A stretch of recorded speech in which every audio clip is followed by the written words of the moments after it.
Welcome, everyone, to the Islanders Never Say Die podcast. I'm your host, TJ, and with me again, as always, is the grumpy old man. They say there is no shame in his game because he is always the same. Oh man, grumpy, already off to a poor subpar start. Internet going in and out. But Grump, they say there's no shame in your game because you're always the same. Glad to see your internet might be off of the lettuce bowl on top of your house. You know what I think it is? What is it, Grump? The Islanders media cartel, the Inquirer, trying to shut the grumpy old man down. Why? Because he speaks the truth while they lie. They're flat out liars. Oh man, Let's see them spin their way out of this miserable start. You know what? I've said it before. I've said it before. I'll say it again. I hate it when I'm right all the time. What do you mean, Grumpy? What did I predict? What did I say to you? What did I say to you the very last podcast? And you poo-pooed me, shot me down. I'm a moron. I'm stupid. Grumpy old man, you're a jerk. You're senile. You should be put away in a home. I said I was concerned with the way we played against the Rangers, getting exposed by speed. Our defense just not being able to cover anyone in the offensive zone. And you said, don't worry, grumpy old man. Don't worry for a second. It's just preseason game. So how many regular season games are you going to continue with this? Well, it's just the first 10, 15 games of the year. We can't keep up with anyone with speed. I'll answer nobody. I'll answer that. You said I wanted to put you in a home. Now, let me ask you this. Now, the home that I was trying to put you and set you up in, would it be one of those homes that are like extravagant, like a 5-star hotel resort, or would it be kind of like a rinky-dink? I think somewhere where they had put on nice jackets for the people who go there that tie in the back. That's what I think. Oh, a straight jacket on. Institution. Trying to try to shackle the grumpy old man. Oh man. Like the cartel's trying to do. Oh, brother. The losers in the cartel. I will say this here, Grumpy, to answer your question. Yeah, I know we had talked about it last time, right? You were worried that teams with speed, teams with a heavy forecheck, teams like your Carolinas, teams like your Florida Panthers, teams like your New York Rangers, those teams that can really speed down, put a heavy forecheck on you, and have got offensive skill. They're going to be teams that we might struggle with this year. And we would lie, and I would be lying if I say, hey, that's not the trend so far early in the season. Albeit, hey, ladies and gentlemen, this is only 2 games into an 82-game season. Yeah. And you're already 5 games. I'm not trying to eschew any type of worries or angst, but I am saying, hey, let's take it with a grain of salt, though, Grump, right? This is 2 games in an 82-game season. True. And we're not in a situation, Grump, and correct me if I'm wrong, we're not hitting alarm bells or worried about the very, very poor play. But, these are things we talked about all offseason long. These are things we talked about leading up to and even the preseason. And I'm sure they're going to be things that we're going to mention throughout the regular season. It's going to be interesting because there are certain people that are getting hate that I'm not a big fan of, but Grumpy, I'll let you go ahead and sit there and claim, oh, look at me, my name's Grumpy Old Man, and I'm right. I'll let you go ahead and say it once, Grumpy, once. You'll hear it more than once tonight because I'm sorry. I love when people dump on me and say I'm wrong, and they want to listen to the glad handers, the bootlicking weasels, the people who think that maybe the Islanders will hire them. Those are the type of people. I don't need to say I told you so. You know it deep down that I'm right. You know I am. I mean, it's so obvious. What was my concern about Chara and Green? What was my concern about them? Too freaking old. Right? How'd they look the first 2 games? I would say if I start with A, it would be abysmal or abominable. If I wanted to use some other letters, I'm sure I could come up with H. Horrendous. Abhorrent. Horrific. You can use abhorrent as well. Here's the thing, right? You're never, what did we say at the beginning of the season? Now, this you'll never see me waver on. I will never dump on Zdeno Chara. Never, ever. I will show you, hey, here's a situation where ideally I'd like Zdeno Chara to move a little quicker, maybe be back in better position. You're not going to see me blame him, though, because we, as Islander fans, know, and again, I'm not going to shit on Chara because we all knew, anybody with a set of eyes, anybody with a fully functioning brain knew Chara can't skate anymore. Chara has different deficiencies in his game that he didn't have 10 years ago. And, by Barry Trotz and by Lou Lamoriello selecting that, hey, we're going to roll them out on a night over night basis, you have to live with some of those deficits. He's not all of a sudden be able to have more energy and more jump in his skating ability. That's just not going to happen, right? We all knew where the shortcomings of Zdeno Chara were, so you're not going to ever see me dump on him. Well, as Warner Wolf would say, now you say you're not going to dump on him. Are you going to go to the videotape, as Warner Wolf used to say? I will.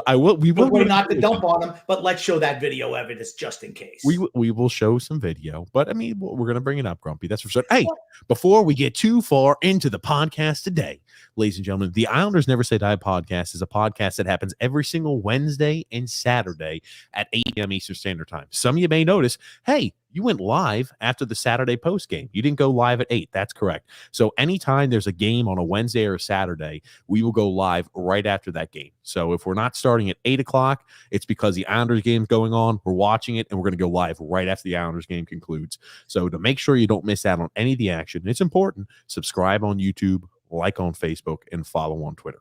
Can I just add one thing to that? TJ, if this was just a normal 8 o'clock podcast, this is probably what it would have started anyway, 10 after 9.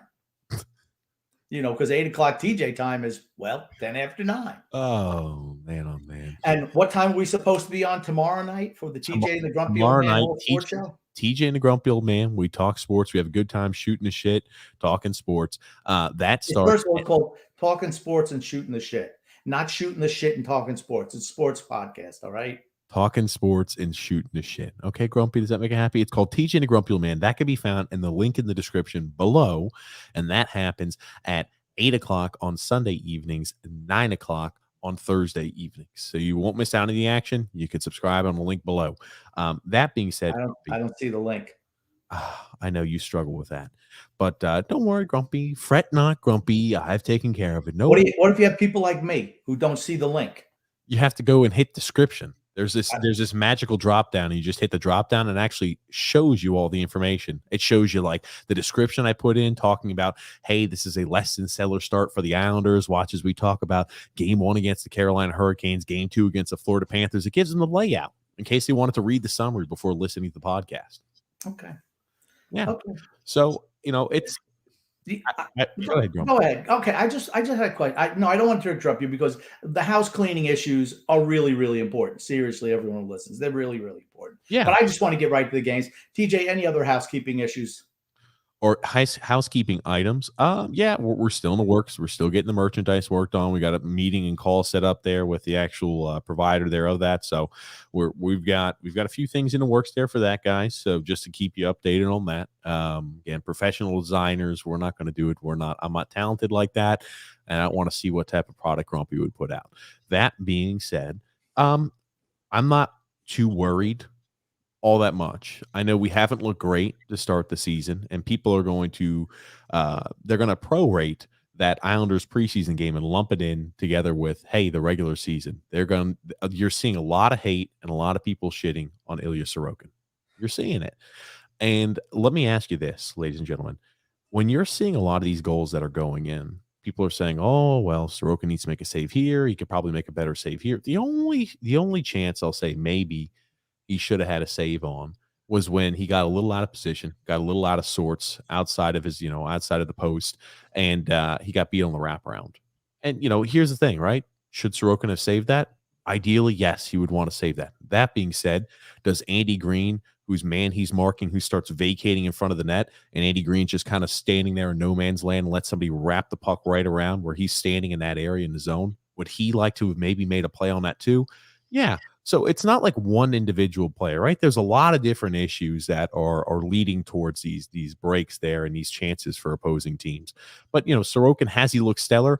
No. Has he been the problem? Also no, in my opinion. And I'm sure we're going to see a lot of hate on that one. Oh, what are you watching, TJ? Sorokin's given up 5 goals tonight, gave up, 5 goals the game before. He's given up 5 goals apiece all the time. Well, that's the spin you're going to hear from the cartel. That's the spin. The Islanders don't suck defensively. They're not inept offensively. It's the goalie. The goalie didn't. No one had a problem with Tristan Jarry shitting the bed against the Islanders in the playoffs. It was the Islanders' dominant play. That's why we advanced to the semifinals. No, it was poor goaltending. Sorokin, everything that's happened so far, I can't say that he's given up a soft goal. I will say he overcommitted. But why did he overcommit on the Bennett goal? Because he was coming in flying and he overcommitted. But here's the thing. There's Andy Green. That's his man on that side. His guy vacates the area. He's standing there like Josh Bailey doing nothing. And he walks in for an easy slam dunk.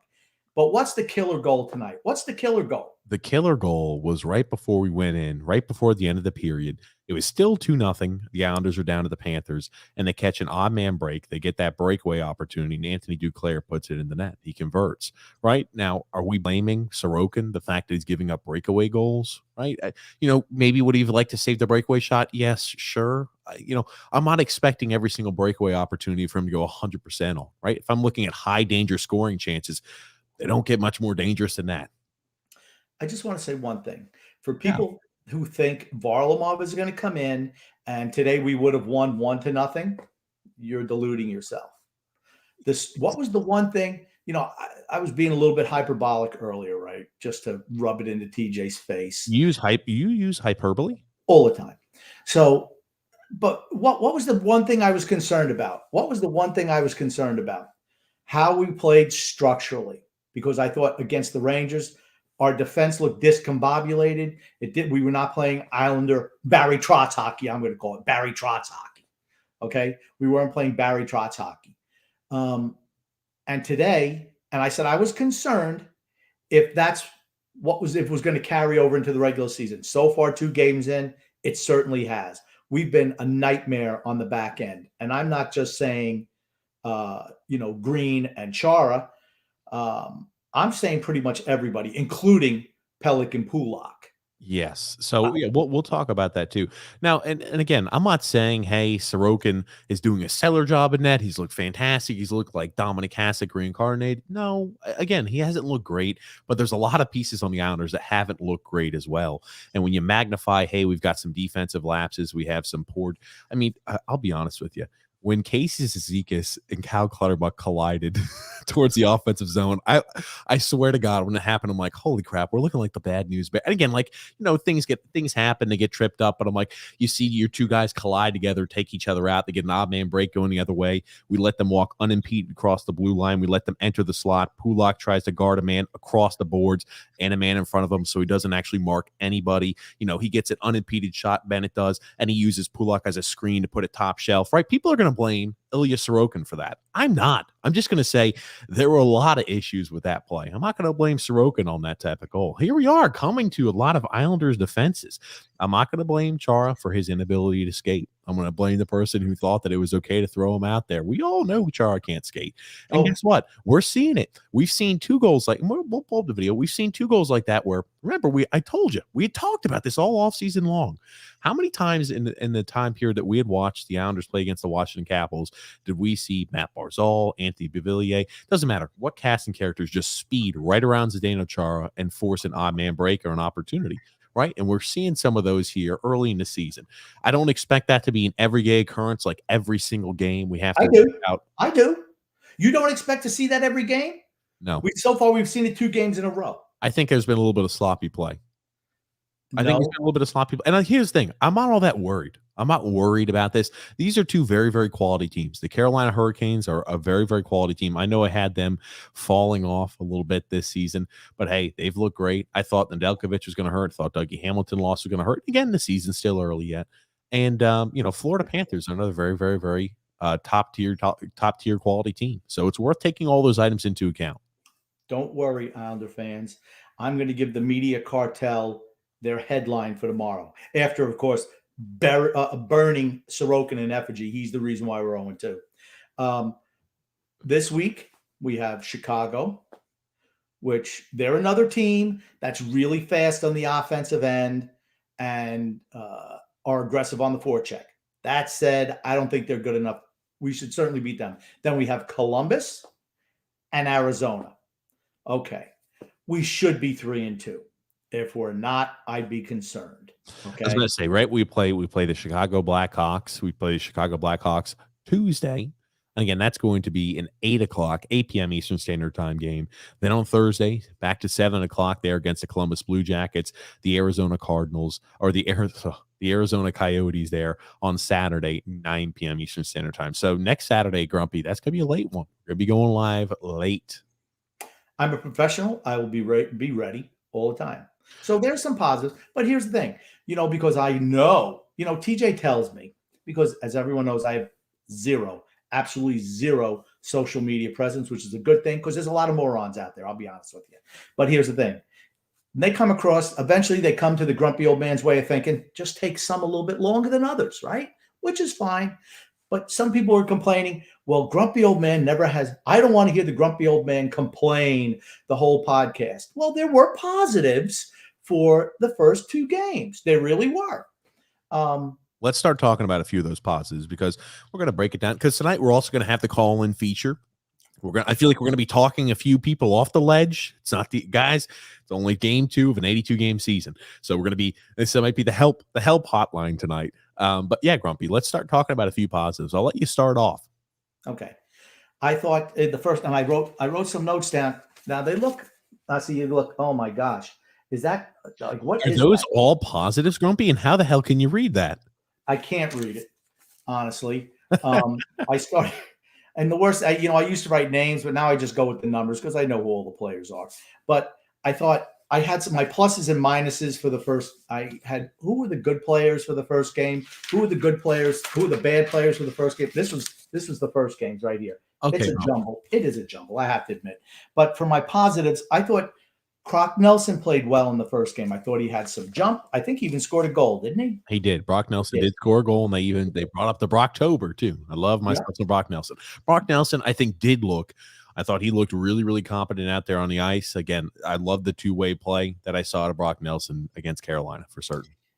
Then I thought that Kyle Palmieri did well. My friend F-. I thought he performed well in game. Well, here's the thing. I'm throwing out the third period because the whole team looked like a hot mess in the third period. I'm just going through the first two periods and mostly the first because we kind of tailed off in the second. But I thought Palmieri played extremely well. I just liked the way he was driving that. I like how he's creating chances. He created the chance for the Barzell goal. I enjoyed it. I want to talk a little bit more about Palmieri too. I know we had talked about how would he slide in on the first line. We're moving Jordan Eberle. We saw, Barzal out there a few time periods with Palmieri. We saw offensive production. I've said so beforehand. I thought Palmieri and Eberle, we wouldn't see really much of a drop off, if any. I've always thought, Eberle's style is more meant for, a fire engine, heavy forecheck, offensive geared style of hockey. I think Palmieri, and I've told you this before and I've said it on the podcast, I think is more suited for the way we play hockey here under the Barry Trotz system. I think he's always been better suited for that. I thought he looked good. I thought, the effort I saw out of him and the hustle and the ability to win pucks along the board, I like that for certain. Then I thought Parise looked good, particularly early. Now, this was in game 1, correct? This was in game 1 because here's the thing. Then after watching today, I'm rethinking, was Parise that good? Or was it just because I had in my bad list for the Islanders, I had Pajot, who I thought he looked like he was still hurt. Honestly, I thought he was terrible in game 1. And everyone knows I'm a JG Pajot fan. Everyone knows that I love him. But I thought he looked slow. I didn't see any jump from him. And then I didn't think Wahlstrom had a great game. I didn't think he was as terrible as the cartel was trying to portray him to be. Young guys, of course, they're all bad. Old good, young bad. That's their whole motto. Young, boom. You're the reason why we lose. Old guys, even when you shit the bed, you're not the problem. It's a guy like Ross Johnston who played 5.5 minutes. I'll take the Ross Johnson topic because I want to do that. But yeah, you're talking about Oliver Wahlstrom, right? I thought, he was receiving a lot of criticism, and we see this before the game. We saw it during the game. oh, even though he didn't necessarily do anything that really stood out poorly, he's got to really make himself a difference out there on the ice. Barry wants more out of him. All this we're hearing over and over and over again. Oh, we need better play out of Oliver Wahlstrom, right? Oliver Wahlstrom had a few good chances on the power play, scored the one power play goal for the Islanders. We're going to talk about the power play, don't you worry. But again, Oliver Wahlstrom is a guy who, when playing on the third line, when John Gabriel Pajot starts to elevate his game, you're going to see only better production out of Oliver Wahlstrom. And I thought after he scored that goal tonight, too, I saw an extra burst of energy. I saw more physicality out of his game. Again, mixing up there with Huberdeau. I have no issues with Oliver Wahlstrom. Anybody who's saying, hey, we need more out of Oliver Wahlstrom, he's coming into his form. He's coming into his game. He's a younger guy. He's working out. I like the promising signs I see out of Oliver Wahlstrom still to this time period. Right. And like I said, I gave Parise a thumbs up for Thursday night. But after seeing today when the other two guys stepped their games up, and Parise was, that's what I expect out of a 37-year-old finished, washed up, cashed left wing. 2 steps too slow, can't keep up, not involved in the play, not a shock. So I'm taking away the Parise thumbs up, which makes me feel good, which brings me to my thumbs down for the first game. Okay, though. We had a thumbs up and a thumbs down. So Zach Parise was sitting there about neutral. So, I mean, hey, I'm not expecting him to come out there and be a world beater every single night. What am I honestly and realistically expecting for my third line left wing? I'm expecting to occasionally have a few good games where he looks like he can add a little bit of offensive acumen to the team, and he can put up a few points. So, that's exactly what I'm looking at him. I'm not looking for him to be a guy where 70 or 80 games a year he looks like a rock star. It's not what I'm looking for out of Zach Parise. He's our big offensive addition, right? That's going to make this whole team great because we had a cashed third line left wing. That's what we're hearing from the cartel and all the glad handers, the bootlicking weasels. That's what we hear over and over and over again.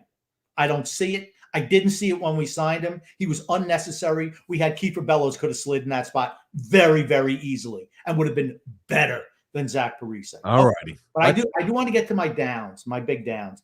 Like I said, Pajot, Andy Green was the number 1 all-time down for last game.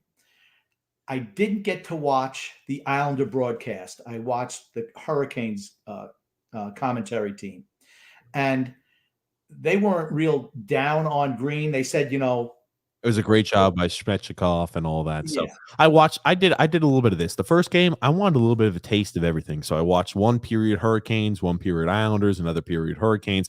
I watched on ESPN Plus, so I had the ability to kind of go ahead and bounce from broadcast to broadcast. I don't want to just be looking at it through a little myopic scope of Islander fandom. Okay. But then I had who else could have made my third down? What? Well, wouldn't you know? Third down? Yeah, third down player. Third thumbs down. Let's clarify. Third thumbs down. Actually, it was 3A and 3B. Okay? 3A, one of my all-time favorites, put up his typical line, 1 weak shot on goal, a Bailey assist, otherwise absolutely invisible. That's right, my pal Josh Bailey. Okay, Josh Bailey was not the freaking problem. He's not been the problem. I didn't say he was the problem. I said I gave him a thumbs down because he's invisible. And he got 3 or 4 effing Josh Baileys. F. Bailey, 3 or 4 in that game. That's how I rate how good he is and how bad he is. How many F-bombs I have to drop with his name. I want to talk a little bit about this rating system you have on Josh Bailey. So for these items, it seems like you've got yourself a meticulous, nuanced way to say, all righty, this is what I give him, a 7.5 on a game. You go down the list. And now for Josh Bailey, you're trying to tell me there's a special rating system to where you measure your impulse. Now, who counts the FU Josh Baileys? Because I assume if they have a few amount of FU Josh Baileys, we're looking at a good game for Josh Bailey. He maybe gets a thumbs up or a neutral. I'm not sure if Josh could ever get a thumbs up. Maybe Grump, if he scored 10 goals and 15 assists in one game, he'd get a half thumbs up in your books. Okay, there you go again. Painting that picture that I never say anything positive about him. There were a couple of games last year I said, if Josh Bailey played like this, you'd never hear anything from me. But he's a dog. He's just a dog out there. There's no jump to his game. He's like, I don't know, he's like beige paint. He's nothing. Totally unnoticeable. And you know what? That's the way he was today, too. I didn't give him the total minus today because I only had 2 effing Baileys, just 2. But when you got 4 and 5, I'm sorry, you're on the list. And the other guy is someone who scored a goal for our team. But when he was playing with Barzell and Palmieri, man, did he look slow and out of place. That's right. I'm talking about average Anders Lee. Okay, average Anders had a goal the first game. Yeah, I know that. And that's all he did. That's all he did. He was slow getting back in transition. He looked like Leo Komarov. Stop. Freaking full halt. Beep. I don't know what screech keep. I don't even know how to do a screech, Grumpy. Freaking stop. He did not look like freaking Lollipop Leo Komarov. Freaking stop right now. Full stop. I'm talking about, you see, let me finish. I'm talking about his transitions up and down the ice. There he is, 10 steps behind Palmieri and Barzell. Where's average? Must be stopping for a coffee break, maybe getting a knee exam. I have no idea. He just looked like Leo Komarov. And speaking of Leo Komarov, oh, Barry, couldn't wait to jam him right back in the lineup. I want to talk about that. We saw people speaking negatively of Ross Johnson. Oh, well, Ross kind of had a half thumbs down for me because, he had only played 5.5 minutes and was -1. Ross Johnson, think about that. Didn't show enough. Okay. Didn't show enough is what the verbiage that these individuals used. Didn't show enough. I want to tell you something. Ross Johnson wins every freaking battle along the boards. He had 4 or 5 hits in the limited time he was out there on the ice. He looked exactly what you want your fourth line winger to look like, an energy piece who throws the body around, who wins puck battles, and can help go ahead and shift momentum in games. That's what you're looking for from your fourth line, ladies and gentlemen. We know it because for a long time period, we used to have the best fourth line in all of hockey, right? That's what you're looking for out of that. So, 7 years ago we did. So I was shocked. I feel bad for Ross Johnson. I always do because Ross didn't get to play much because there were a lot of special teams battles out there. So he only played 5 minutes and 50 seconds. That's not the reason. I know it's not the reason, but that's what people are claiming out there. Oh, that's the reason he only played 5 minutes and 50 seconds out there on the ice. I feel bad for Ross because I thought he played a good game. I thought he's had a good preseason. And now here we go. Now he's back to being Billy Bench, and Leo Komarov has been slid back into the lineup. Yikes. And hey, what did Barry Trotz come out there and say before the game? We might make a shift or two to bring a little more energy to the lineup. How'd that work out for you? To bring energy to the lineup. Your idea was replacing the guy who throws the body around, who hustles his ass off. May not be a great skater, but I'm telling you, Ross and Leo Komarov are the same skater. They're both subpar skaters. Let's be honest about it, right? So you sub out the guy who throws the body around, wins the puck battles along the board, and is a freaking skates out there with his hair on fire, will mix it up with anybody out there, and brings energy to it. You replaced him with Leo Komarov. I necessarily didn't get it. Whatever. It's what Barry Trotz does. He likes Leo Komarov. He'll always find a way to integrate him back into the game. Here's the thing. As soon as Matt Martin comes back, Matt Martin will immediately be thrust into the lineup again. Doesn't matter how he performs. He'll always be in there. You know what? You mentioned earlier about, what you want to see from a fourth line player. A guy who plays with physicality, skates around with his hair on fire, throwing the body. You know what I don't want to see? I don't want to see the type of guy who's riding on the back of some little motor scooter, straddling some guy wearing a little kid's cap in Russia. That's what I don't want to see. Estonia. If you're going to tell me that's your optimal fourth line player, your team's in trouble. I know you're talking about the offseason little picture. I laughed when I saw, hey, honestly, Leo's probably a great guy. They call him Uncle Leo. He's a jokester. I bet you he is freaking hilarious in the locker room. That being said, this is not a locker room popularity contest out there on the ice. So, it's no reason, though, to hit the alarm bells. No reason to worry all that much. I think we have been a little sloppy on the defensive side of the puck, and it hasn't just been, the bottom pairings. I think that Green had looked weak in the first game.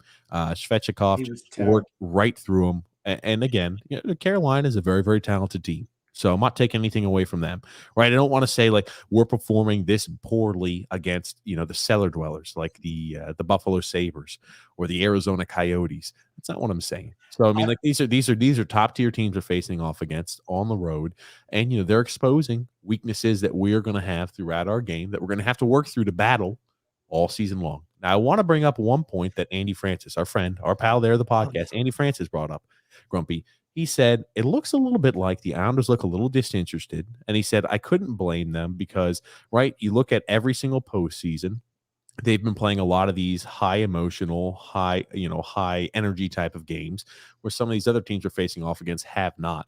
Now, it is a possibility that what we're seeing right now out of the Islanders is a little bit of, I wouldn't call it disinterest, or maybe they're a little slow of recognizing, hey, we have to perform out there on the ice, because they still are coming off of what was two absolute highs. They're making it back to the Eastern Conference Finals in back-to-back years. So now they've got to change the mindset and say, hey, now we're back into the marathon. We need to start producing back in the marathon instead of that sprint that is the NHL playoffs. Okay, now that we've wasted time on that, you ruined my comedic timing from what I was going to say. Thank you very much to bring on something totally irrelevant to what I was going to say. I totally forgot, but it was funny as shit, and you ruined it with some long drawn out story from somebody sending you a damn text. Blew it. Absolutely shit the bed on it. I just should have said, "Shut up, let me do my thing." Then you could go blather on with what one of your buddies said to you. Okay, no one cares what your friends say. No one. Oh man, No one cares what your friends say. Here's what I want to say though. TJ, he's hyperbolic, over the top as usual, not calm like I am. All right, everyone knows that. But here's the thing: I'm not saying that you shouldn't be upset these last two games, because let's be honest, Florida and Carolina are better teams than we are. That's why we lost. We didn't get beat by a team that, hey, they overachieved. They're better than we are. No fault in that. Now, you should be concerned if we lay eggs against Chicago, Columbus, and Arizona. Then it's reason. If we're 0-5, and we're not going to be 0-5 next Saturday night, boy, talk about people flooding to this show, as opposed to some of the Gladhander shows where, everything's sunshine day. Everybody shining, sunshine day. Doesn't matter if we lose. Happy today. It's a sunshine day. No. If anyone wants to come for realistic, the unvarnished truth of your team, this is where they come. If they want to have smoke blown up their ass, that's where they go. We don't do that here. That said, I was dumping on Andy Green, and he was terrible in that game. But to me, there were three players who really stood out for Carolina on Thursday night. Ethan Bear, who they picked up, a defenseman from Edmonton, looked really, really good. I was surprised he looked that good. He's penciled in as possibly the replacement for Dougie Hamilton. I realized it was only the first game of the year, but man, he looked really solid back there.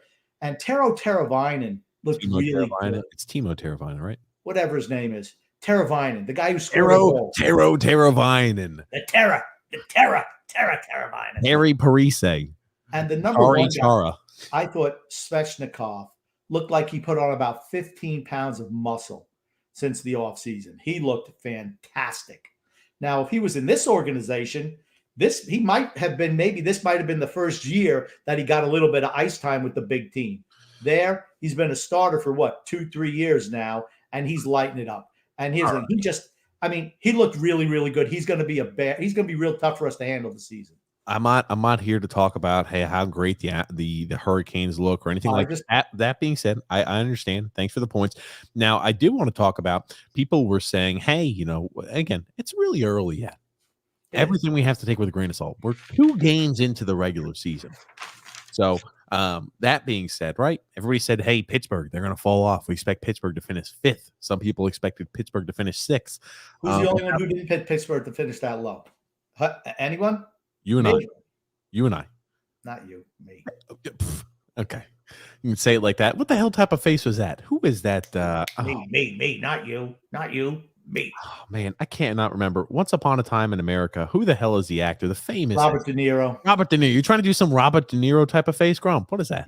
You looking at me? Yeah, look at you. You looking at me? Oh, no. Oh, you looking at me? Cringe alert, ladies and gentlemen, if you're watching the video. Yeah, if I was 40 years younger, that would work. It doesn't work now. It's like, who are you looking at? Who you looking at? Me? I can't even see myself in the mirror anymore. Go ahead. I'm sorry. Anyway, that being said, Pittsburgh not falling off the rails, right? They're producing without Crosby, without Malkin. They're off to a good start where they're 2-0-1. Only loss they had was overtime loss or shootout loss there to Florida. So here's the thing, though, ladies and gentlemen. We start off the season with a long road stretch. We've played two very, very top tier, upper echelon teams that their style gives us trouble. Certain styles give us trouble. That is a style, the style the Hurricanes play, the style the Florida Panthers play. Those type of styles give us trouble. So it's not uncharacteristic to see early on in the season, we're coming off of the Eastern Conference Finals, and we're playing styles that give us trouble that we're not performing in. It doesn't shock me. I'm not all that alarmed by it, but I think it is right, though, Grumpy. That type of style is going to give us trouble unless we make adjustments there, or unless we have different pieces we could throw in there on the defensive side of the puck later on down the year. Maybe we address something like that at the trade deadline there with a different left-handed defenseman, but that type of style gives us issues. It does. Yep, and I've mentioned that numerous times, but here should be a bigger concern for Islander Kingdom, Islander Nation. What are we calling ourselves? What the hell? What the hell was that, Grumpy? What are we calling ourselves? Islander what? Islander Nation? They never say die community. The Islanders never say. Okay, that. You call it die community. This should be the big concern. That's the way the NHL is going, with now the cross-checking being a point of emphasis this year, right? With the silly little stick things, a stick to the wrist or a stick to the elbow, you're getting called. Look at how everyone is building their team the same way that gives us problems. Everyone is doing that. The only dinosaur, the only grumpy old man in the NHL right now is Lou Lamoriello, Barry Trotz, and the Islanders. Okay, that is a concern going forward. I'm not saying today, it was a problem today, but I'm not saying tomorrow or but I'm just saying for the next. You're not saying tomorrow, next year. This is one of those long-term issues. Again, it's a transition approach. It's gonna cause us a struggle. No, I do agree with you there, Grumpy.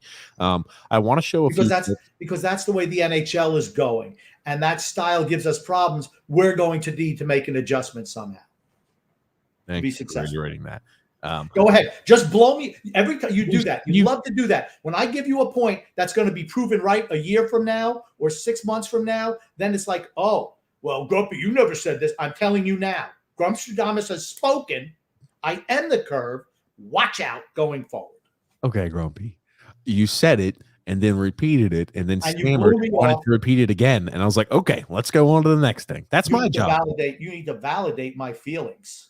Oh, I need to validate your feelings. I need my feelings validated. I'm a snowflake. Stop, Grumpy. Stop, you ridiculous. I do want to go ahead and show a few of these, right? And now this is the last time we'll hit on it because I haven't looked at the comments yet. We're going to start jumping in comments. We're going to start opening up the phone lines here in a bit. That being said, I know there are going to be people who are saying, hey, we need to see better performance out of Sorokin. And like, when I see items like this, I just want to ask what your take is. And like, okay, is this Sorokin's fault or is this the fact that, we're late? We're late in transition or Char is having a difficulty skating. So we'll look at these items. Right now, this is the goal Nino Niederreiter of all people scores against us. And, it wasn't a pretty goal, right? Oh my God. What's that white pylon there? Oh, it's number 33. Honestly, I couldn't even tell you. I can't even tell you what Char is doing here on this because he's in good position right here, right? Nino's almost on the boards. Chara's got a step or two ahead of him. 2 steps on him. Got 2 steps on him. He's got 2 steps on him. 2 steps on him. And he does what he's supposed to do, right? He wants to go ahead and force him to the outside. He wants to go ahead and press on him. Right now we're engaging in glide. Take another stride. Yeah, we're engaging in glide mode right now. We're not striding it out still. He does, I don't know, he pretends to put a deke on him. Chara just kind of gets stuck in quicksand. He drives the net. That's when Chara did get his hooking or whatever, interference penalty, whatever they call that. And they collide in front of the net, and Dobson's stick puts it in, and they collide in Sorokin. Are we saying that Sorokin needs to make a save on that one, guys? Because this is a counted goal. People are shitting all over Sorokin's day. 15 goals in the last 3 games. Is this a goal that we tangibly expect Sorokin to stop? Is this a goal that we're saying, hey, Sorokin, you need to stop that? Or is this a situation where we say, oh, Chara's out there on the ice and kind of got walked around? That's the way I look at this one. And That's again, like exactly what I happened. wouldn't blame Varlamov if he lets this goal in. The only goal I blame really Sorokin on is the one where he was out of position, didn't go back to the post. You could also say partial blame also to Andy Green. So we have that one there with Chara. You know And what again, it's like? go You know ahead. what it's like? It's like blaming the quarterback for throwing an interception when he got 6 guys in his face and it's 4th down. Guess what? Everybody else breaks down, but who's going to get the blame? It's always the goalie, right? Well, like I said, we've been just really poor defensively, structurally, the whole team. The whole team. And now this is one I'm sure people are blaming Sorokin on as well, right? We're in a situation again. Chara has position. Okay. What is it? Now this is Huberto, I believe. Huberto has a step on him, right? Chara's changing directions. He still has position. Well, Chara had 2 steps on him. He just walks around him within Here's 3. the thing. I'm not blaming Chara. We all know Chara can't skate. Who am I blaming? I'm blaming the front office. I blame, Trotz there for throwing out. They came into the season thinking that, hey, Chara is going to be fine to slide in there. I don't expect to see these type of occurrences every night. I don't expect every night to see 1 or 2 situations where Chara's in a one-on-one situation, gets walked around, and it leads to a goal the other direction. I hope not. But I mean, Chara was out there for 4 of the 5 goals against tonight. Art Staple made sure to go ahead and tweet it. So I mean, we're going to blame Sorokin for this goal against. He is wide open in the slot with an unimpeded shot. Are we really going to blame him? So he Now, starts sliding the other direction, and he puts it top shelf. Oh, a little floater is how Brendan described it. yeah, Oh, a little floater over the shoulder. He was sliding there. He was covering the post. he He was goes cross sliding to body. cover. Yeah, exactly. And he goes cross body and just feathers one over the top. Are we really Yeah. going to blame Sorokin on a goal like that against? I'm And he not. gets and look at all the goals on Sorokin. Top corner, top corner, top corner. I mean, maybe that's every butterfly goalie. Where do you want to shoot them? Top corner. Because they're down. They cover the bottom of the net so well. So you want to go top corner. Skilled teams are capable of doing that. You don't see us do it because we don't have a whole lot of skill. Oh, don't say that. We do not have a whole lot of skill. That's And BS. Butch said something today, which is like, I hate, hey, I love Butchie, but he said All right, the Grumpy. big thing was, we dominated play and we only had 4 shots on goal. We should have had a couple of goals, but the whole thing is, yeah, we dominate play. But then I looked at how Florida did it and how we did it. When they controlled the puck, sharp passes within the zone. When we're dominant and controlling, it's like chaos in the offensive zone. That's because they have skilled players and we, for the most part, do not. All righty, Grumpy. Let's start jumping into some comments, too, because we're about 45 minutes in. We're going to start jumping into some comments. We're going to open up the phone lines here in a bit. I just want to keep on track here, Grumpy. Eddie saying, what a shit show. Sorokin 5 goals in 3 games. Yeah, I'm not blaming those Sorokin too much for those. Here's the thing. He hasn't been stellar, but our defense hasn't been stellar, and our forward grouping hasn't been stellar either. It's just been, we seem a little off. That's for certain. Michael M saying, I'm just waiting to hear from Barry, and then I'm doing something else with my night. Sorry, guys, depressed. Well, I'm sorry, Michael. Mike M there. It's 2 games into the regular season. I feel like this is not the same Islanders we're going to see, as season continues. I'm looking at Michael's face. He looks like that comment too. He looks pensive. John Smith saying, man, we suck. And like I said, yes, I've been a little over the top today. That's fine. That's what I do. Right? Everyone knows. That's your character. That's your persona. That's who I am. Right now we do suck, but we can get healthy in the next week. Let me just put it to you that way. What do you mean by healthy? Not sucking so much by playing weaker competition. Okay. You said get healthy. I was like, nobody's really injured except Matt Martin and Varley. I don't know what you mean by get healthy. So I just want to ask you. Yeah, I think here's the thing. A remedy for all the poor, we got blown out these last 2 games. They weren't pretty, that's for certain. Right? You go ahead and get some confidence back. You get some of that swagger back. You beat up on some lesser teams. That's how you do it. We got 3 games, 3 very winnable games here in a row upcoming, and there's no better way to start kind of catapulting yourself into a winning streak than 3 of the lesser talented teams. So expect there's some better production here upcoming game-wise. That being said, Eddie saying, Isles Misery, Grump. I'll let you do your plug, Grumpy. That's a shout-out to my boys. All right, Isles Misery, rated R. D-Cut, Brian Pauser. Those Isles Misery people. Ugh. Yeah, I know TJ hates who could ever like those Isles Misery rated R people? Ugh. Only people who care about the truth. If you want to live in La La Land or have nitrous oxide pumped through your house, Isles of Misery Radar is not for you. Okay? Go to the Gladhander sites. That's what they believe in. Islanders are great. Lou Lamoriello is greatest general manager who ever lived. We should build a monument to him, no matter how bad the team is. No problem. Ariel C saying, it's 2 games in, so before Grumpy goes off, let's take some deep breaths. Let's take some Ariel. Hey, I'm all for it. Let's take deep breaths. Ariel, too late. I've already gone off, but I have been taking deep breaths. These are comments, remember, from earlier, Grumpy. So. Oh, okay. But here's the thing. You have to remember, this is right in my wheelhouse. We play like garbage. Come on. It's easy. And when we look like we do, and then I just keep on looking, we're not able to generate any offense. Maybe Tarasenko could have. Our defense is a shambles. Maybe we should have kept Taves last year. Maybe signing Zdeno Chara wasn't the answer. Maybe re-signing Andy Green wasn't the answer. Why go after a young, capable defenseman when you could bring in a bunch of old veterans? When maybe we shouldn't have signed 37-year-old Zach Parise when we had Kiefer Bellows sitting right there. Yay, you know what? Who knows? And maybe we should have drafted somebody like Philip Tomasino or Arthur Kaliev or Connor McMichael instead of Casper, wasting away in the minors. Okay, you're freaking done. I want to hit everything at one time. Hit them all. I'm glad. It's like the parrot. You repeat the same shit over and over again. Thank you so much. Yeah, the little parakeet. Ariel C also saying Chara is definitely a problem. Sal or Aho needs to be in. I mean, Chara has not looked great so far. Again, as we showed, we know the deficiencies he's got in his game. That's for certain. There's no hiding it. At this point in stage of his career, I'm not going to blame Chara. I'm going to blame the people who put him out there. That's just the way I look at it. I'm never going to blame Zdeno Chara.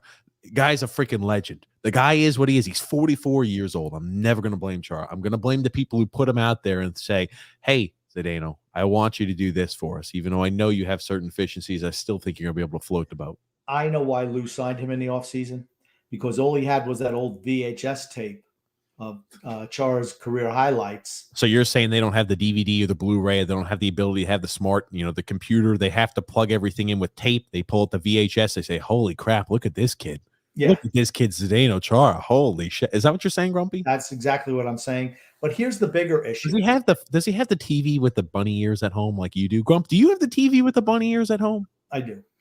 I have 2 of them. I even wear my tinfoil cap. You know how that works. But that's okay. The bigger problem, seriously, is not just Chara. Green has been equally horrible. Yes. So you have to replace both of them, because if, let's say you take Chara out of the lineup, and let's say you put Aho in, and let's say you want to take Green out, then you want to put Salo in. First of all, Salo's not ready yet. He's going to need some time down in the minors. Just understand that. But if you bring Aho in, who are you going to sit? If you want to sit Chara, then you're going to put Andy Green is going to have to play with Noah Dobson. Okay? Last year, Dobson had to carry Green before he got COVID. Okay. And put Aho with Mayfield. That's the only way that works. And let's be honest. Chara's not coming out, ladies and gentlemen. That's right. I know this might be hard for someone to hear this early. I don't care how poorly he plays, how well he plays. Well, I don't care how poorly he plays. Zdeno Chara is not coming out. They're already fixated on the idea of, hey, having Zdeno Chara paired up with Noah Dobson not only is a good lining pairing, but it also helps with Dobson's development. I think it helps with Dobson's development, but, Chara is what he is at this point. That's all I'm going to leave it at. Go and continue on. Michael M saying, don't understand why. It's common sense. You can't have Chara, Andy Green, and Zdeno Chara playing at the same time, but our all-star coach just can't. Because they believe in veterans. Period. Old guys. That's just it. Why do you think Leo Komarov plays today? Well, Ariel C brings up the comment. Johnston should always be in when Matt Martin is hurt, not Uncle Leo. But, I would love to see the same exact thing. It's unfortunate, though, because Barry refuses to use Ross Johnston in the same capacity or a similar capacity of what he uses Matt Martin in, right? As I was called out for and corrected earlier on in the offseason, Matt Martin doesn't kill penalties anymore. Doesn't play special teams at all. The guy just plays 5-on-5 hockey. Ross Johnson plays 5-on-5 hockey, but I have a hankering to believe, let's say, first game of the season against the Carolina Hurricanes, if Matt Martin was in the lineup, he would have played more than 5 minutes and 50 seconds. Yes. Why? Here's the reason why, people. Here's the thing. You're not going to hear this on the Gladhander sites or the Media Cartel podcast. You're never going to hear this. He's not a Barry guy. Barry guys play. That's just the way it is. Skill doesn't matter. Talent doesn't matter. If you're a Barry guy, you're going to play, even at the expense of the team. And I'm not saying that Barry is sabotaging the team. He firmly believes that what he's doing is right, but it's not. It's wrong. It's okay. We're 2 games in. I got to halt you a little bit. Wrong. I will say I like Ross Johnson. I thought he earned himself a little bit of a chance with preseason play. And I thought when he was on the ice, every single time, like, oh shit, there's Ross. He's winning pucks. He's winning those battles. He's dispossessing people in the defensive and offensive zone along the boards. He's throwing the body around, and I see the energy. 5 minutes and 50 seconds, that's abhorrent. That's disgraceful to him. I feel bad for Ross Johnson because, again, everybody's going to say, oh, he's getting paid. Yeah, he's getting paid. That's right. But, man, oh, man, I'd like to see the kid give him a little bit more of a chance. 5 minutes and 50 seconds is disrespectful, man. It's like in soccer when they sub a guy on in the 89th minute when it's a freaking tie game or the game's over. I'm like, what the hell are you doing subbing me on when there's 1 minute left? But when you hear the excuse being, well, he didn't show enough. All right, he had 4 hits. He had 4 hits. No shots on goal. Okay. How many puck battles did he win along the wall? Because he never loses a puck battle along the wall, ever. Okay. And I just, like, for me, I just find it disingenuous. I just do.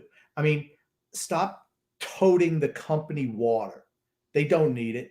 I just wish someone would ask them hard-hitting questions. They just refuse. Robert F. says, well, Grumpy did say he loves when he's right, and boy, was he spot on. Boy, has he been spot on. Thank you, Robert. Robert knows. He knows. Absolutely. Alexander saying, good evening, guys. Just absolutely horrendous. Left after the Sam Bennett had his hat trick, shaking my freaking head. I want to know if Alexander was able to sneak down to the expensive seats. I don't know. I'll have to ask him.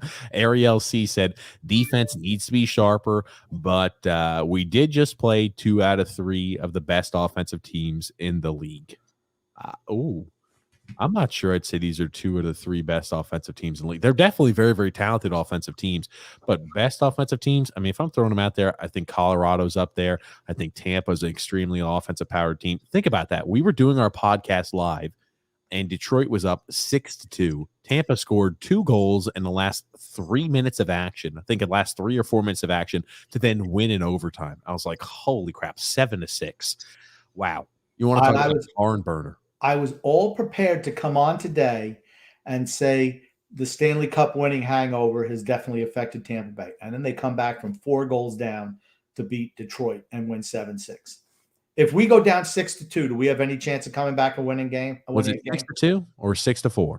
I think at some point it was 6-2. I have no idea. I'm not going to speak on because I don't know. I hope you know, Grumpy, before you start espousing stuff like that. I thought it was 6-2 for some reason. But the whole thing, when we're down that many, do you really think we're coming back to win a game like that? Here's the thing. It was 4. No, it was not 6-2. God damn it, Grumpy. It was not 6-2. It was 4-3 at the end of the second. So I have no idea what the score was at the end. Maybe it was 6-3, 6-4. I don't know, Grump. But no, we're not a team that scores in droves. I don't see us scoring or having too many games that are 7-6. There's a lot of good scoring. Toronto, as much as we don't like Toronto, they can put the puck in the net. Hey, the Detroit Red Wings. What did I freaking tell you guys? Be ready. Watch out for the Detroit Red Wings. Have your eyes aware. Stevie Y finds ways to make things work. I'm not saying they're the second coming of Christ or anything like that. They did beat the Vancouver Canucks tonight. They lost in overtime against the Tampa Bay Lightning. I'm just telling you, the Detroit Red Wings are a team to have your eye out for here in the future. I want to know how many goals Nick Leddy was on the ice for against Tampa. Could it be all of them? I have no idea. I'll have to look that up.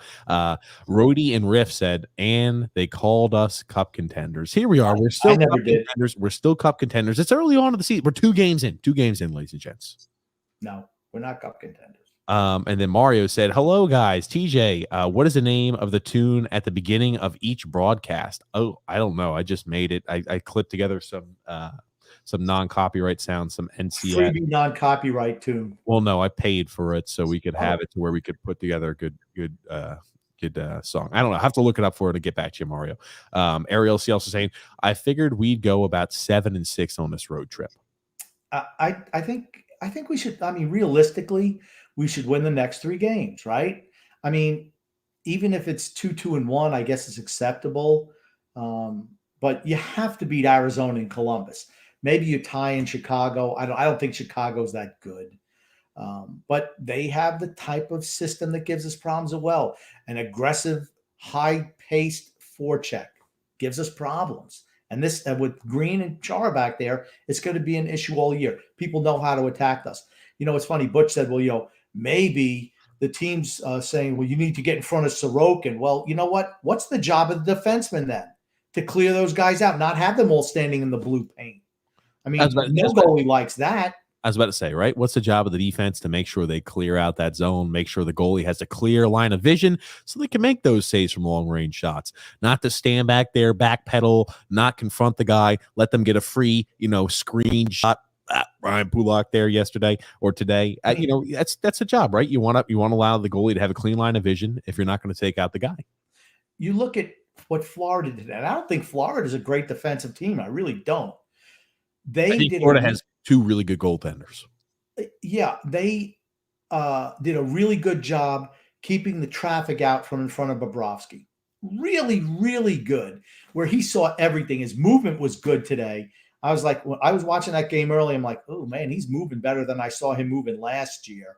And I thought he played great today. But a lot of it was because we didn't have a whole lot of net front presence. They were able to keep everybody off of him. And he's able to make saves. No goalie, just like no quarterback, likes pressure right in their face. Yeah. They can't do their job when they have to fight off players in the crease. I mean, when you're saying that, it's like, come on, let's be realistic. It's not the goalie's job to clear out 2 wingers standing in his face. That's what the defense is supposed to be there for. Right now, we're not doing the job.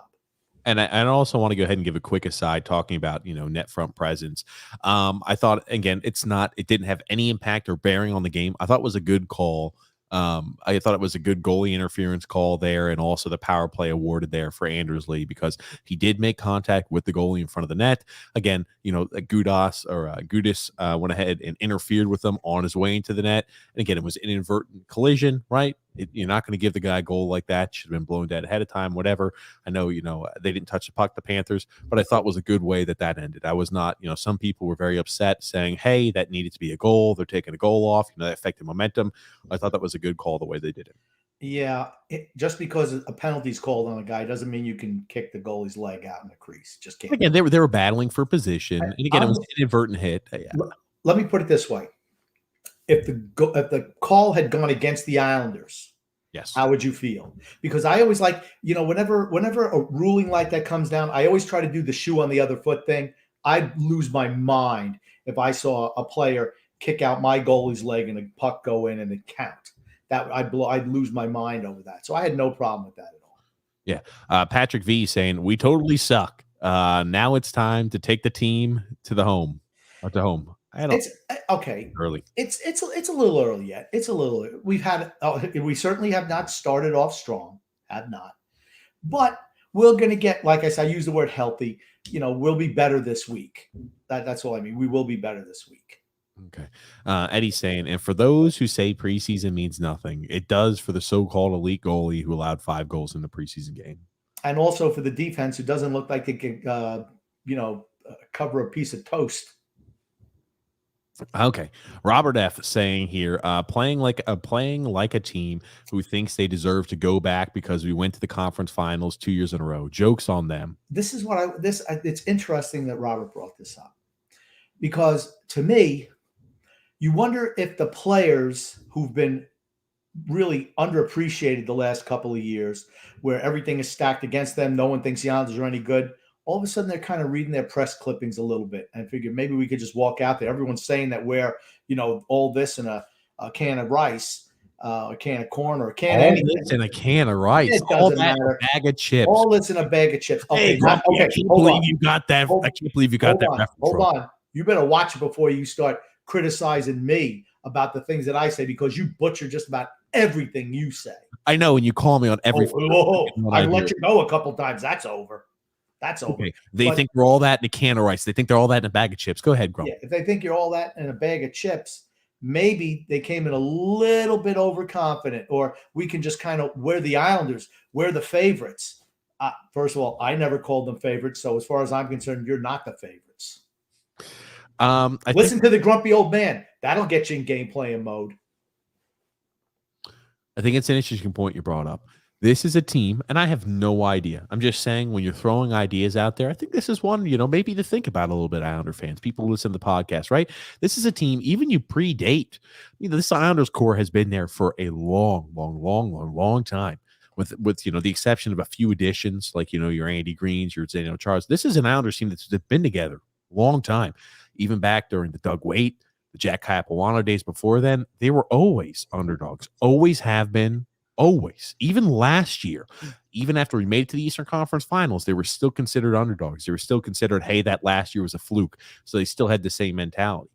Maybe that's the reason why we're off to a little bit of a slow start. I have no idea. Maybe they're saying, hey, guys, we finally have ascended to where we want to be. Time to work on the next step. We're looking, they look a little bit too far ahead instead of worrying what's in front of them. So maybe that is something there too, right? Just like I mentioned, Andy brought up the idea of, hey, maybe they're coming off a little bit of a lull after 2 back-to-back Eastern Conference Finals. I think it's worth entertaining those ideas, thinking about it. That's for certain.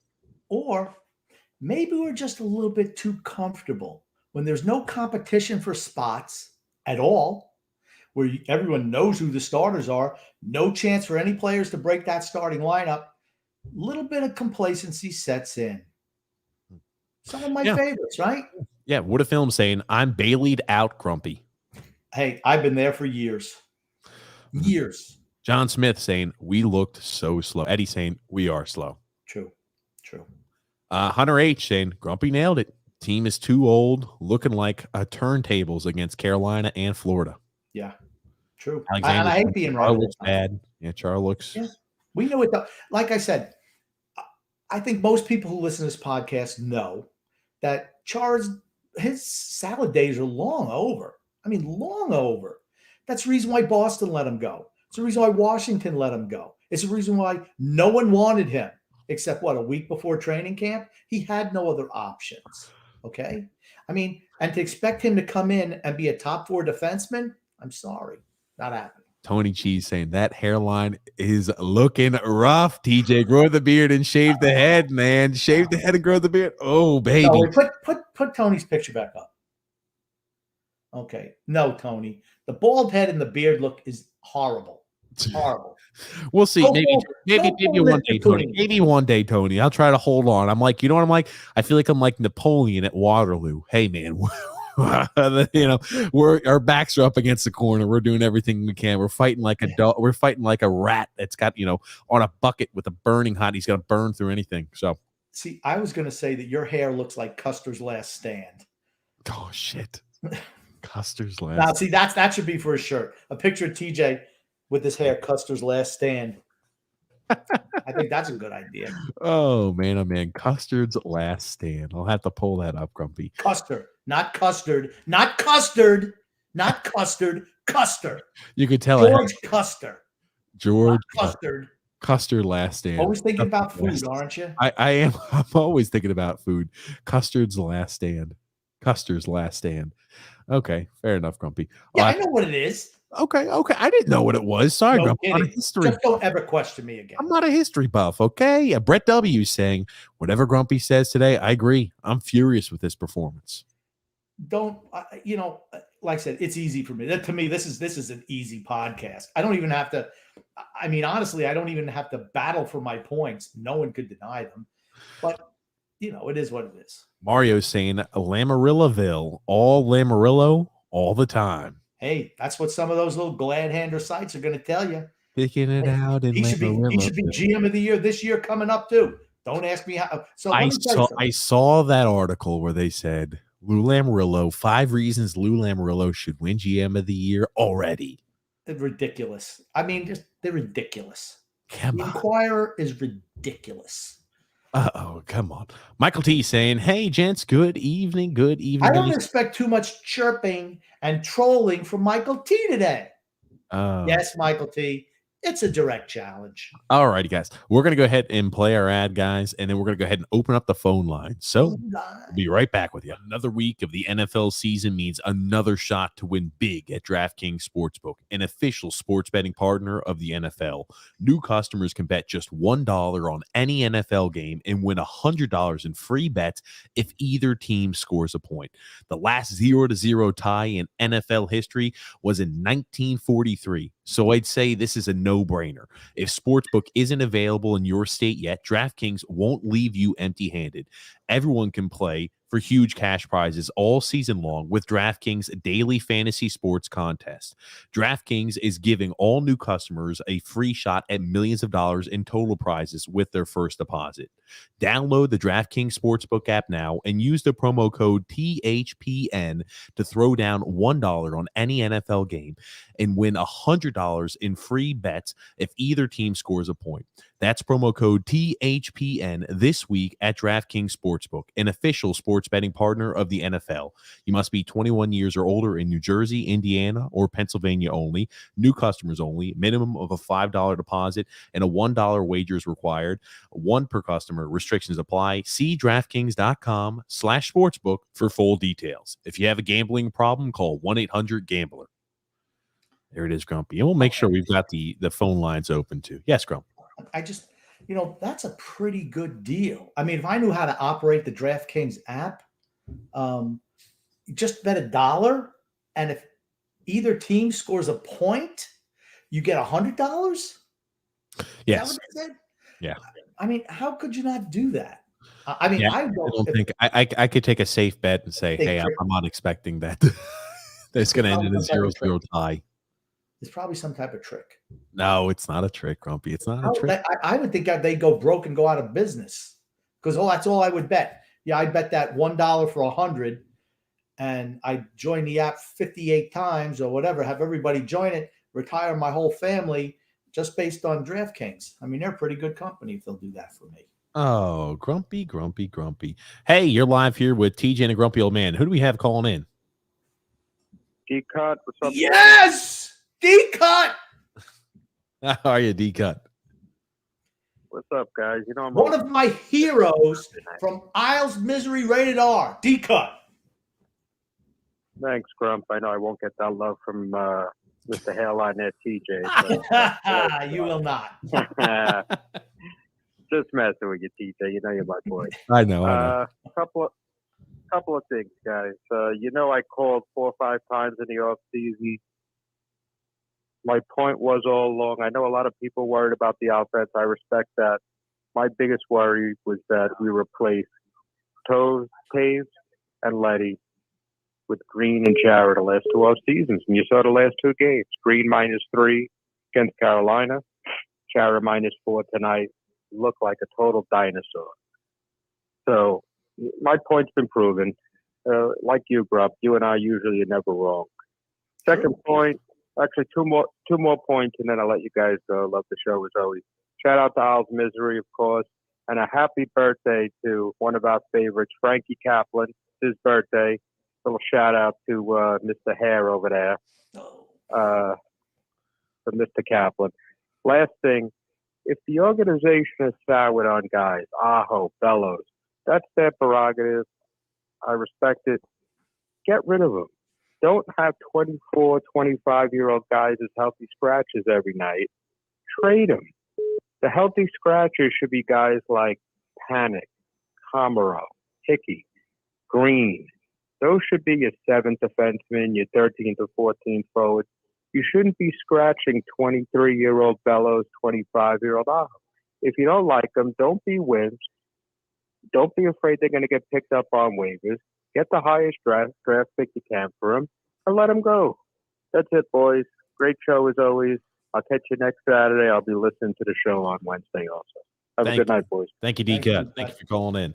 I think he brings up a really, really valid point. I've said it here all off season long. I've said it all off season long. Yeah. If you don't ever plan on playing guys like Aho, like Bellows, then let them go. Move them. right? I know they're afraid to lose them to waivers, right? If you have no intention on using them, get some draft capital back because having them sit there as healthy scratches actually decreases their value. I believe at least. And this gives you more ammunition to trade for 35, 40-year-old guys to backfill your roster during the season to make ourselves even worse. Oh, looky there, Grump. Slower and older. Oh, Grumpy. I'll tell you, there's something else, Grumpy. There's something else. But I don't disagree, Grump. I don't disagree that's not the way to go. Hey, you're live. You're a TJ and a grumpy old man. Who do we have calling in? Paul F., how you boys doing tonight? How you doing, Paul? Oh, I think I'm more grumpy than the grumpy old man, as per usual. I am bullish. My prediction of we're finishing fifth so far is coming true. I'm telling you, once I saw that Chara signing, I called it. From that point on, Owls are finishing fifth. Philly is going to get better because their tradition is every other year they're bad one year, the next year they're good, then they're bad, then they're good. They can't have a consistent year. They'll have the same group, and they'll still finish better than the previous year. So they're going to make the playoffs. Pittsburgh's going to find some bullshit out of their ass, and then Capitals are going to. They're going to still be in the playoffs because they'll do capital things, and then Hurricanes are going to win the division. And this defense is gonna be terrible because the Islanders refuse to bring up any of the younger guys and or have try and find a better defenseman. And I'm just sorry, guys. I don't know what you're thinking is going to happen, but unless the Rags completely fall apart and Philly decides to buck their tradition and continue to stay like crap, the Isles are finishing fifth. I mean, honestly, what optimism do you see? Because Char's going to stay, playing. They're not going to rest him or bring up any of the young guys, and they're not going to stick Green because Green's a chalk guy. Well, thanks so much there, Paul, for calling in. We'll go ahead and answer that too about the optimism. I will say, hey, we're 2 games in. I know I keep saying that, but I'll give a more articulate answer here. Thanks, so Paul, for calling in. We'll go ahead and get to that answer, Grumpy. I'll let you take it first there with your thoughts, Grumpy. I just want to do one correction for Paul. He said he predicted the Islanders were fifth. Well, right now they're eighth in the division, so we're not even as good as fifth. Oh man, I just wanted to say but that. Here's the thing too. It is a worry that we do have Andy Green and Zdeno Chara starting every night. Again, I'd be lying if we said it wasn't a worry. That being said, where we find spots of optimism, because as much as hey, it has looked dreary here as of late, these are teams that do give us trouble. They just do. The way and the style they play is a troubling style for us to deal with. We're not going to be playing the Florida Panthers and the Carolina Hurricanes every single night. And I know some people are going to counter and ask me, well, TJ, in order to win the cup, we're going to have to go against teams like that. That's correct. That's why you're not winning the cup. Oh, I'm not going to say there's a long bit. There's a long bit still left to go. There's still a long bit left to go. Here's the thing. You can get away with one of Chara and Green, but not 2 every night. I'd love to see Aho. I'd love to see him just give him a chance where he could step up and play with Mayfield. Let him be the puck mover. Let Mayfield be the defensive guy. See how that works out. And then you rotate Green and Chara with Dobson. To me, that's the only thing you can do right now. And again, regarding optimism, I will say it's early yet in the season. I thought that there's been a lot of parts of our game that has looked disjointed. Again, I'm not blaming Sorokin for losses. Could Sorokin have looked better at times? Yeah, for certain. Could our defense have looked better at times? Yes. I see some unfixable errors, like some unfixable spots, like, hey, the slowness of Zdeno Chara. I do see some fixable errors, though, as well, right? Like Pulak pressuring a man as he's entering the zone and has a free shot in the slot. That's more of a fixable issue. Sorokin not leaving, going outside of, not going outside the pipes too far and being out of control. That's a fixable issue. Some issues not so easily fixed. Some are. That being said, hey, you're here live with TJ and the Grumpy Old Man. Who do we have calling in? Hey, it's Brandon. How are you guys? Hey, Brandon, how are you? Good. I'm just driving. I have a 3.5-hour drive back from the game. I was about to say, I saw you there. I saw you get to see some of the players. Yeah, I got to meet the whole team. But I was listening just a little bit. People just need to relax. It's only 2 games. We played 2 of the better teams in the league in Carolina and Florida. Sorokin doesn't look great, but I think as soon as Varlamov gets back and they start to get back in their little tandem, I think things will start to calm down. My biggest concern is Chara. He looks slow, and you could tell his age is showing. Yeah. And I think that could be fixed. Whether he gets his play back together, or we bring in someone at the deadline or whatever. I think Hampus Lindholm would be a good, if we could somehow find a way to get him in from Anaheim. I think he could be helpful, but I think everybody just needs to take a deep breath, relax. The season's not over yet. It's only 2 games. There's 80 more games to go, and we'll be fine. Thanks, Brandon, for the call in. I always love the input there. I don't know now. Brandon said he got to meet the whole team. Brandon, you still there, or is he off? No, he's still here. Okay. Yeah. Now, was that a Make-A-Wish? Was that a Make-A-Wish thing while you got to meet that team? How'd that happen? He saw him at the hotel. Oh. Yeah, I saw them at the hotel.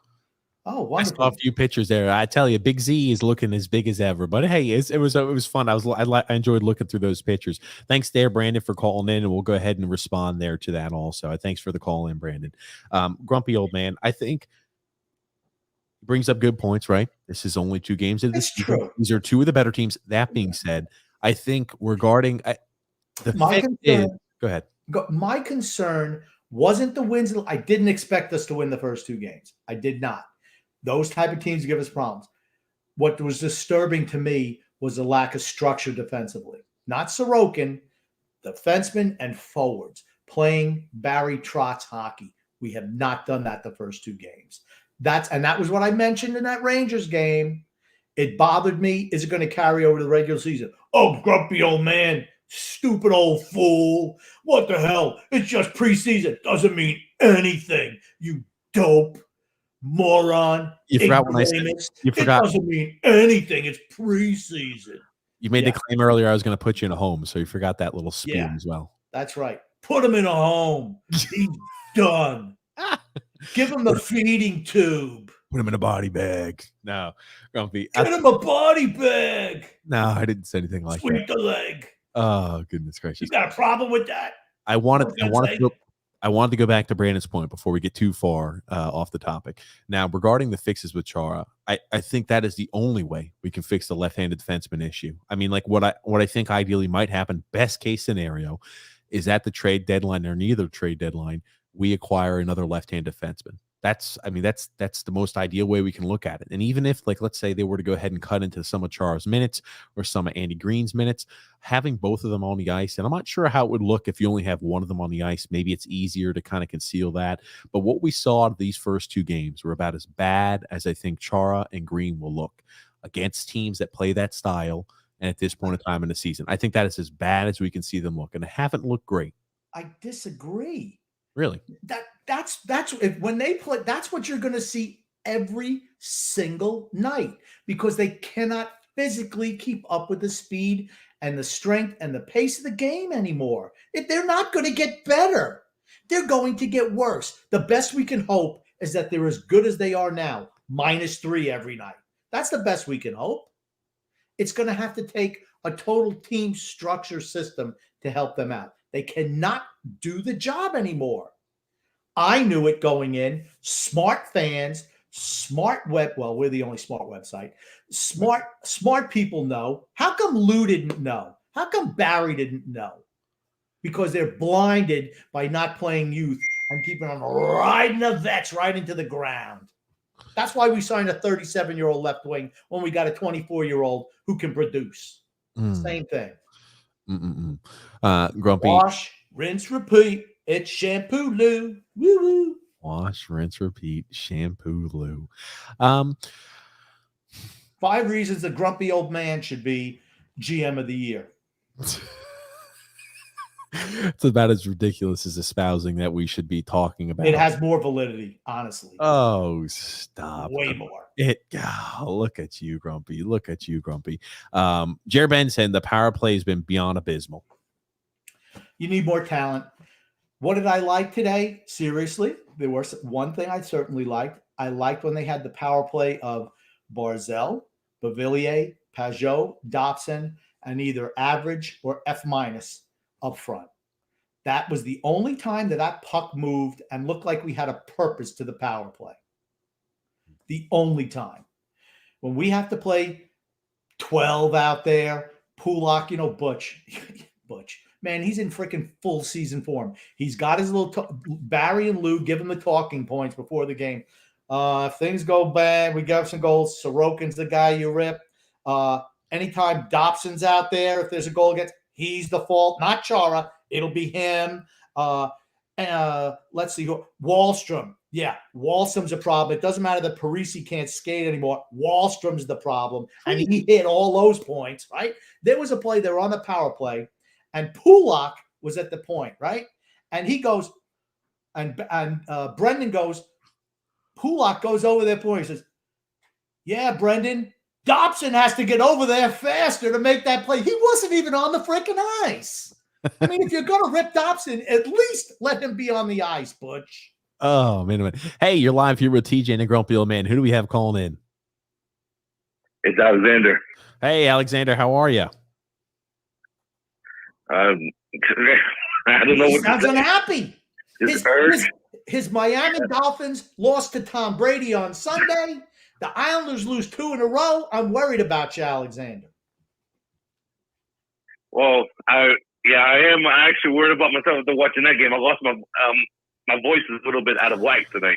I blew out my wife's eardrum from all the screaming out there tonight. Oh, man. But Did she smack you? But Did she smack you? Speak. Oh, I'll tell you one. She in the car. She lit me a new one in the car on the ride home. On the ride home on the way. So yeah, she did. She's a good woman. She's a good woman because she could have berated you in front of everybody in the arena. She waited till you got in the car. Good for her. But I tell you one thing, guys. Chara is looking so. I feel like when I'm watching Chara skate, I'm watching instant replay, slow motion, all the way down the ice. The same with Anders Lee, and I tell you one thing. The positive. There is some positive to take out of tonight, and that is the fact that we finally got a power play goal, even though it took us a couple of chances. Yeah. Couple games, yeah. Wallstrom got a goal tonight, and that's something that he can take from. And also, I want to see Aho play. I really do. I'm tired of seeing either Andy Green or Chara in that lineup, and it's just ridiculous. And I said this at the beginning of the season. I was with you, Grump, the whole way with them signing Parise and Chara. This team did not get better; it got worse. Thank you. Last season, and I do not think that. I think we're one and done in the playoffs, even if we get that far. We win one or two games. That's it. Oh, wow. Oh, wow. Well, thank you, Alexander, for calling in. I saw the seats, too. You had great seats there for the game. Sorry that it was such a dud there for the Islanders' performance. I hoped they were going to perform a little better for you, Alexander. But thank you so much for calling in, Grump, and I'll let you go ahead and respond to that. Thank you, Alexander. Yeah, Alexander is smart. Have a good night, guys. Take care. Thank you so much, Alexander. Love you, baby. And I'm just going to say that, he's so right on everything he says. And it's not – here's the thing. You're going to have to watch one of the two of them. The thing is, you can't have both in the lineup at the same time. Just can't have both in the lineup. It just exposes you over and over and over again. Well, here's the thing, too. I think if you're talking about an easy transition, I don't think Aho is going to be utilized for quite some time. Because let's look at it realistically. What's going to happen is we're going to play our Chicagos. We're going to play our Columbus Blue Jackets. We're going to play, some of those lesser tier teams. We're going to play the Arizona Coyotes, and we're going to start winning games. And you're going to see some of the upset and, people are, fans are fickle sometimes. You're going to see some people saying, oh, okay, awesome. We're winning games. We're looking fantastic. We just got off to a slow start of the season. Maybe just some rust we were working off. You're going to see every other excuse under the bus when we start beating some of the lesser caliber teams. And then you're going to see kind of that movement kind of subside a little bit. I don't think, unfortunately, we're going to see Sebastian Aho at all, really. And again, it doesn't matter what Andy Green looks out there on the ice. And how often do I hear these people talk about Sebastian Aho doesn't play any defense? He doesn't do this. He doesn't do that. What is Andy Green? Green? With the way we're playing defense now, doesn't he? what has Andy Green done defensively this season so far, right? You look at him, he got worked through, driven through. He looked awful game one. Game two, right, on the wraparound. Sorokin's out of position, yeah, for certain. Andy Green's off in la-la land, watching his man back off the net, not keeping his head on a swivel with defensive awareness, saying, oh, okay, why all of a sudden is my forward backing off from his position in front of the net? Maybe there's something going on. Maybe I should turn my head. Maybe I should be aware, cognizant of what's going on. The guy wraps around, almost puts it through his skates for the goal. You're like, oh, okay, yeah, Andy Green maybe could have done something like that, right? Sebastian Aho could do the same thing. That's all I'm saying, right? So I'm all for getting, players, and this is what I told Grumpy before the podcast. I told him after game 1 too, right? You give Andy Green a little bit of a leash, but in the same token, here's the thing, right? Andy, we want to win, right? I need to see better performances out of you. I know what you can do. I've seen you do it last year at times and moments. We need to start seeing that, man. We've got people who are hungry. We want competition. We want to win. You know this. We believe you are in our future and plans to win this season. That being said, I know you can offer better on the ice. I know you can offer better on the ice. If we don't start seeing that, I know Sebastian Aho, he's hungry. He wants to come in. He's a guy who we might have to give a chance there. We need to see better performance out of you. That's how you talk with guys like that. I'm sure Barry does that. But I'm thinking to myself, that's how you talk to a guy like that, a veteran who's not performing necessarily as well as could be. Or maybe the conversation be like this. Of course, you have to be worried about hurting people's feelings. Oh, wow. But you'd say, Andy Green, you can't do it anymore. We're playing somebody else. Sit down. It's not 10 years ago. Zdeno Chara, it's not 15 years ago. It's 2021. Okay? You guys aren't up to snuff. We're playing younger players, better players, players who can skate. That's what we want in the lineup. If you can't do it, we're going to find somebody else who can. Do you think that's how Barry should come up to him and say exactly verbatim how you said that, Grumpy?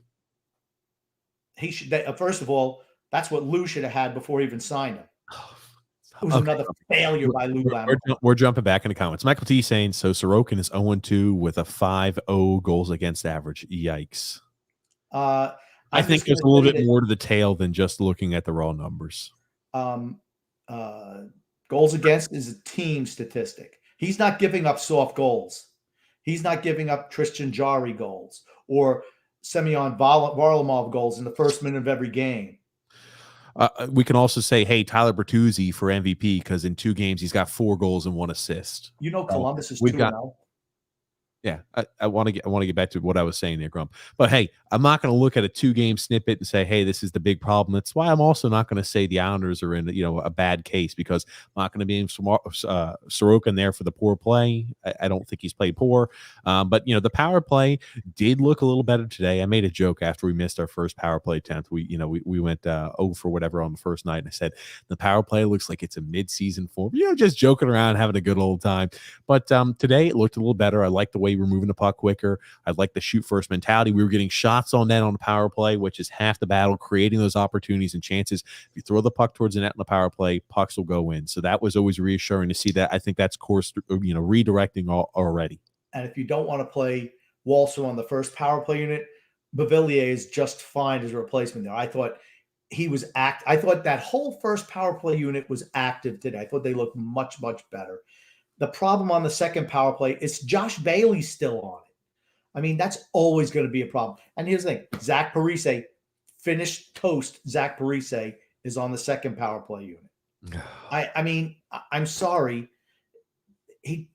I'm sorry, he's done. Okay, Grumpy, thank you. Scott L said, it's a long one, Grumpy. Strap in. Another disgusting, brutal loss. Butch is right when he says Sorokin is fighting the puck and not controlling his rebounds. I do think he has been struggling with his rebounds. I do think that Butch brought that up. I think that is an astute observation. I don't disagree. He struggled with his rebounds so far. He looks off. Is it time to hit the panic button after 2 games? No. The third line was the best line out there tonight. Barry better start thinking of rotating Chara and Green and let Aho be the third pair. Hope they do not dig themselves into a big hole to start off the season that they have to worry about making the playoffs. Really, Scott just summed it up right there, honestly. And the biggest thing, just to touch on the last thing, because everything else he said was spot on. You can't make the playoffs in the first month and a half, but you can dig yourself a hole where you can't get out the whole year. And that's a big concern for us. And I honestly thought we'd come out a little bit more structured to begin the year. That's my biggest concern. It's not that we've lost a couple of games, but it's the way we lost that's the problem for me. Absolutely. Hey, you're live here with TJ and a Grumpy Old Man. Who do we have calling in? Hey boys, it's the former mayor of Cincinnati. Oh, Jer Ben, how are you there? Doing all right. Yeah. So I mean, look, they underrated us for years. Now they want to overrate us. You know, and look at it. You know, we look like shit. You know, only 2 games, but we still look like shit. Char and Green should not both be playing at the same time. If you want to roll out one of them, switch them on and off, fine. But you can't have both of them out there. They along with Pellick, our age on left defense when you add it all up is 110 years old. 3 of them. Literally, I swear to God, 27, 39, 34, 110 years old. Hey, that's only 36, only about 36 and a half years old on average. That's not too bad. That's awful. Parise is dude, Grump. He's finished. Dude. He's cashed. He's literally a human garbage can. Tommy Baffy's going to be rummaging around him sooner or later. That's how garbage he is. The top line is the only one that looks good. Johnson scratched for lollipop is a joke. Barry ripping Wallstrom in the press after game 1 is a joke. And I think we might be past our window. I thought that, you know, depending on how we look, you know, with the new additions, all right, maybe we got a chance. But I don't know. I mean, I think the window might be past. I think it's time to board it up and start looking at a rebuild, boys. Oh, no, Jerry Springer. I appreciate the call in. We're going to talk you off the ledge, Jerry Springer. Thank you for the call in. Thank you so very much. Love you as always. But Grumpy, I'll let you go ahead and take that. Yeah, first of all, Jerry stole my joke. I was going to say, what's that brown stain on the mattress? But he beat me to it. So, you know, I got to give him credit for there. I feel that our window is over. We had a chance to extend it if we got Vladdy Tarasenko and improve the offense, because we knew we were taking a step back defensively. We knew we were.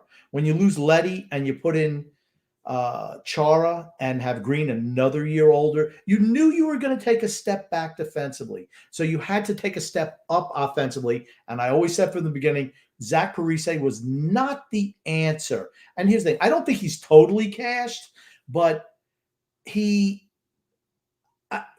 not going to be a difference maker. He's not going to. That's not where we're going to get our extra scoring from. And as opposed to Tommy Baffy, yeah, I'm sure he's going to see a lot of stuff in that garbage can he's not going to like seeing. Okay, I want to respond to that. Okay, and Zach Parise, number one, he's exactly what I expect him to be. He's a third line scorer where some nights he's going to look good, some nights not so much. Some nights he's going to be able to provide offense, other nights he can't. We still never addressed the need for a top 6 forward. We talked about, hey, where did we take steps backwards? Where did we take step forward? And I said the only way, absolute only way on the defensive side of the puck we could have improved is by Noah Dobson had to take such a large step forward that it offsets Andy Green, a year older, and replacing Nick Leddy with Zdeno Chara. And I'm afraid that Noah Dobson better be on a freaking high jump, or he better be pole vaulting if we need to take a step forward enough in order to offset the replacement of Nick Leddy with Zdeno Chara. And here's the thing, right?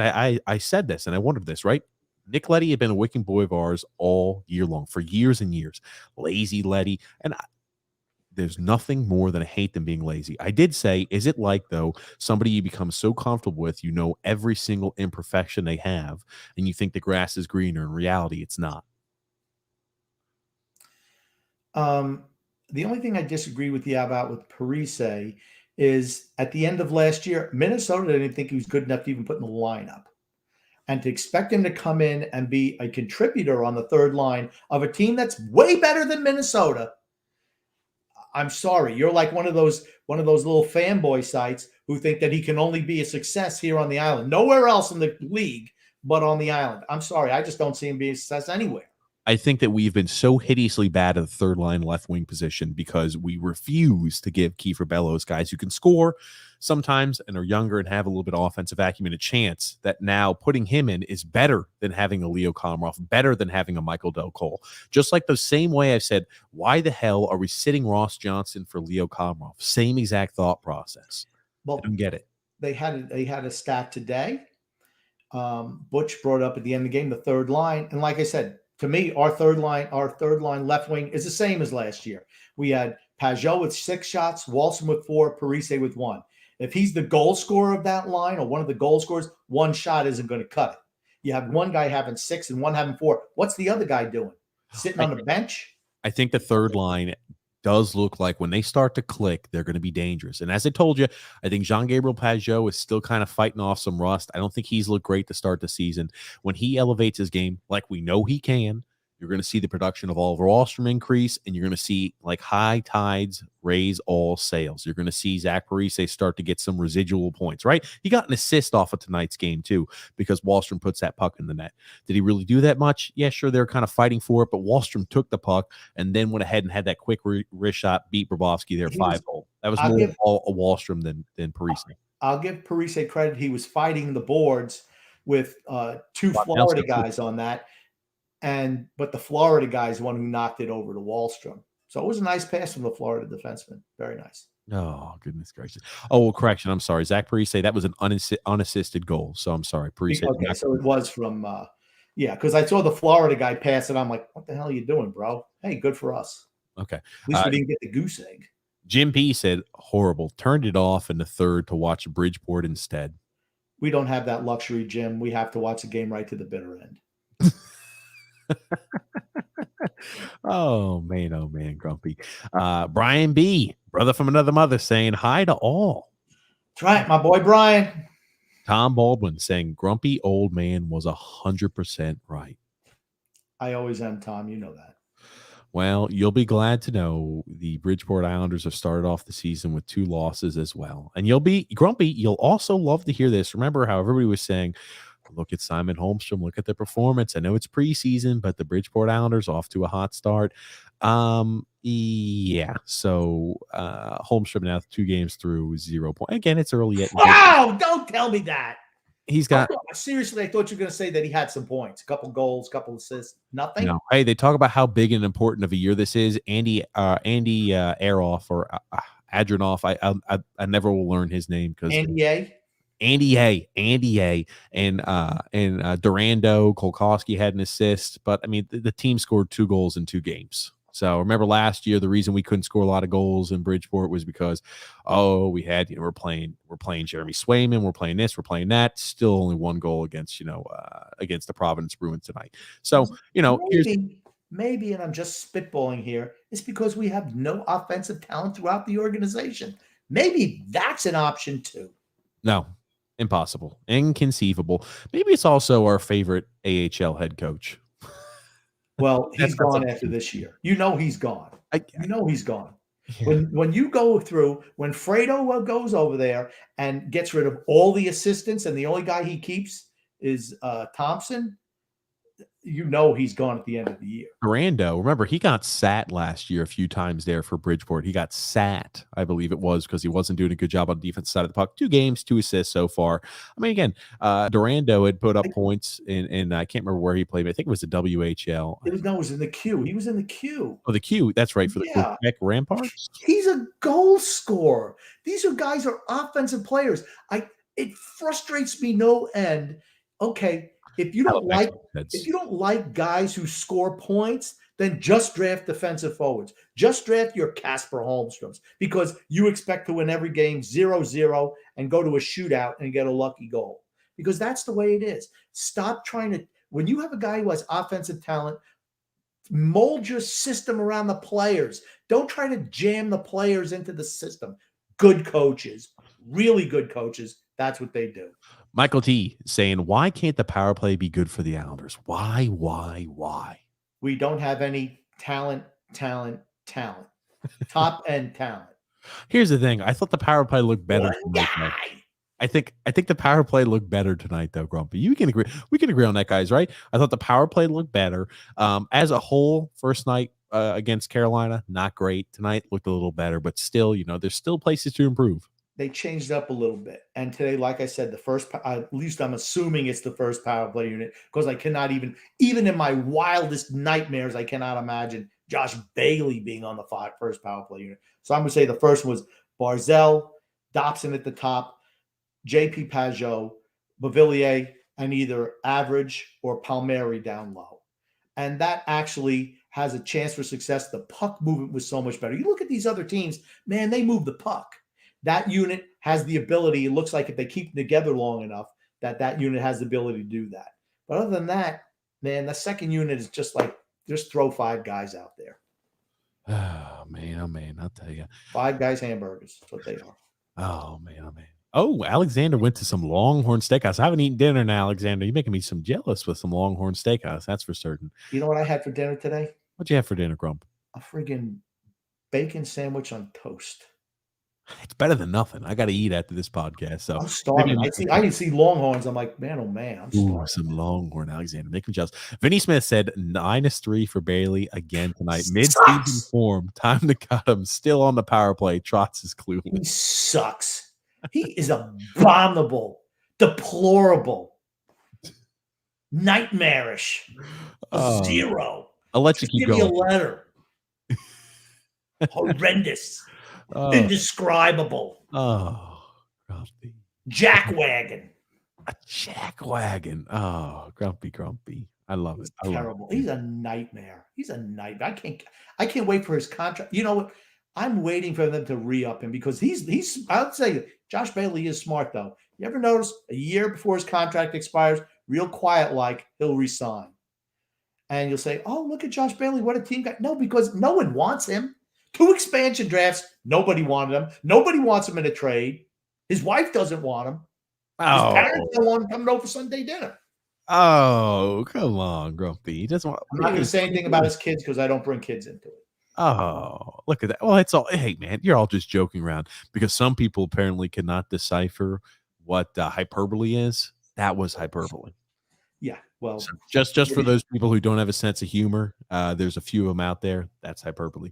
That being said, moving right along, What If Film said another rough night for Sorokin. Should have given Snyder some playing time. I would say after the 4th goal, I would have probably put Snyder in there because we fell apart after the 4th goal. That seemed like the team, I don't want to use the word quit, but it seemed like we kind of just like, okay, we're just going through the motion, just trying to play it out. I would have put Snyder in, may give him a little bit of wake-up call today.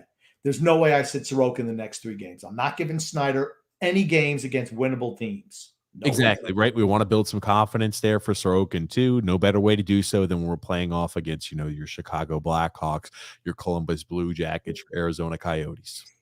I'm just going to say, here's another Grumpstradamus thing right here. If we wind up losing 2 of those 3 games, you think it's bad now? Just wait. People are going to come flooding to this podcast. Flooding. Mario said, apparently Trotz and Lamoriello were not aware that Chara is too slow now. I remember we told you this. We've been telling people this all off season long. And now we have a few clips, but now he's just wearing the Islanders uniform where I said, we are going to expect Chara to get walked around a few times for wide open goals and wide open scoring chances. It happened to him. The only reason we know is because we saw it happen for the Islanders' advantage last year when he was playing for the Washington Capitals. And I said, he's now a year older. We're probably going to see similar, if not maybe a little worse, of the same exact issues I saw from a third-party perspective from the Washington Capitals. Zdeno Chara on the Washington Capitals last year. It was happening at the end of his career with Boston. Yeah. It happened all year with Washington. And you're going to see it all year here. Because he's 44 years old. He doesn't have the foot speed. Yes, he has he's got everything mentally that you have to be able to do. But guess what? At some point in time, your body just can't keep up with the pace and the physicality. And he's certainly physical enough, but the speed of the game and the fact that you can't interfere like you used to be able to, or hook or hold, that really hurts him. I want to talk about that because I know you brought that up in passing. I freaking hate how they're going to be calling every single ticky-tack cross-checking penalty. I freaking Hate that. And again, maybe it's because the Islanders are a team where defensemen really gather advantage there from being physical and using, their sticks and cross-checking, quote unquote, people in front of the net. I am not a fan that every single time you kind of press on somebody with your stick and your hands there to their back, it's going to be called a cross-checking penalty now. It's like we're becoming the ice capades. Well, I've said that for the last couple of years now. I've said that, but what does the NHL want? What's what they want? They want 8 to 7 games, 7 to 6 games, just like you saw out of Tampa and Detroit, because, hey, it's entertaining as hell for a casual fan. And when they see that Tampa was down 6-4 in a matter of 3 minutes before, regulation ends, they tie the game up and send it to overtime and win in overtime. That's the wet dream for the NHL.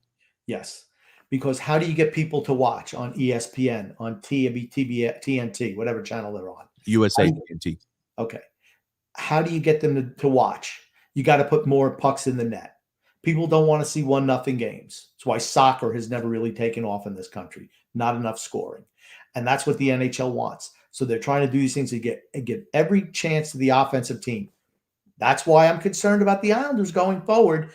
That's the way the league is going. Other teams have seen this, and that's how they're making their teams. Speed, aggression on the offensive end, score goals. That's how teams are built now. That gives us a problem. That's going to be a problem for us in the future as well. Absolutely. John Smith saying, how about that Komarov, though? Leo Komarov in the lineup tonight. I like how Butch couldn't wait to say, oh, there's Uncle Leo. Look at him making that pass. Okay. He had a puck along the boards, and he threw it to a wide open guy who was coming down the ice. They made it sound like it was the greatest pass ever. And he dumps on Dobson because Dobson had his guy probably 95% walled off for the first goal, and it kicks out to the right side with the whole empty side of the net, and the guy pokes it in. I mean, I'm not saying that maybe he could have done a little bit better, but why is no one else over there? I'm first of all, where the hell is Chara? Shouldn't Chara be the down low guy? What is he? Is he the outlet guy now? Chara should always be cemented in front of the net, in my opinion, if we can have something like that. That's for certain. Grump, I apologize. I made an update on my computer, and now I have it where anytime I receive a text, I get it to where I got to ring. So I'm going to have to bring the beautiful, lovely, my wife, Paige, in order to fix that. So I apologize. What are all these bings? Bing, bing, bing, bing. All I know, if I ever get a bing or a sound on my phone, hey, Grumpy, I'm going to be professional and shut your phone down. Take that down on silent. We don't have to hear it. I apologize, Grump. I'm not very tech savvy with that stuff. I have to look into the settings. I do apologize there for the ladies and gentlemen listening in post. Michael T said, I think the third line has some very good potential, but it will take some time. I 100% agree with this. I do think what I've seen the third line again. John Gabriel Pajot is not playing at top capacity. We've seen a few signs there from Zach Parise. And again, I have expectations for him. I think the expectations are reasonable. And Oliver Wahlstrom, I do think will continue to step forward. Don't believe the cartel media's narrative. Don't believe the narrative that, hey, he's not doing this well, he's not doing that well. I think what we saw from him tonight is good. I see progress in his game. Well, I just disagree with Parise. I just think he's just a jag at this point in time. That line's going to go as Pajot and Wahlstrom go. And whoever is playing the left wing is going to benefit. It's not going to be because of the left wing. I'd love to see Bellows on that side. I would just love it. But not going to happen. Yeah, absolutely, absolutely, Grumpy old man. You are going to be happy to know, Grumpy, we have a call from a very, very special caller to us. Lou on the landline. Lou on the landline. Put him through. Welcome to TJ and the Grumpy Old Man. Lou on the landline. How are you? Good evening, gentlemen. How are you? And the greatest eye on this podcast on the interwebs.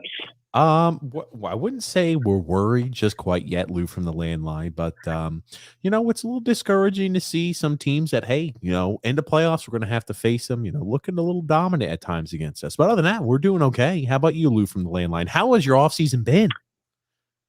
Oh, the offseason, I was busy this offseason, general managing and doing other pursuits. In fact, I just want to share with you that I'm a man of many talents. I know Grump likes the music. I've picked up songwriting and writing songs and singing.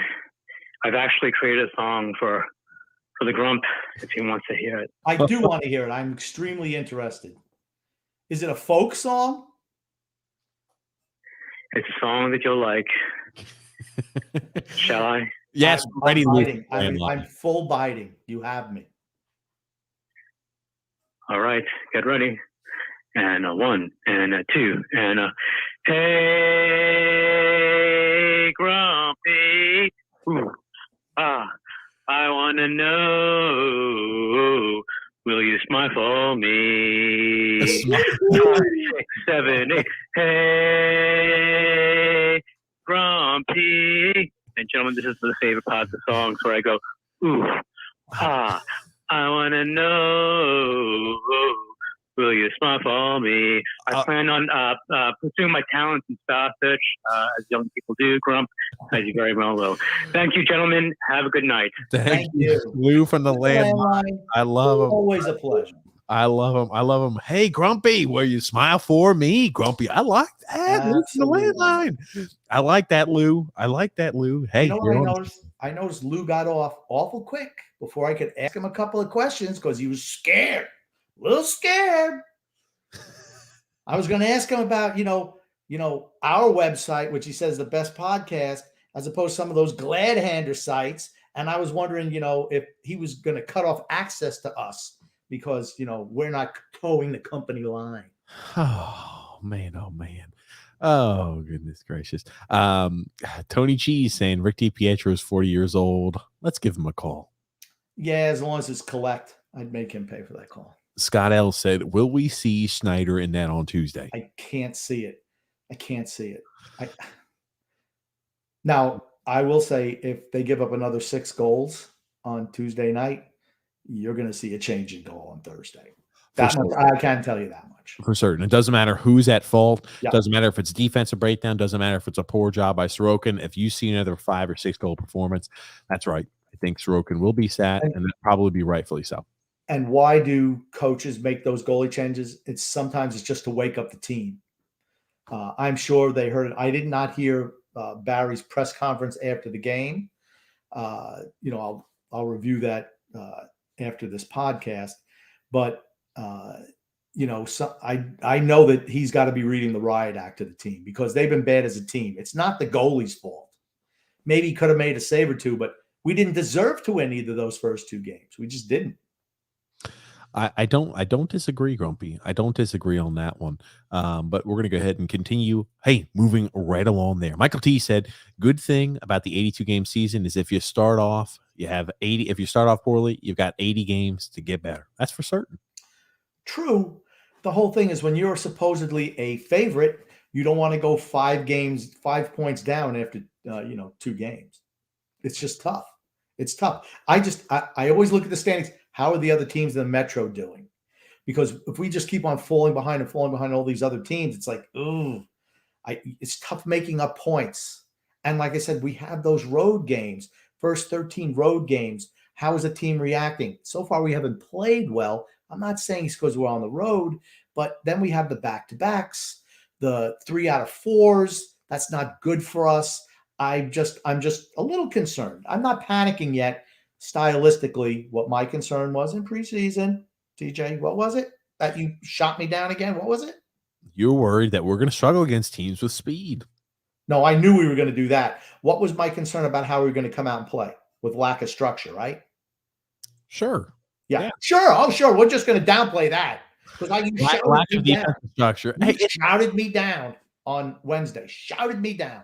Stupid. Put him in a home. You know what? Cover him in dirt. He's done. That's how it went, huh?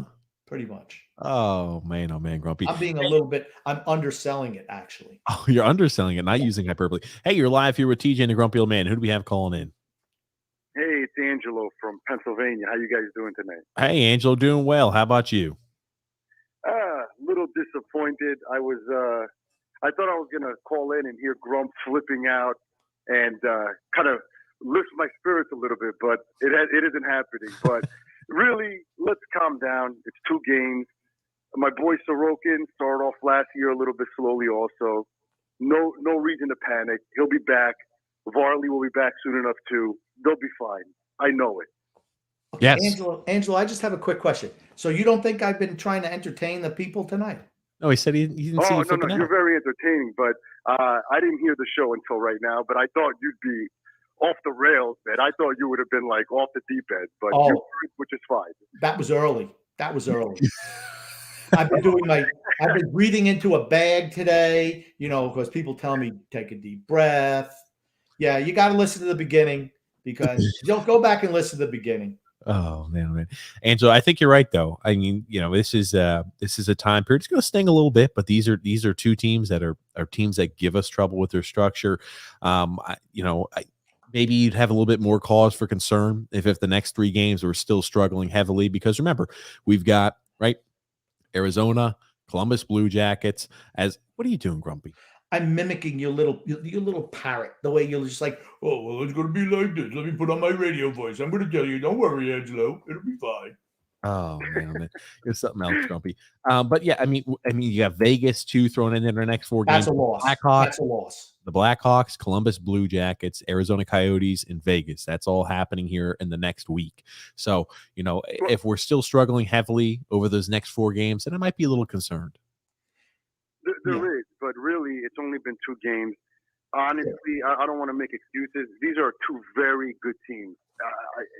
If anyone doesn't have Carolina or Florida towards the top of the Eastern Conference in their respective divisions, you're lying from before the season started, which it doesn't make excuses, but they did play 2 formidable opponents. I wish the games weren't so lopsided, but really, yeah, a little concerned, but for real, it's only been 2 games. Let's see what happens. They got honestly, for me though, can I be honest with you? Yeah. I love Zdeno Chara. He does not look like he could keep up, even on our team, which is sad. I think that maybe trying Aho in his place, someone with a little speed, someone with a little bit more enthusiasm, something more to prove, might be good for Chara and Aho if you gave Aho a couple games to see what he can do. Absolutely. Thank you so much for calling into Angelo and Grumpy. I'll let you respond. Thank you so much. Can I ask one more question? Yeah. Because I'm in the middle of Flyers country. Yeah. Yo, Grump. I hate the Flyers. I hate the Flyers too. Don't get me wrong. I live here, man. I'm in Flyers country. I know. I feel bad for you. Thank you. Why do you hate the Flyers so much, Grumpy? Is also what he wants. I've always hated the Flyers. The filthy Philadelphia Flyers, the lowest life forms on the planet. Angelo, I will let you. I'll hang you up. Thank you so much for calling in, because this will be another 5-minute tirade by Grumpy how much he hates the Flyers. Did Angelo have a question, or did he just want me to go? That was a question. He wants to know why you hate the Flyers so much. Oh, why I hate the Flyers? I always hated them. You got to remember, when I was a kid, I grew up during the Broad Street Bully era, and they used to beat the. I'll never forget a Newsday picture where somebody some California Golden Seal was mixing up with Bobby Clark, and you saw 4 other Flyer guys just waylaying this poor little California Golden Seal guy. And I'm like, man, I hate that team. And just the dirty, cheap way they play. My brother likes the Flyers. I mean, what a loser he is, honestly. I mean, anyone who likes the Flyers, you got a problem, a mental problem. I hate the Flyers. I hate them. That's why I'm scared of them too. Because I'd rather lose to almost any other team than the Flyers. I hate the Flyers. Would you rather lose to Pittsburgh 5 years on yes, than a Flyers? Yes. I don't hate Pittsburgh. I do not hate Pittsburgh. I hate the Flyers. Matter of fact, in all of sports, there's no team that I hate more than Flyers. Once again, when the Flyers played the Russians, I was rooting for the Russians. Think about how bad that was. This was during the height of the Cold War, and I was rooting for the Russians over the Flyers. Yeah. And, of course, the Flyers are the only NHL team to win. Why? Because they gooned it up against the Russian team. Okay, Grumpy, you got a few comments, and I think Michael M sent this to us, so thank you, Michael, for sending this in to us. Now, I'm going to show you this, Grumpy. Now, this is happening, the post-game interview, which you did not have a chance to listen to yet because we go live right after the game. Andrew Gross, I'll zoom in here for you, saying, Trot says, we might see Matt Martin next game. Well, here we go, ladies and gentlemen. We might see Matt Martin. Trotz also said, we'll look to get in Sebastian Aho. Maybe not next game, but Trotz mentioned his puck moving ability, something Nick Leddy brought. So what we're going to see, I'm predicting, I'm going to put on my Grunstradamus hat because we play a back-to-back on Saturday. We play the I'm trying to think who we play on Saturday, Grump. On Saturday, we are playing Arizona, right? Arizona Coyotes, and on Sunday we play the Vegas Golden Knights. So maybe we might see Sebastian Aho in for one of those two games, maybe the first half or the second half. I could see maybe Sebastian Aho being thrown in if the defensive struggles continue.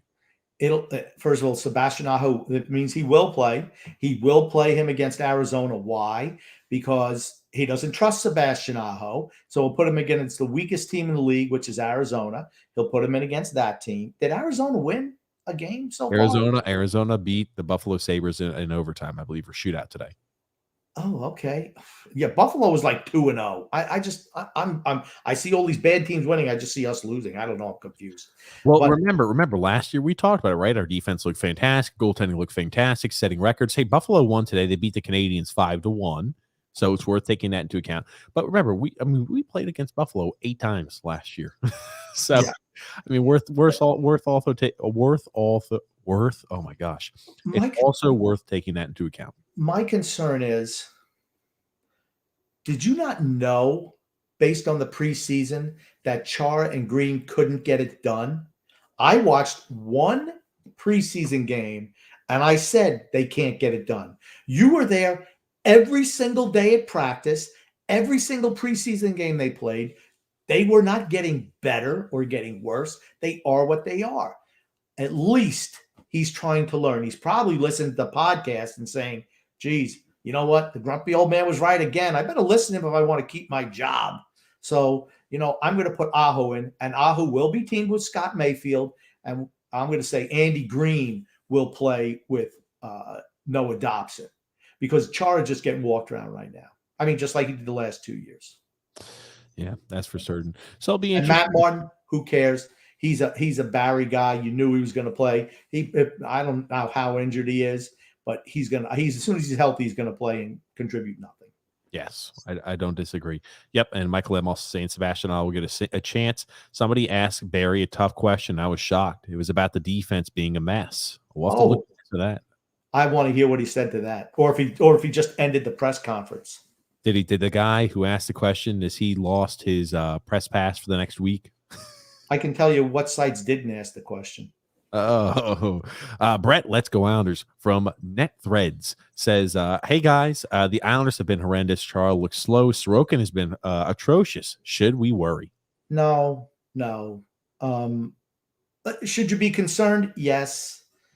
But not Islander fans. This is a long season. It's a long season. We have time to right the ship, but it's all going to come down to, like I mentioned to TJ Wednesday, structure. If we play our structure, if we play Islander Barry Trotz hockey, we will eventually come out the other side, because even Barry has realized Aho's got to get into the game, which I preached during the off season. Give him the shot playing there, someone who can move the puck with Mayfield, because you can't have both Chara and Green on the ice at the same time. It'll save wear and tear on their legs. Let Dobson learn from both of them, pairing him with one or the other each night. That would be optimal I just don't think Salo's going to be the answer, because there's no way Barry's going to put Salo and Dobson together, or Aho and Dobson. That's not happening.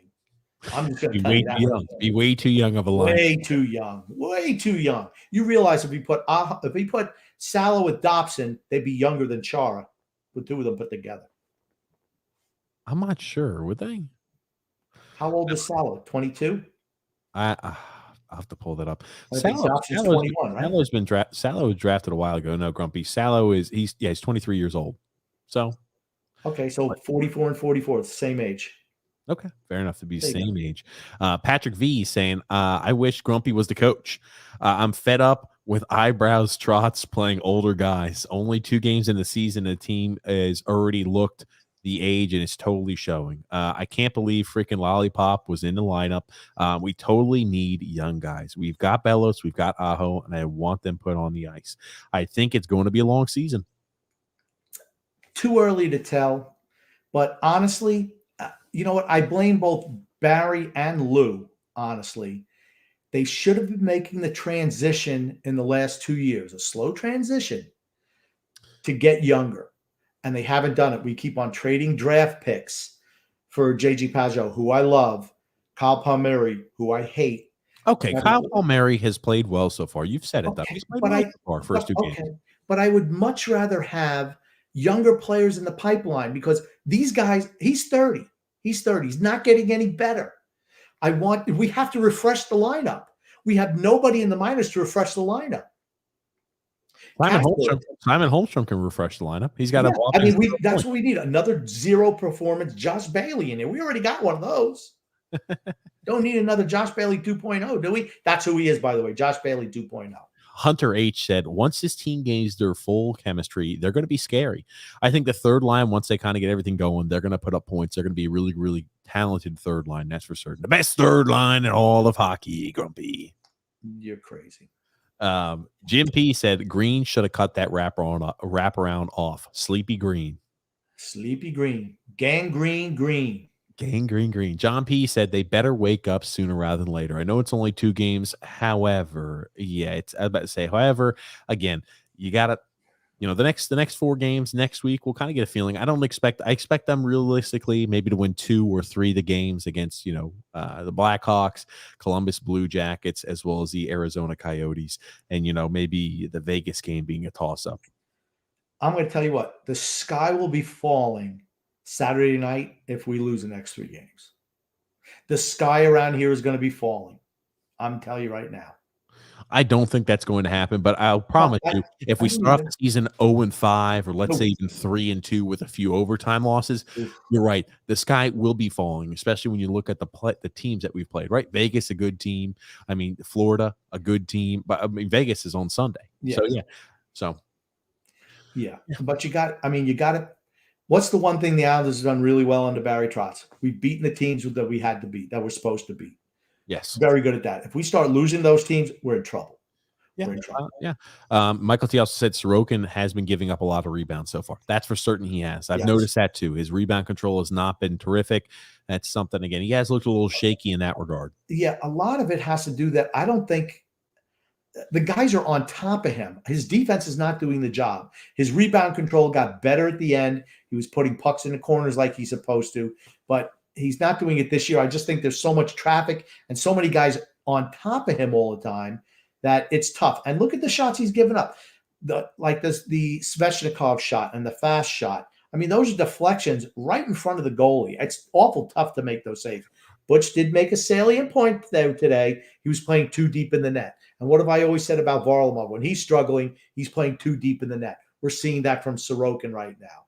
And that's how you can tell a goaltender's confidence for the most part. If they're on top of that crease, they're feeling good. When they're crawling back into the net, they're feeling a little shaky. And I feel that Sorokin is there right now. Yeah, and one of Tudo's signs says, yep, Sorokin definitely looks shaky. Again, he hasn't been disastrous or atrocious, but he has looked a little shaky. I mean, I'm not saying he's not looked elite or the caliber of what we expect from him yet. It's 2 games in, no. And again, he's been getting peppered and shelled, and our team defense has been hideous over that time period too. John Smith said, he's in love. He's all shook up. Mm-hmm. Da-da-da. Yeah. John Smith said, no one is skating. The only one moving their feet is Pavilier. And Barzell. Barzell's skating too. And I'm going to give Palmieri a little bit of credit. He's been skating also. And Pajot did tonight.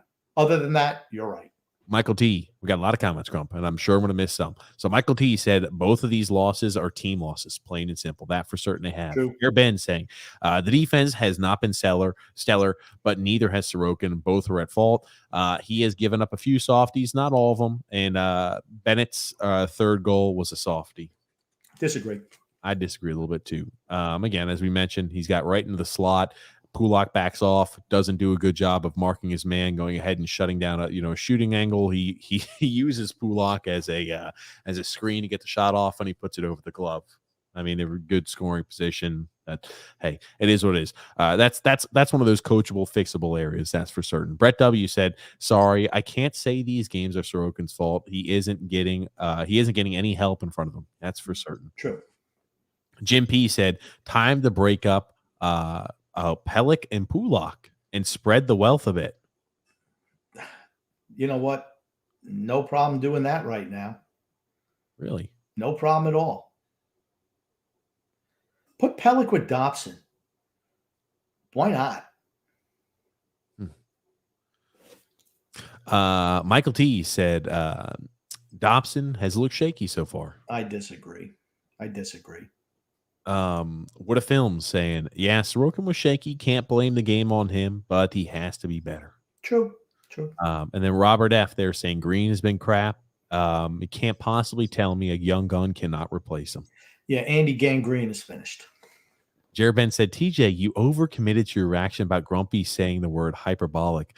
That bizarre reaction, you could have been done and ended 3 seconds earlier. Well, there's a reason why I did that for as long as I did, due to some social media stir. So there was a reason I hammed it up there for quite a bit about, whoa, you're being hyperbolic. There was definitely a reason behind that. The cartel was attacking the grumpy old man. Oh, the cartel is attacking the Islanders. Never say that. Like I care. Hey, it's no worries. All water under the bridge. Michael T said Hampus Lindholm should be an Islander sooner or later. 100%. It's been a while since I've seen Lindholm play. I don't know how good he is defensively. I mean, think about how bad it is. Could you imagine if Gustafsson was here? He doesn't play any defense. Well, here's the thing. I mean, Green hasn't been playing much defense, and Charles wasn't great either. So I mean, really, what else? Lindholm's a UFA. I had him on my fantasy team a couple of years ago. He was pretty good. He puts up some points, but I don't know how good he is defensively at this stage. Scott L seems the change Barry made really work tonight with Lollipop Leo instead of Johnston. Yeah, we needed to change. We needed to tweak our intensity, get it up there. Yeah, okay. How'd that work out for you? Brett W said, by the way, Ross Johnston's career as an Islander is probably already over. Trotz put a first line guy on the first line. Trotz put a first line guy on the first line. Yeah, I'll tell you, Ross is. I don't foresee him getting signed back. It's whatever. I only wish him nothing but success, just like I wish every other ex-Islander. I wish him nothing but success. He's been a good soldier and got a raw deal with Trotz and Lamoriello. Period. Vinny L said 2 words come to mind about this New York Islanders team: old and slow. True and true. That's because we have Dumb and Dumber running the team. And I love the Rocky picture. Oh man. Jeff S said, I said this before the season started, having both Green and Chara in the same lineup will hurt, especially in the playoffs. Chara and Green do not belong on the same team. We have to make the playoffs first. Let's see if we can accomplish that. And then Jeff also said, I think we should put the brakes on calling Sorokin a franchise goalie. He has given up plenty of soft goals so far. I wouldn't call him soft goals. But he hasn't been great so far. He hasn't stolen a game, that's for certain. But either one of these games would have been tough to steal. I was about to say, you couldn't steal a game like this. If you did, it would be like you had Dominic Hasek and Patrick Waugh lined up back-to-back and net behind each other, or 2 sumo wrestlers stacked in front of each other, blocking the entirety of the net. Dave Biha said, respectfully disagree from last week. Youth on this team are better and more important. The cup window is set by Palmieri and Josh Bailey's age. Salo and Bolduc are going to be good. Bet on it. I don't understand the comment. Last week's team there, youth is better to have and be more important. The cup window is set. They're talking about the cup window. You said the cup window is already passed. Do you not remember that, Grumpy? Yes, I do. Well, you just said from last week. I'm just confused. Okay. Which isn't hard to do, honestly. Senile, finished. Fair enough. Jared Ben said 2 of the top 5 oldest players in the league are our 2 left-handed defensemen. I did see that graphic today. Think about that. That's not something that's very reassuring. And here's they're playing. It's not going to be long term, but you don't want it to be like, hey, we're having to wait until 50 games into the season to where the trade deadline is before we can write a very, very noticeable hole. And just think about it. There are 2 of our left-handed defensemen on a team that's predicated on defense. The other one was Joe Thornton. The other 2 were goalies. So in essence, we have 2 of the 3 oldest players in the league. Goalies don't really count. Yeah, they don't really count. And then, Yeah, Kevin M saying too many easy goals were let up by Sorokin. Okay. I don't think so. Michael T said, "Hey, Buffalo's 2-0-0. No one's going to say they're winning the President's Trophy. Hey, the road to 82-0 is still on for the Buffalo Sabres." Okay, I have a friend of mine who's a Buffalo Sabres fan, and he knows I do this podcast, and he sent me a little snippet on Thursday or Friday morning showing Buffalo in first place and the Islanders in last with a smiley face. I guess he can do that again tomorrow morning.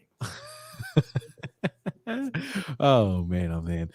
Kevin M also said, I'm more worried about Green and Mayfield on the same line. Where's the offense provided on the line?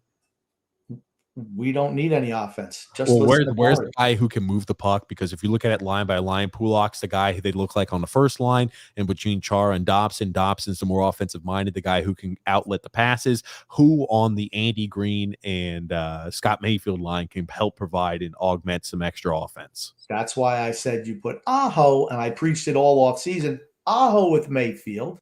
He's a puck mover, could fill the Devon Taves role. And you put Green/Chara, alternate both of them with Dobson. Or you put Pellick with Dobson. You put Green and I don't know, because Pulak doesn't look fast either. Our defense is slow. That's a problem. What a Film said, tough game, but at least Komarov was back in the lineup for you, Grumpy. Yep, perfect. And all I thought about was him riding on the back of that. I guess his buddy had a little scooter, and him riding through the streets of his little Leningrad or wherever the hell he's from. Stalingrad. Jeff S said, agreed. Pajot looked like he's hurt and a little slow. Did not handle the puck well in the first game. Did not catch much of the second game. Trust me, he didn't miss much today. Yeah, but he was way better in the second game. It seemed like he had jump, and he was totally involved in the play. Certainly, I don't know why he played so poorly the first game. I don't know why he looked so bad at the end of the preseason, but he did look good today. What a Film said, if hockey is going to be this bad, we're going to need some hockey fan fights, TJ. I don't think the hockey fans fight all that often. I feel like it's more of like an outdoor thing.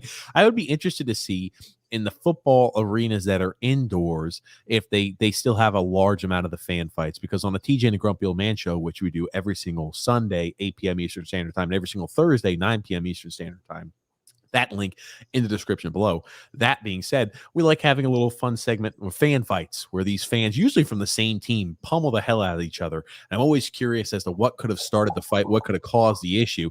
I'm sure alcohol usually is always involved. That being said, I'll be interested to see if it's only mostly outdoors. So like the football stadiums that have an open top, all the baseball stadiums, again, it's not indoors. So I'm interested to see if there are a lot of hockey fights where hockey fans are pummeling the hell out of each other in the arena. That would be interesting to see. My favorite ones of those fights are where a drunk woman gets belligerent and is going after somebody else, and her man takes a beating for it. I always wonder what the car ride home. Somebody, and then somebody who gets a beer thrown at him gets upset because he's drunk and then starts getting physical, and then somebody else who wanted nothing to do with the situation has to step in, and then he gets pummeled. Oh yeah, I tell you, the fan fights are always a fun bit. Thanks for bringing that up. Yeah, absolutely. You would like to know, Rob L. Grumpy Old Man said the grumpy old man is finished and old. So I know we lost some comments. I want to apologize there for the comments we lost, but there was a comment, Grumpy, coming at you there. Rob, who loves you oh so much, said that grumpy old man is old and finished. So I thought I've heard it before. I'm sure I'll hear it again. I just keep on rolling. Oh my goodness. Christopher C said refs stole the earlier goal and framed us with goaltender interference. No, Christopher, no. Christopher. I think it was honestly, it's an odd situation, right? He was getting interfered with, and again happened to hit the Bobrovsky skate in the crease. If we got the power play from it, so honestly it didn't end all that poorly for us. Like I said, I always put the shoe on the other foot test and see how you would feel in the other way. That's how would you feel lucky, or do you think you feel pissed off? Yeah, I'd feel pissed off. JK, Lou from the line said, if we play Carolina 3 games this season, we're losing 4 times. Sorry, they just have our number. They're better than us, and their style. I mean, they're just better than we are. There's nothing wrong with that, and their style is death to us. Last time we played them, we lost them 4 in a row, right? Wasn't that the last time we played them? The last time we had played them. Yeah, I think so. Yeah. So we got no. No, because we got the Eastern Conference Finals. But the last time, because remember, we played them in the regular season too, in the short and the hiatus season. We got the Eastern Conference Finals. Okay. 3 years ago, we got beat 4 in a row against them. Okay. But Michael T said, "Hey, Grumpy, Ginger or Mary Ann?" Ginger. What is that? Oh, God. What's Ginger or Mary Ann? Everyone picks Mary Ann. What is that? What does that tell me? I don't know what the hell that is. Gilligan's Island. It's like, which girl would you like? Ginger, the movie star, or the girl from the country, Mary Ann? Mary Ann used to wear a little pair of blue shorts and like a little tied off, not like a tank top, but something like a little short tied off. And then, but Ginger, who was certainly more well endowed, Tina Louise, I think she's still alive. She's not looking like she did back in the day. I can tell you that much.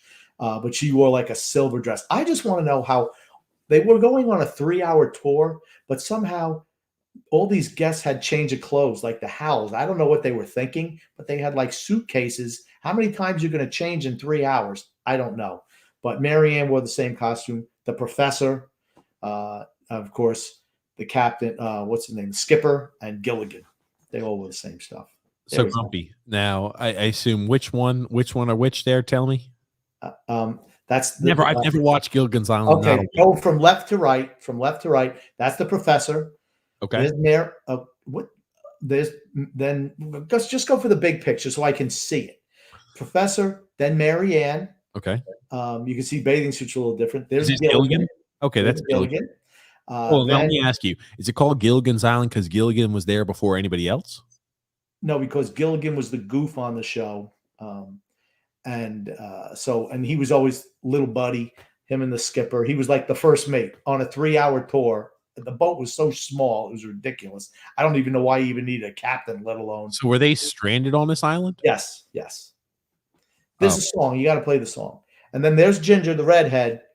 And there's Thurston Howell, the third. And there's Lovey, his wife Lovey. And then the skipper, who was Alan Hale Jr. His dad, Alan Hale, was also an actor in the 40s and 50s. So Bob Denver played Gilligan. Tina Louise played Ginger. Jim Backus, who also did the voice for Mr. Magoo, played Mr. Howell. I don't know what the hell Lovey did. Russell Johnson played the professor, and I forget who Mary Ann's real name was. She'd just always be Mary Ann. And see, I always remember the costume that she had there with the red top with the blue pants. That one right there. Yep, Dawn Wells. That's who she was. Yeah. Well, thank you, Grumpy. I had no idea what Gilligan's Island was or anything about it. What a loser. It's How come you're not born? Gilligan's Island? It was made before I was born, Grump. Oh, so does that mean what? Time didn't exist before you were born? No, I'm just not a historian of Gilligan's Island. When did history start for you? 1990? Guess what? The world's been spinning a lot longer than that, I hate to tell you. William C. said, tired of the same old Islanders. No offense. Power play sucks. Barry post-game and pre-game statements mean nothing because it's the same old bullshit. We got to get better, play better. I'll tell you one thing. That's how all coaches are in those post-games. They're always, and I tell you, like, it doesn't matter how the team's doing. They're always the freaking same. Doesn't matter across what sports, soccer, football. We got to be better. You know, we had a few chances. We got to make sure we execute on them. There's a few things we can hem up on our own zone. But, you know, we just got to play better than that. I mean, I think we can play better. We got to play better. What Barry should do is come out there with a turban and play Karnak the Magnificent and say, ask your question. They ask the question and he says, hold on. We got to play. We got to play better. We got to coach better. That's the same answer for everything. Oh, goodness gracious. Brett W. said, TJ Chara may be a legend, but so is Potvin, but I don't want to see him out here in 2021 either. That's right, because players don't age like wine. They age like what, TJ? Vinegar, Grumpy. Thank you very much. Matt I said, Wallstrom was better tonight, as was Pajot for certain. Again, Correct. Spots of optimism, right? That line, when they start getting going, I don't ever expect the third line to be your primary source of scoring, but if that's like a complementary piece where they're also providing a goal or so a game, you're really looking at, you know, a talented group, that's for certain. So, you know, spots of optimism, third line production is one of them. Tom B said, bring Hickey up, and Leo should clear waivers for cap space. Well, Leo can definitely clear waivers for cap space. I don't want to see Hickey anywhere near this team. Nowhere near this team. I agree. Brett W said, it makes me nuts how Trotz refuses to play Ross Johnson. He's better than Martin now and way better than Leo. But he's not one of Barry's boys. Barry's boys. Barry and the Vets. Barry and the Vets. Paul O.C. said, if we continue to play this way, we'll win no more than 4 games on this road trip. You cannot play this way in this league and hope to win games. Yeah, that's true. But we have played 2 really good teams. And while we've been thoroughly outclassed, I do expect a little bit better week going forward. By next Saturday, my gosh, we have to win 2 of the 3. I don't think, and I still think we're going to be in panic mode if we only win 2 or 3. But we have to win at least 2 of the 3. You got to beat the lesser teams in the league. It's one thing Barry Trotz's teams have done since he's been with the Islanders. We beat the teams we're supposed to beat. And if that doesn't happen, then the alarm bells might start ringing. Tornado warning! Watch out! Oh my goodness gracious, grumpy old man. Got a comment here from Michael T saying, we hardly even touched Bobrovsky.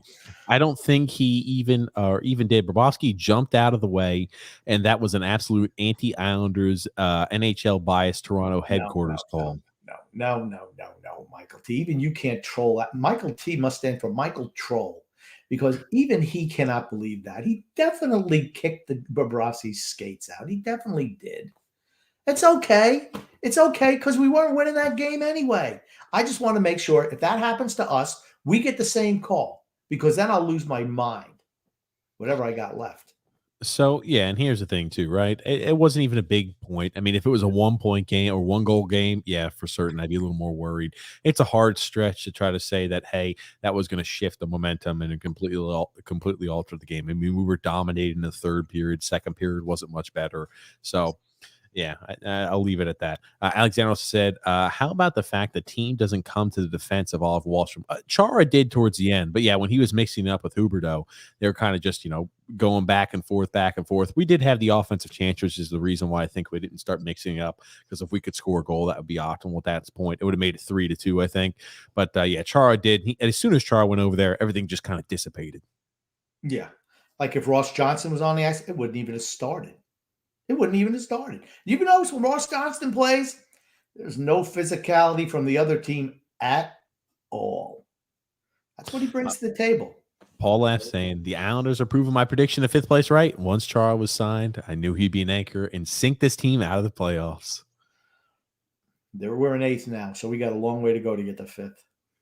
Jesse B said, Grumpy, when are you hosting your buddies from Eyes on Isles? You're an old man. You're the man, old timer. Jesse, they're scared. Grumpy.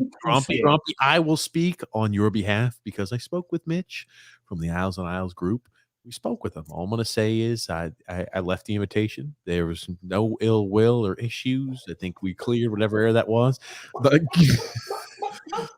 if you can't tell, this is a character right here that you're seeing. I'm just explaining that in case some people are going to try to take this out of context. This is Grumpy's character. That being said, also, I extended the invitation. I didn't get a response from it, but everything seems to be good between them and us. There's no issues. But we did speak with Mitch there this week. That's for certain. And no issues. Again, winner, chicken dinner. Oh, stop, Grumpy. Paul F. said, mark my words, Philly and the Rangers will kick us out of the playoffs because of the retirement home that Lou built. True. I don't know. Here's the thing. I still think we're making the playoffs. Here, the issue that I worry about is because everybody's in agreement, right? At the trade deadline, we are trading for a left-handed defenseman to help augment the defensive structure, because Green and Chara out there every single night is not going to cut it over the long haul, will not cut it in the playoffs. So we're going to have to worry about how can we get to 50 games and be in a reasonable position to where once we add a left-handed defenseman, a top 4 left-handed defenseman, it's going to help elevate us. That's the big thing right now.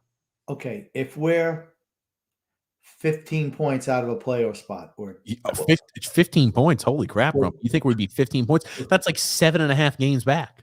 Or 12 points out of a playoff spot. Oof. Would you invest another first-round pick in a left-handed defenseman? I wouldn't. Here's the answer. The answer would be yes. Look at the team structure. Look at how we've got to find that window. The window's still open. It's 2 games in the season. Let's calm down. 2 games in the season. I'm just putting a hypothetical out there. If we're 12 points back through 50 games, to me, you sell off what you can and go into full rebuild. That's what you do. It means your window has closed. If you're 12 points out through 50 games, your window is closed because we're not getting better. We're getting worse, like I predicted, because of the overall age of the team and skill level. You try to sell off your pieces, get what you can, and go into rebuild, identify your core, and move forward from there. That's what you should do. Will they? I don't know. Jeff Sobel said, can we already see Bellows and Wild being moved for a top 4 defenseman? I can't say this much. Under the current system with, the issue that Bodie Wild had. And the thing is, Bodie Wild's not the only person to not be vaccinated across the NHL. I know there was a few. Was Tyler Bertuzzi? I feel like Tyler Bertuzzi was not vaccinated. Honestly, it's too tough to keep up with all that. Who's this? Who's that? To be honest, I couldn't waste my time with it. That being said, I could tell you they shit them off already, and he is. If that's the case, and he doesn't want to get vaccinated, he'll never play for this team unless things start to change there regarding the variants and all. So I hope he didn't burn the bridge. I know he made comments on social media, which I feel like immediately burned the bridge because you know how old school Lou Lamoriello is. So I'll be interested to see. I'll be interested to see if what his value is too, because if you're never going to play him because of what type of interaction you just had this offseason, move him now. Do not hold him for another 2 or 3 years, hoping that he'll gain value by never getting a chance. That's what I will say on that. Okay. Jeff Hessel also said here, Bailey always gives up pucks on the power play. He should not be out there in the power play. No idea why Bailey's still out there in the power play. Grump, I'll let you take it. I don't think they should even allow him to carry a stick or look at a puck because he sucks. And he's turned the puck over a lot more. He looks slower than he ever has. I'm sorry. I'm done with him. Totally done. Vinny L said Chara and Parise would be selling hot dogs if old overrated Lou did not sign them. I don't think they'd be selling them. I think they'd be eating them. Dude, hey man, I had some hot dogs for lunch. I had 6 hot dogs for lunch, man. I love it. 6 hot dogs? 6 hot dogs? I had 6 hot dogs, man. What kind of hot dogs? Are they mini hot dogs? No, normal hot dogs. Just 6 hot dogs. Holy shit. That's a lot of hot dogs, my boy. I didn't have any buns. I just ate hot dogs. Who the hell does that? I just eat hot dogs and ketchup. No buns, just hot dogs and ketchup. You're disgusting. Some Oscar Mayer wieners or ballpark hot dogs. I'm not even sure what type of hot dogs they were. We got them like a 24 pack. I was like, here we go. I got 4 meals, 4 lunches here, 6 at a time. Eddie saying you can't make too many excuses for a goalie giving up 15 goals in 3 games. The fact is, the first 5 were in preseason, only make it way worse. Sure, preseason may excuse a team. The teams, I'm not sure what that means. Not an elite goalie. Teams win losses. The win-loss is not an elite goalie. For me, it's the structure of the team has been bad. We are supposed to play a certain structure. We have not done that the first 2 games, and that's why we lost. I don't think he's looked bad per se, but he hasn't made, a couple of saves that, spectacular save. He hasn't done that either. Yeah, that's for certain. I'm just looking at some comments. I'm sorry for the laughter, Grumpy. Michael T said, Grumpy, so are you saying if we had Tarasenko, it would be 2-0-0? I'll let you answer this. I'm not saying that, but I'm saying that our team would have a better chance of being successful. That's what I'm saying. I think our team, especially because again, I look at the regular season as such. The regular season, all we need to worry about is making the playoffs in the postseason. And the postseason, totally different animal, totally different game, totally different style. So I think, though, come on, let's look at it. We've agreed on it. And I think most people have. What has stopped us when we play Tampa? It's not been our ability to play defense. I think we've done a fine job, even against the upper level teams like Tampa. We've done a fine job playing defense. It's been our inability to score more than 11 goals in 7 games. Gotta light the lamp. Yeah, that's true. Grumpy said, Michael T said, so we're 0-2-0, and I've never seen Grumpy happier. Not true. I'm not happy at all. It just makes the podcast real easy for me, honestly. Here's I the don't thing. have to fight to make my points. It's so obvious. It's funny. I feel like sometimes I'm speaking into the wind. No one wants to believe me. And there's a certain vindication level, but I'm not happy about it. Oh, goodness gracious. Tony Cheese said, Grumpy over here trying to lose your only sponsor. Grumpy, I don't know what you're doing over there, but I just said I don't know how DraftKings can afford to do that. oh, $1 for if a team scores a point, either team scores a point. well, what they get want to do, $100. they want people to, hey, people who gamble, people who bet on sports, that's a great offer. So they're saying, hey, we think we can win your business over. Once you have a few, let's say you've got a few credits there with us, you'll see how our site works better than every other site, the capabilities, as well as what the wagers are, the spreads. They're better for DraftKings than any other site. You go, that's how you just turn it. Whoop, you just flip it. That's what okay. See, I didn't understand that. I thought I'll give you $1, and if a team's, I bet every game. No, it's a one-time thing, Grump. It's not like every time you go there, you bet $1 and you win $100 for free. No, Grump. It's an introductory thing. It's for new users. So if I give them $1, I get 100. That's still a good investment on my money. Yeah, well, it's not like you get $100 where you can take it out. It's $100 in free credits, Grump. Did you listen to it? Oh, no, I never listened to you. That explains an No, awful I don't. That explains an awful lot. It did pique my interest. If I give them $1, I get 100. What if I give them $100? Do I get 1,000 or 10,000? Considering I can't multiply. Jake said, agreed with D-Cut. We should play younger guys or trade them. Don't let them rot in the press box. I 100% agree with that. And even let's say their value's not a lot. Let's say it's a 6th or a 7th round pick. I'd rather take the value than let the kids sit there and then them do absolutely nothing. And let's say they're not even capable. Let's play devil's advocate. Let's say they're not capable of being every night starter in the NHL. Let's assume though some of these teams that want to have youth, they're trying to go through rebuild, they're willing to give them a chance to see. I think we'll take a gamble on a Kiefer Bellows. I'm willing to take a gamble on a Sebastian. I'm willing to take a gamble on one of these younger guys. I think they can find a way to be a main contributor in our lineup. If they're willing to take that chance, take your draft capital. It's better than sitting there and letting them sit for 2 or 3 years, let them leave an unrestricted free agency and go overseas to play hockey. Can anyone, even the Michael T's of the world. I'm just singling you out, Michael T, because nothing but love, Michael T, I'm sure. Yeah, you always pick the opposing point of view, which is cool. Can you really say that Kiefer Bellows is not better than Leo Komarov? Can you really say that? I can't. I don't think there's a planet in the solar system where Kiefer Bellows is not better at everything than Leo Komarov. Matt I saying, I agree with D-Cut. Get decent prospects in a trade, or if you don't plan on playing Bellows. We spent that this summer. Also, D-Cut reminded happy birthday to Frankie K with the luscious mane. Luscious lips. What's going on with that, TJ? I don't know what the heck I was saying. The luscious mane. Obviously. Michael T said, hey, Grump, at the time Lou was hired as the Islanders general manager, were there any other candidates you would have considered over Lou? I can't recall an NHL general manager candidates at that time period. No. And he did what he was supposed to do. He brought respectability and accountability back to the New York Islanders franchise, and he's done a great job.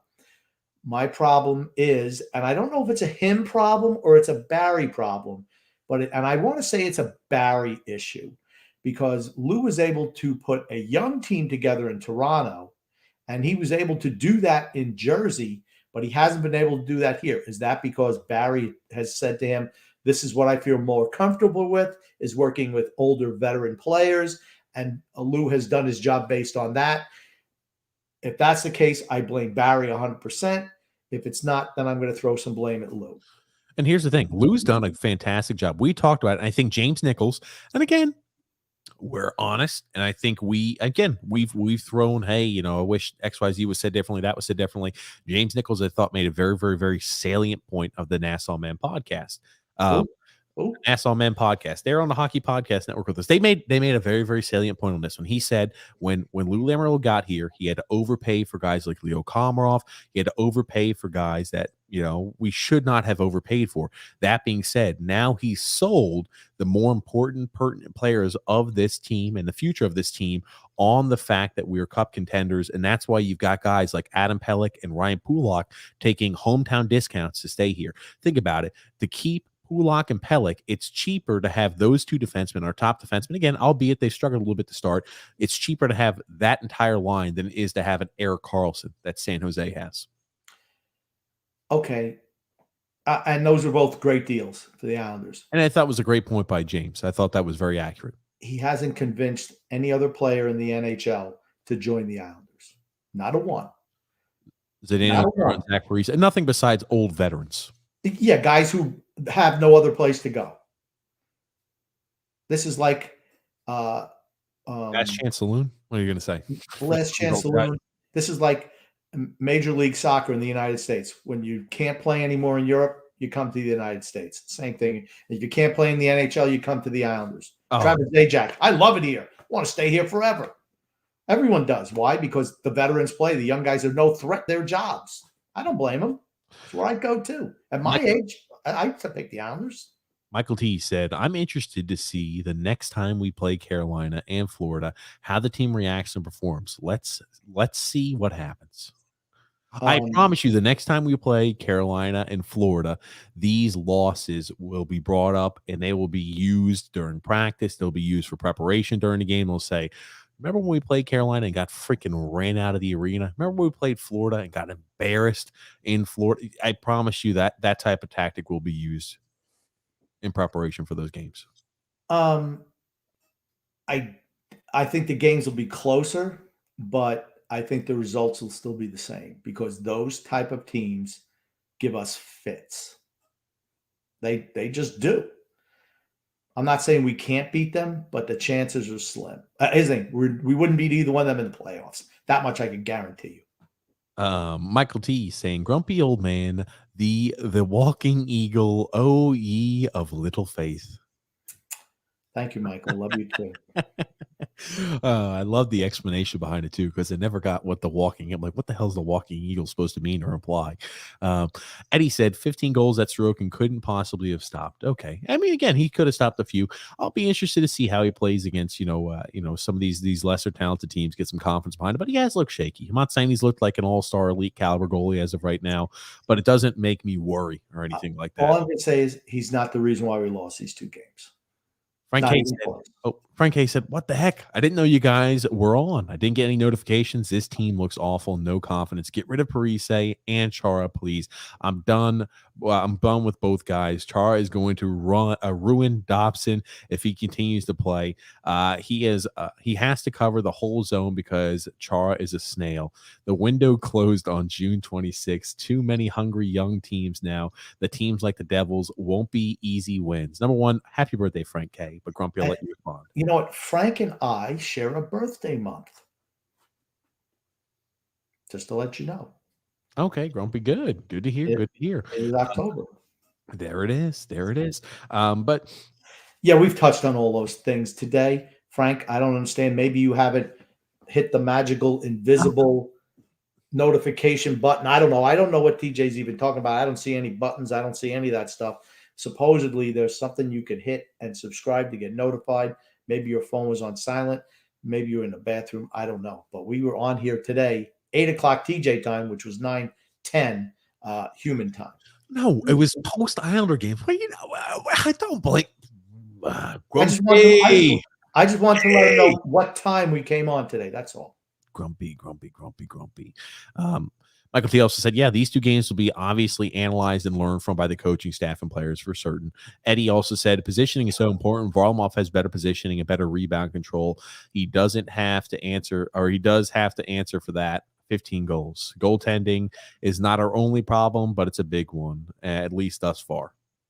It's not goaltending. He said, granted, if our whole team is playing better, we may not be losing these games, but Sorokin isn't stepping up as a game saver. Our veteran defense is probably a bigger issue than anything else. I do agree. The veteran defense is the biggest issue.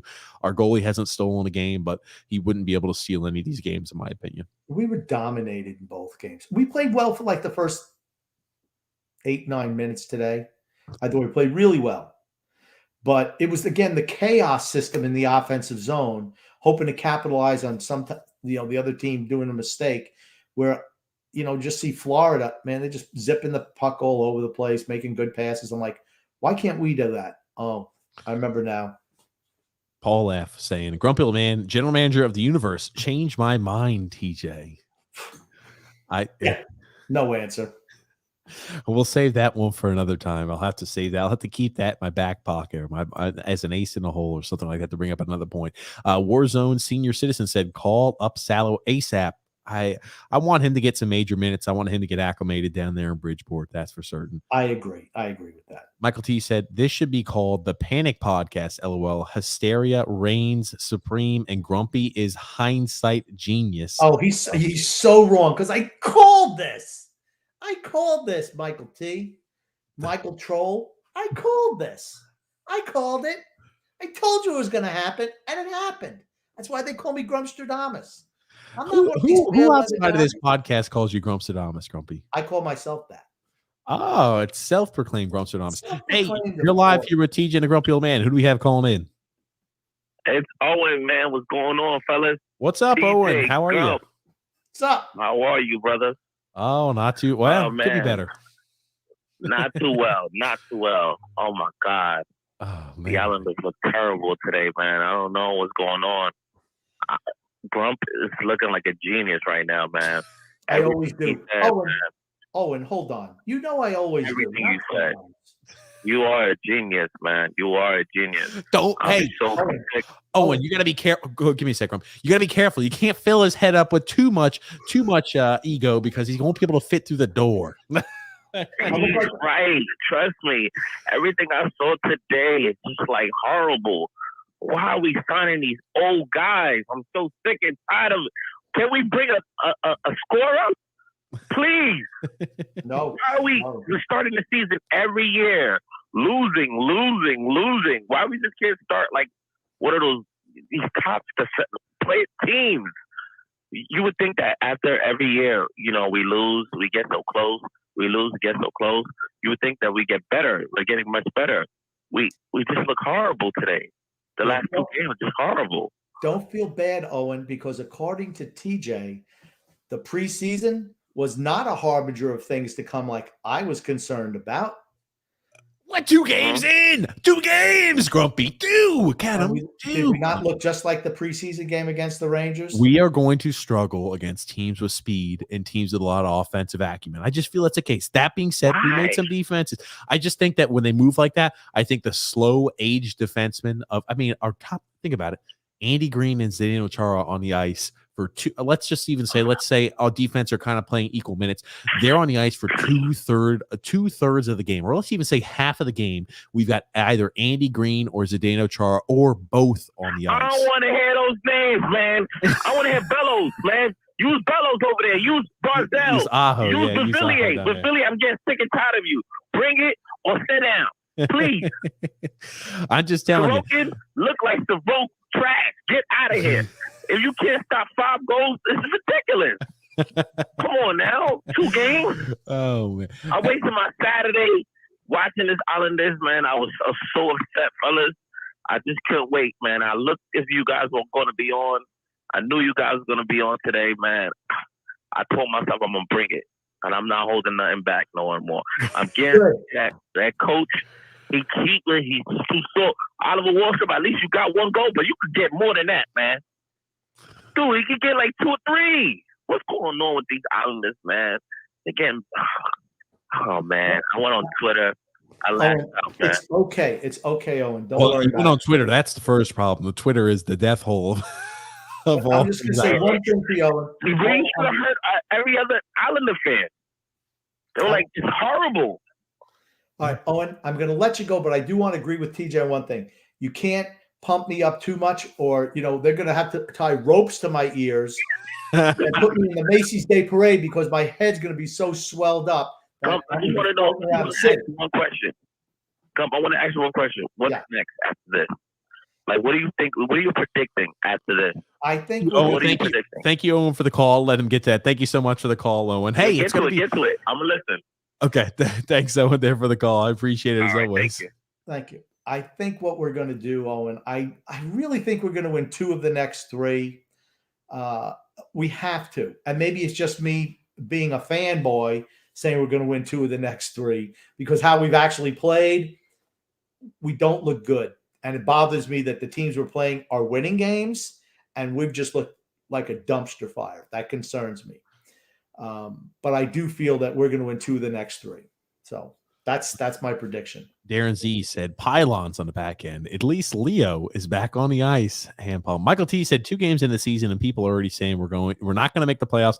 We're going to be a first round exit. Get the freak out of here. Now, I will say this, Michael T.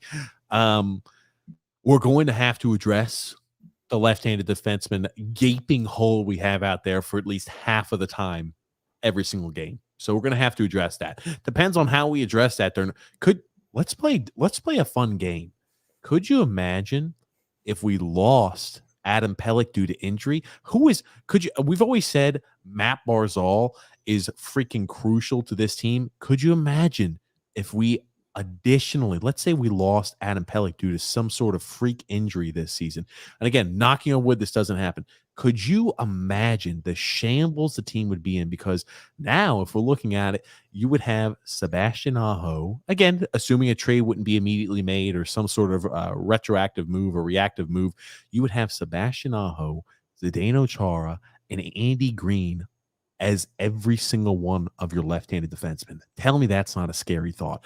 Adam Pelech, we're praying for your health always. We need you to be strong, no injuries, very healthy this season. Didn't we miss Adam Pelech in our first playoff run? He came back. We had the bubble. He got injured towards the tail end of the year. We struggled. We lost like 7 games in a row. Probably weren't going to make the playoffs. He tore his Achilles. He came back for the playoff run and looked good. I didn't remember. That was the first time we made to the Eastern Conference Finals. Yeah, he came back because of the bubble. It was with COVID first started. We got put in the shortened issue in the bubble, so he was able to make the return back. But again, imagine if we lost Pelech or something. He is so crucial to this team because we have no depth at the left-handed defense spot. He's not as important as Matt Barzal. I'm saying those are the 2 most important people that we have to stay healthy for team success. Yeah, I'm just saying, but he's not as important as Matt Barzal. That's all I'm saying. Maybe he's second, but he's not first. Matt Barzal's number 1 most important player on this team. It depends on who we bring in to help the defensive side of the puck with Chara and Green. Here's the thing. Maybe Aho steps in and he shows that, hey, I'm a badass son of a gun and I could do more of a defensive job than we've seen out of Green, and I also bring some offensive pop, and maybe that solves the issue. I'm going to say that Sebastian Aho, though, is not the answer to those issues. He might help a little bit, but he's not going to do a 180 for him. I will say that. So, we're just thinking long term. But again, as you mentioned, 2 games into the regular season. This is Florida. This is Carolina. Both systems that give us trouble. Both high offensive high octane offensive teams. Okay. True. Don't jump off the cliff yet. Yeah. Frank K said, Leo played. Ross punished after 1 game. LOL. I get a feeling the magic is about to disappear. I got a feeling, woo-hoo, that tonight was gonna be a bad night. No, stop. Nick D saying, great show as always, guys. Grump, you're 100% correct. Chara, Parise, and Andy Green won't last 82 games. Also, D-Cut said it best tonight. If you're not going to play the younger guys, trade them away and don't let them run. True. Absolutely. We mentioned that. I just hate to see Bellows and Bodie Wild get signed. That's all. Michael T said, all these I told you so's are very entertaining. LOL. Michael T. Brett W said, I don't. You know what? I can't wait. I would actually hope that Michael T comes on here one time and says, I told you so to me. Just, I don't see that happening. Oh, Grumpy, if he does, I promise you, he'll call in. Grumpy. Oh, I'm sure he will. Oh, man. Yeah. Brett W said, I was angry when I saw Leo in for Ross. That's for certain. It just frustrated me no end that they were saying, some of these fly-by-night sites were saying, Ross didn't show enough. He played 5.5 minutes. How much are you going to show? How much are you going to show in 5.5 minutes? I did like that one too. And again, I thought he did really well in the limited time period. Yeah. But that's just the cartel media pumping exactly what Barry says. All righty, Barry said this. Here we go. I'll use this like I edit my paper. Hey, it's like he's like a scientist doing his report. And he said, okay, here's a study. This is right out of Barry Trotz's mouth. Okay, awesome. I kind of noticed he didn't make much of an impact. Oh, he was out there for 5.5 minutes. Yeah, he didn't make much of an impact over the 60-minute game. Let me go ahead and type that up. Oh, Barry Trotz is a source. Excellent. And Wallstrom better watch it. Wallstrom better watch it, or he's going to get sent down because he didn't play good the first game. Has anybody seen Josh Bailey? I mean, I think he's a maybe his new name should be Milk Carton because he's invisible out there. Where is he? Frank K. Anyone seen this alleged hockey player? Got a lot of comments to go through here, Grumpy, and a short time to get there. That's just been 3 hours in. Frank K said, Jerry isn't entirely wrong. Lou and Barry, the Lou and Barry ways of winning a cup isn't going to cut it. Too many hungry young teams to be too good. Devils, Ottawa, Rangers, Kings, Panthers, etc.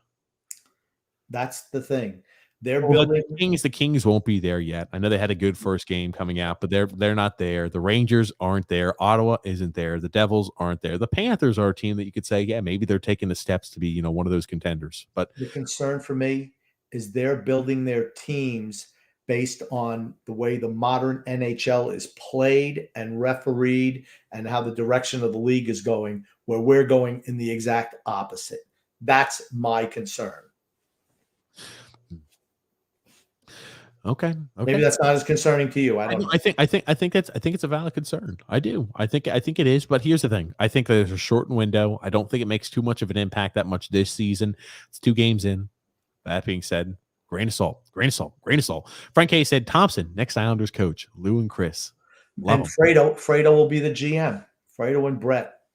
Jared Ben said Fredo will be general manager when Lumerta gets laid off the rest. It's laid to rest. Oh God, the Godfather. Okay, I'm not touching that one. Oh, watch out. Hey, there people are gonna start saying you're throwing parades again, Grumpy. You better be careful. Selling mission tickets. I mean, but seriously, how many years? I mean, here's the thing. Lou looks damn healthy. He really does. He is for his age. But I'm going to tell you what, you kind of lose it mentally a little bit. And I think he's still sharp as a whip. I will tell you, certain people are sharp as a whip. Now, I'll just tell you from experience. Ralph Kittner, founder and owner of Food Line, and knew him when he was older. The guy, sharp as a wit, even at age of like 87 years old. So again, guy was one of the most brilliant guys I ever spoke to, even at the age of 87. So your brain, some people are just phenomenal, where they've got the mental capacity even as they get older. But how long do you think? It's a tough business. How long do you think he's going to want to continue doing it? I think he'll be here for the remaining 2 more years. I think realistically that the window's open for 2 years. And again, I'm sure he wants to enjoy time, relax a little bit, retire. He's been doing this. The guy's a workaholic, right? Because being an NHL general manager is no easy feat. And he's been working from the time he was, I'm sure, 18 years old until however old he is now. I'm sure he's going to want to spend some time with family, relax a little bit too. The guy, unbelievable work ethic, even at his age. Think about it. Think about what most 77, 78-year-olds, 76-year-olds are doing at his age. Relaxing. Taking their feet back. It's true. But I mean, he's going to be closing on 80 in 2 years. You just wonder how much longer he's got. It's a tough job, is all I'm saying. Very tough. Yeah. Ooh. There it is. I'm sorry. I'm just reading some comments here. Grumpy old man. Alexander said, Grump, we didn't lose to Tampa. We got destroyed by Tampa. The Dolphins didn't show up. You did, but the worst thing for the Dolphins is Tom Brady showed up. Boom, boom, boom. Matt I said that would have meant losing in 5 games, which we didn't. Talking about the Miami Dolphins. Okay. Michael T said, I'm calm and cool and collected, not a bit hostile. Too bad you can't relate. Ooh. I don't know who he's talking to. Michael T is just saying he's calm, cool, and collected, not a bit hostile. Here's the thing. Yeah, Michael T, I think there's some comments kind of going back and forth. Michael T, though, I tell you, though, I'm not saying we're hitting the panic button. I know you made the joke earlier. This is panic at the podcast or whatever else. Here's the thing. I mean, it's something we're going to look at long term. We can look at it, though, and say, hey, having Andy Green and Chara at the ice at the same time might be an issue. That might be one of those long-term issues. You've already said it too. Hey, left-handed defenseman's the position we need. Everybody could see that. So how long are we going to have to overload Adam Pelech possibly with minutes because we're playing, Green and Chara at least half of the game without getting some fresh blood in there? So I'll be interested to see. You've seen so far the transition of the three workhorses, which was Pulock, Pelech, and Leddy. Now it's Pulock, Pelech, and Dobson. So Dobson's going to have to be able to put in big minutes. That's why I wanted him to get more minutes last year, because you knew he was going to take on this role. Prepare him the season before, ease him in more, give him more minutes instead of babying the minutes like they did last year. A mistake. But that said, you're going to have to, at some point in time, you really hope that Aho can step up. And if not, maybe Sal will be ready sooner rather than later. He can step up so you can limit the exposure of Green and Chara. That's best case scenario. The Wicked 50 Cal said, guys, I'm seriously debating somebody on Discord who thinks that Chara played okay and is bashing Dobson. WTF. Wow. The only way you could say Chara played okay is if you had no expectations for Chara. You would say, if he strapped the skates on and got out there every night, I'd be happy. Here's the thing. I'm not going to bash Chara, as I've said before. That being said, Chara did not play better than Noah Dobson tonight. Okay.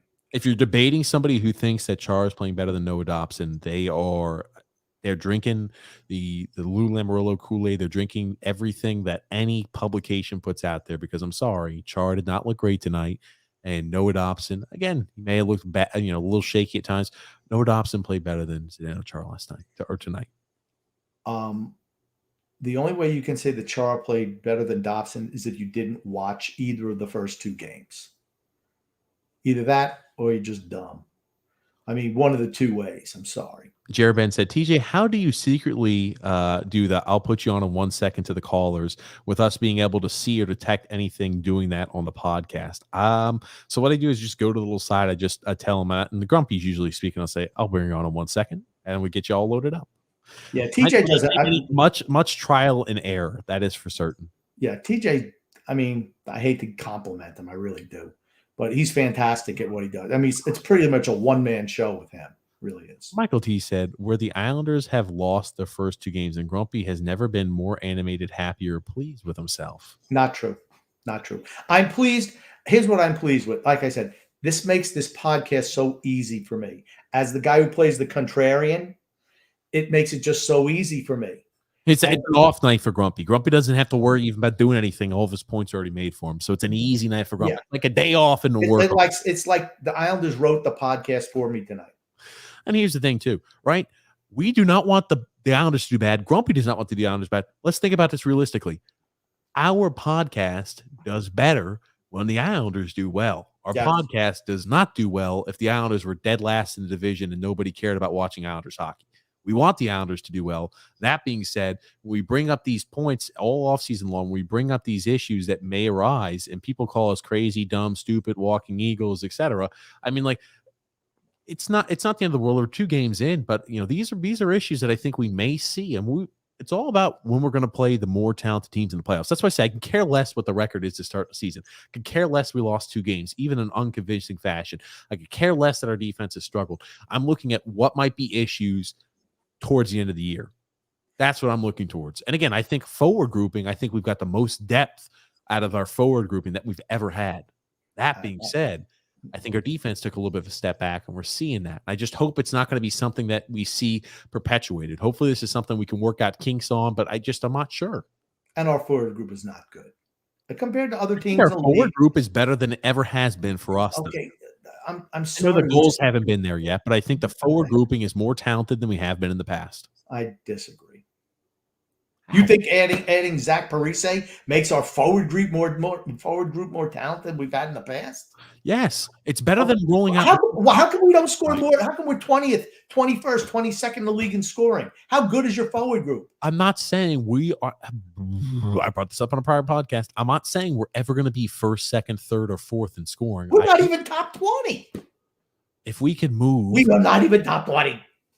If we move from 21st to something like 15th or 16th, I think that really bodes well for a team. And again, it all was dependent on our defensive structure and goaltending. So here's the thing, Islander fans. I think when Varlamov returns, I don't think it's like automatic a fix in that. It does. I think it does add a little bit more of relief there to Sorokin, right? I do think that's the case. That also being said, the defense could use some work there. Certain things we're not liking what we're seeing out there on the ice. We've got 3 very winnable games. It's good when you can win some games on the road, build some confidence, and get a streak started. That is always nice to see. Okay, I'm going to do like some of these other websites do and try to prorate how we've done so far over the course of a season, to make a point. That is ridiculous, but I will do it because I've seen others do it, so I think it's wise. Right now, we're on pace to score 164 goals this year. I don't think that's going to be top 15. Probably going to be. We're going to score more than 160. I'm just saying. I've seen other websites do this something very, very similar, like trying to transfer how a guy who scored 9 goals last year is somehow going to be a 30-goal scorer this year. We don't do that type. I know, but I just thought it would be funny. Oh man, stop. Oh, Alexander said the Panthers fans pissed me off when I was leaving. All I heard was go back to New York, get the F out of here. Bye, bye, bye. Really? I am freaking shocked that freaking fan base has anything to say. I just have been like, win a freaking cup, you freak.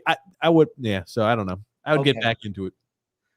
I love getting into it with fans a little bit. Yeah, just to chirp them a little bit. Oh, what do you mean? Go back to New York, get the frick out of here. Your freaking franchise hasn't even come close to sniffing the freaking Stanley Cup. All right, there, you fair weather fan. Go ahead, go back to wherever the hell you're from in Florida. Get the hell out of here. Come on. They're feeling big. They're feeling confident right now. What? They're 2-0-1.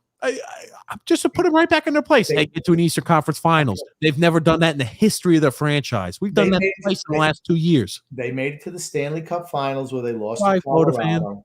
They did make it to the Stanley Cup Finals when they lost to Colorado. How many years ago was that? A long time ago. I'm just letting you know. You said they never made it however far. I'm just letting you know they have.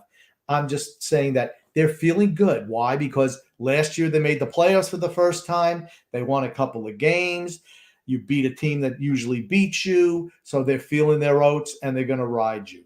That's just the way fans are. You want to see, you mentioned about hockey fights before.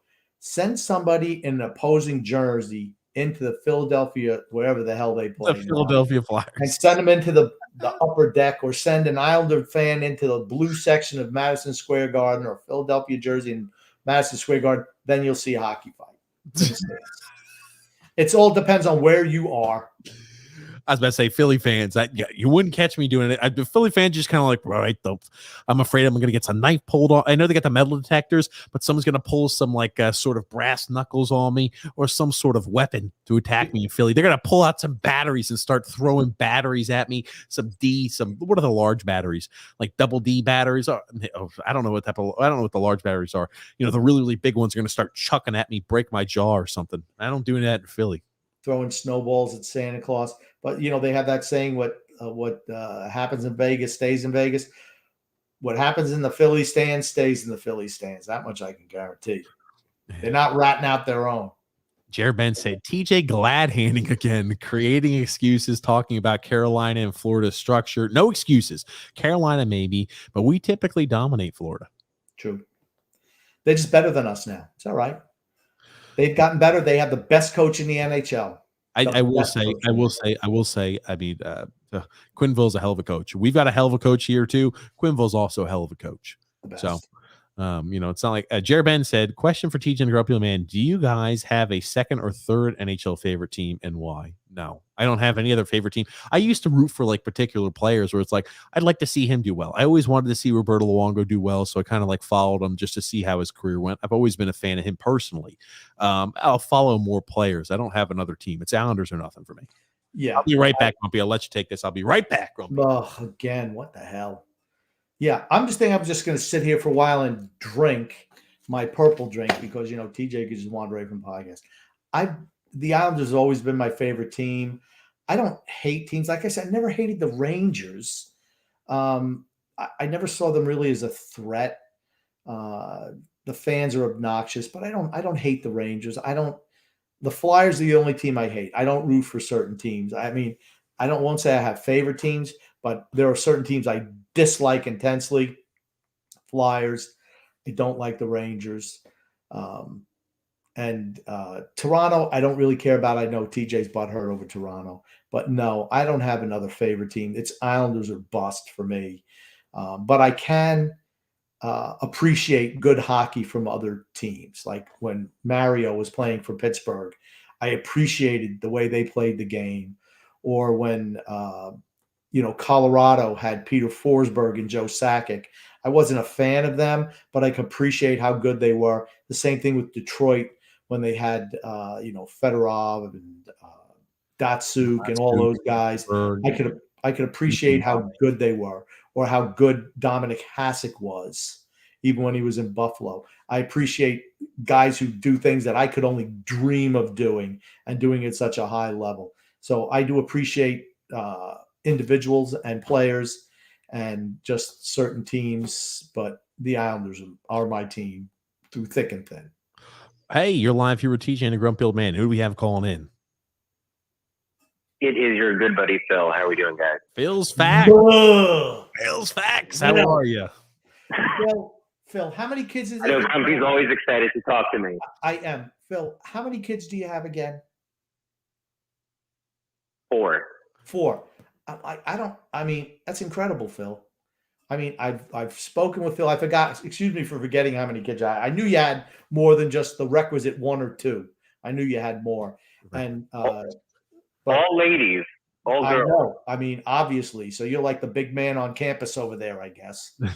So that's why you can talk your talk. Now, you were banned by Arthur Staple. Is that correct? He was blocked. Blocked. Banned, blocked. Same idea. Exactly. Because you were talking the truth. Is that correct?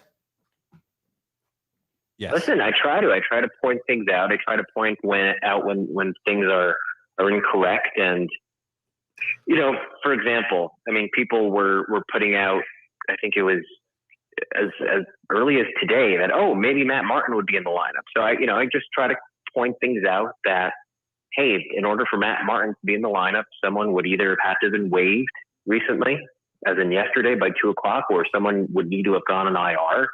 So no, Matt Martin is not going to be in the lineup for the game.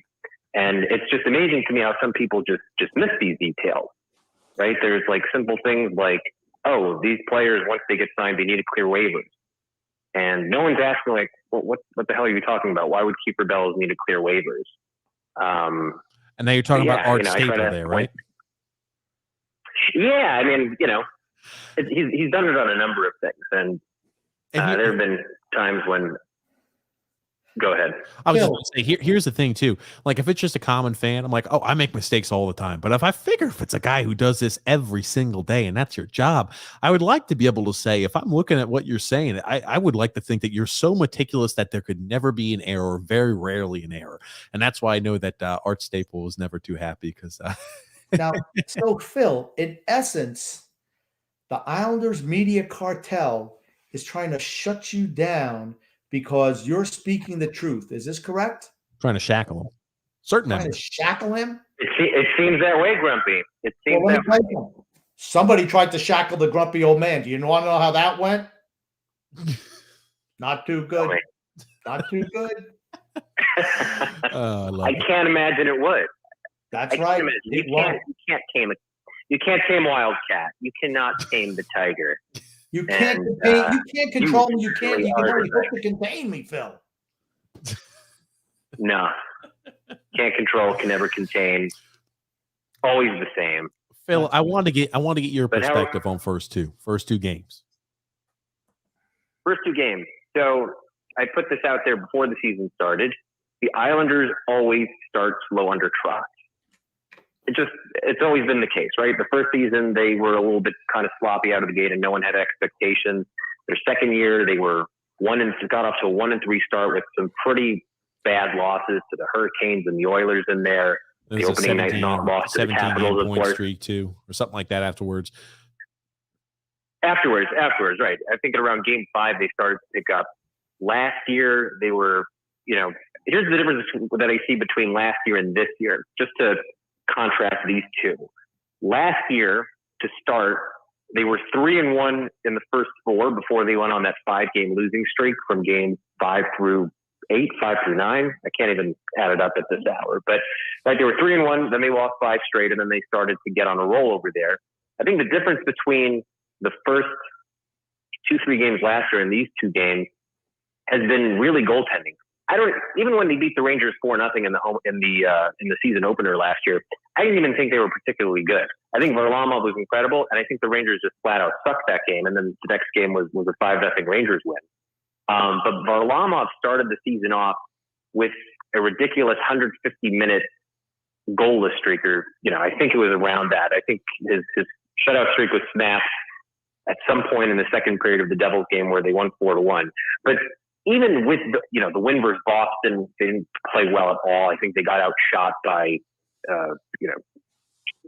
12, 13 shot margin or something like that, and had that J.G. Pageau baseball bat thing to win it. Yeah. So they always start off slow. The things that are concerning, like blaring red siren, and if you watch the Trotz presser, he clearly knows this, is that Chara just is not a hockey player anymore. And I think when I was on with you guys earlier this summer, we were talking about lefty replacements, and I'm like, I just don't think Chara can possibly be that guy. And this is, 2 months later to go out and sign him, and lo and behold, no surprises. The guy just can't play. The other thing, and this is why I pointed out Varlamov's 150-minute streak, Varlamov was playing out of his mind, which kind of masked a lot of the sloppiness that we had, especially in that second game versus Boston last year. Sorokin has just been, he's been bad. And I don't think he's a bad goaltender. Of course not. He's going to be great for us. But we'd be lying to ourselves if we were saying that he's been anything better than slightly below a league average backup right now. He just hasn't been that good. I'm going to say that I think he's been okay, but he hasn't been a difference maker in goal. But I also feel, and I'm not just going to throw it on Char, I think our defensive structure as a team has been terrible so far these first 2 games. I didn't see that last year in the early games. I'm not writing the season off, even though, of course, I did say that earlier just to get people riled up. But I just feel we need to be structurally more sound. That's all. Yeah, and Right. I'll say that. With the defense. You point out to Sorokin not being. Oh no, I was just saying with the defense. I think you're right. I mean, we talked about it. Chara was a guy that really, in an ideal scenario, you wouldn't want out there 80 some odd games. I mean, this is a guy to where in a best case scenario, he's a 7th defenseman. This is a guy, I know they came out today and they said, hey, we're going to have to give Aho a chance. I just don't think there's any way they're sitting Chara down despite how he looks. I think the Aho statement was more meant towards Green. I feel like, too, look at what they paid Chara. They paid him $750K as well as, incentives if he reaches a certain game amount. I can't remember exactly how many games it is. So I think they intend on playing Chara more than they do Green, just based off of the salary they gave them difference. I mean, it's not significant, but still. Yeah, Green also has a games incentive, and they haven't released the structure of Parise or Chara's games incentives, but I would imagine it's probably the same threshold as Chara, where it's a third, or the same as Green, where it's a third at 10, 15, and 20, but they haven't revealed what that is yet. But I don't know. I wouldn't be surprised if they take out Chara simply because you can't have the Mayfield-Green pairing exist. And I have been shouting this from the rooftops for the entirety of training camp that, if you guys at any point see the Green and Mayfield pairing happen, just immediately yell, stop. And Barry did a pretty good head fake during camp and preseason where he had Salo and Mayfield pretty much stapled to each other for the entirety of camp and through the first half of preseason. And then all of a sudden in the last preseason game versus the Rangers, there it was, the thing that no one wanted to see. And I think the Aho comment, I think Aho is definitely going to get in, right? People are upset, well, why isn't Barry committing right now to putting Aho in next game? Like, no coach is going to come out 7 minutes after a loss and just say, oh, yes, absolutely. Here's my game plan for Tuesday night. We're subbing Aho in for Chara or Aho in for Green. He led into the fact that he clearly sees that there's an issue that you have 2 left-handed defensemen, one being on a pair with another slower defenseman, that's Green and Mayfield, which is why you might be right about the moving Green off for a night and putting in Salo. But he recognizes that there's an issue, and I think he's going to at least try to make a change and rectify that. But to the point about Sorokin not being a difference maker, listen, he has to be a difference maker. I think every NHL goalie, in order for their team to win, has to be a difference maker, because it's very hard to claw back once the team is already fighting an uphill battle, right? If you're giving up a back-breaking goal at the end of the second period to make it 3-0, it just makes it all that much harder to come back in the third period. And getting behind 2-0 on, a really, really weak goal there when the team at that point wasn't playing that bad, it just does a lot to the team, especially early in the season where you're not going to be emptying the tank. Now, I will say that too. I've always, and I forgot to mention this earlier on the podcast, we always struggle. Our team always struggles when you'll have occasional teams try to get that early breakout and outlet pass. It happened to us a few times against Tampa last year in the playoffs, happened with us 2 years ago in the playoffs, when they see they're able to sneak in behind once they feel like, hey, our guy's going to win this board battle. Let me go ahead and get an early jump. Pulak was late to the step, so they've got a breakaway going the other direction. And Duke always Pulak and Pellick also. Well, happened with Dobson too last year. Happens with Dobson. Happens across the board. I mean, I just feel like sometimes that they score and they convert chances like that. Again, it happens to all teams. Happens against all teams. But I mean, like, I'm not putting blame on him. Like a breakaway, okay, I'm not expecting him to save every breakaway shot. He hasn't been exceptional, but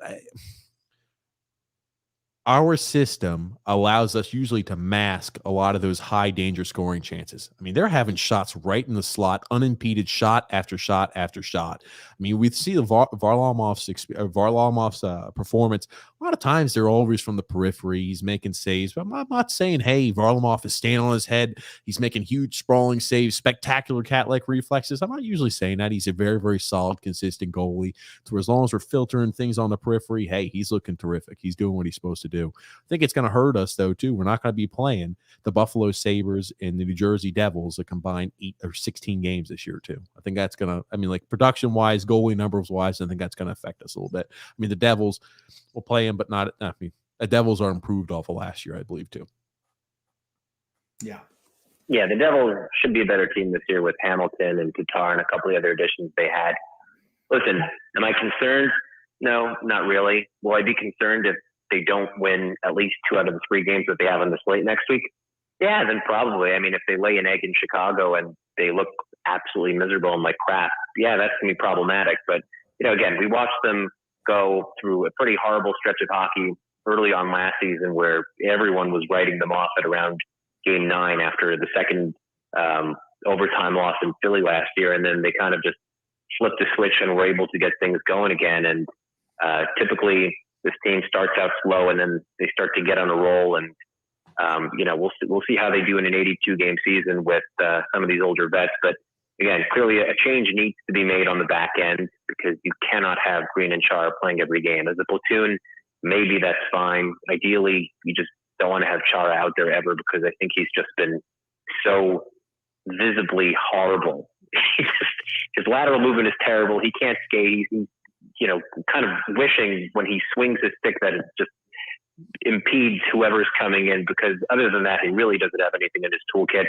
And Sorokin's just got to tighten it up because it's hard, especially on the road, to be playing from behind every single game. Those are my thoughts on it, guys. And Phil, have you been promoting our podcast? I always promote your podcast. Okay. I just want to make sure because I want to promote yours too. I just want to make sure because if you said no, and TJ, I know he's a buddy of yours, Phil. Has Phil been promoting our podcast? Of course, Grumpy. Okay. Phil, what's your podcast?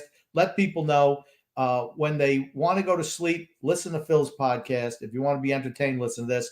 Only kidding, Phil. What's your podcast? Please tell us. We're top shelf. We're the top shelf hockey cast with Didi Galoff and David Tuckman, Tuck on Sports. Okay, fantastic. So people, all kidding aside, we love Phil and say hello to your wife and children. Always a pleasure talking to you. Thanks again for the call, Phil. Take care, guys. Thanks. Bye. Phil's great. I do love Phil.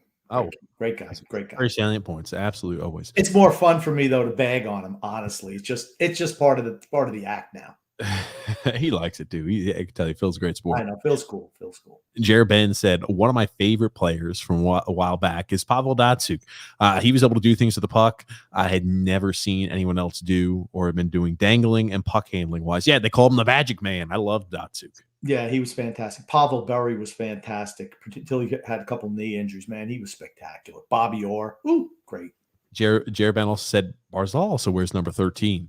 He's also a great dangler, stick handler. Do you guys think that Barzal modeled his game a little bit after Datsyuk? I don't know about that, but I know that Phil Tomasino has modeled his game after Matt Barzal. That's right. Jake K said, Lou from the landline didn't want to take up a lot of time. I was simply adhering to the Grumpy's instructions of keep it short. Thank you. Let me tell you something. That's why Lou from the landline is so special. Phil, as you can tell, him and TJ get on a little. They're like a couple little washerwomen. It's just time for me to relax when I don't even know what the hell they said, honestly. I just tuned them out. Oh, man, Grumpy. James B said, save the white whale. Oh, that's a slam to you, boy. What? You call Sorokin the white whale. You call him that forever and ever and ever. They're coming at you now. I don't take it too much as a personal front. I didn't think he was great, but I didn't think he's the reason why we lost. That's all I can say. You know, we were terrible as a team. I'll be honest with you. I'm a big fan of Sorokin, so I'm probably willing to look past a few mistakes. Again, he hasn't been stellar. We do need him to be more stellar. I'll be interested to see how he's able to right the ship. These are 3 very winnable games upcoming.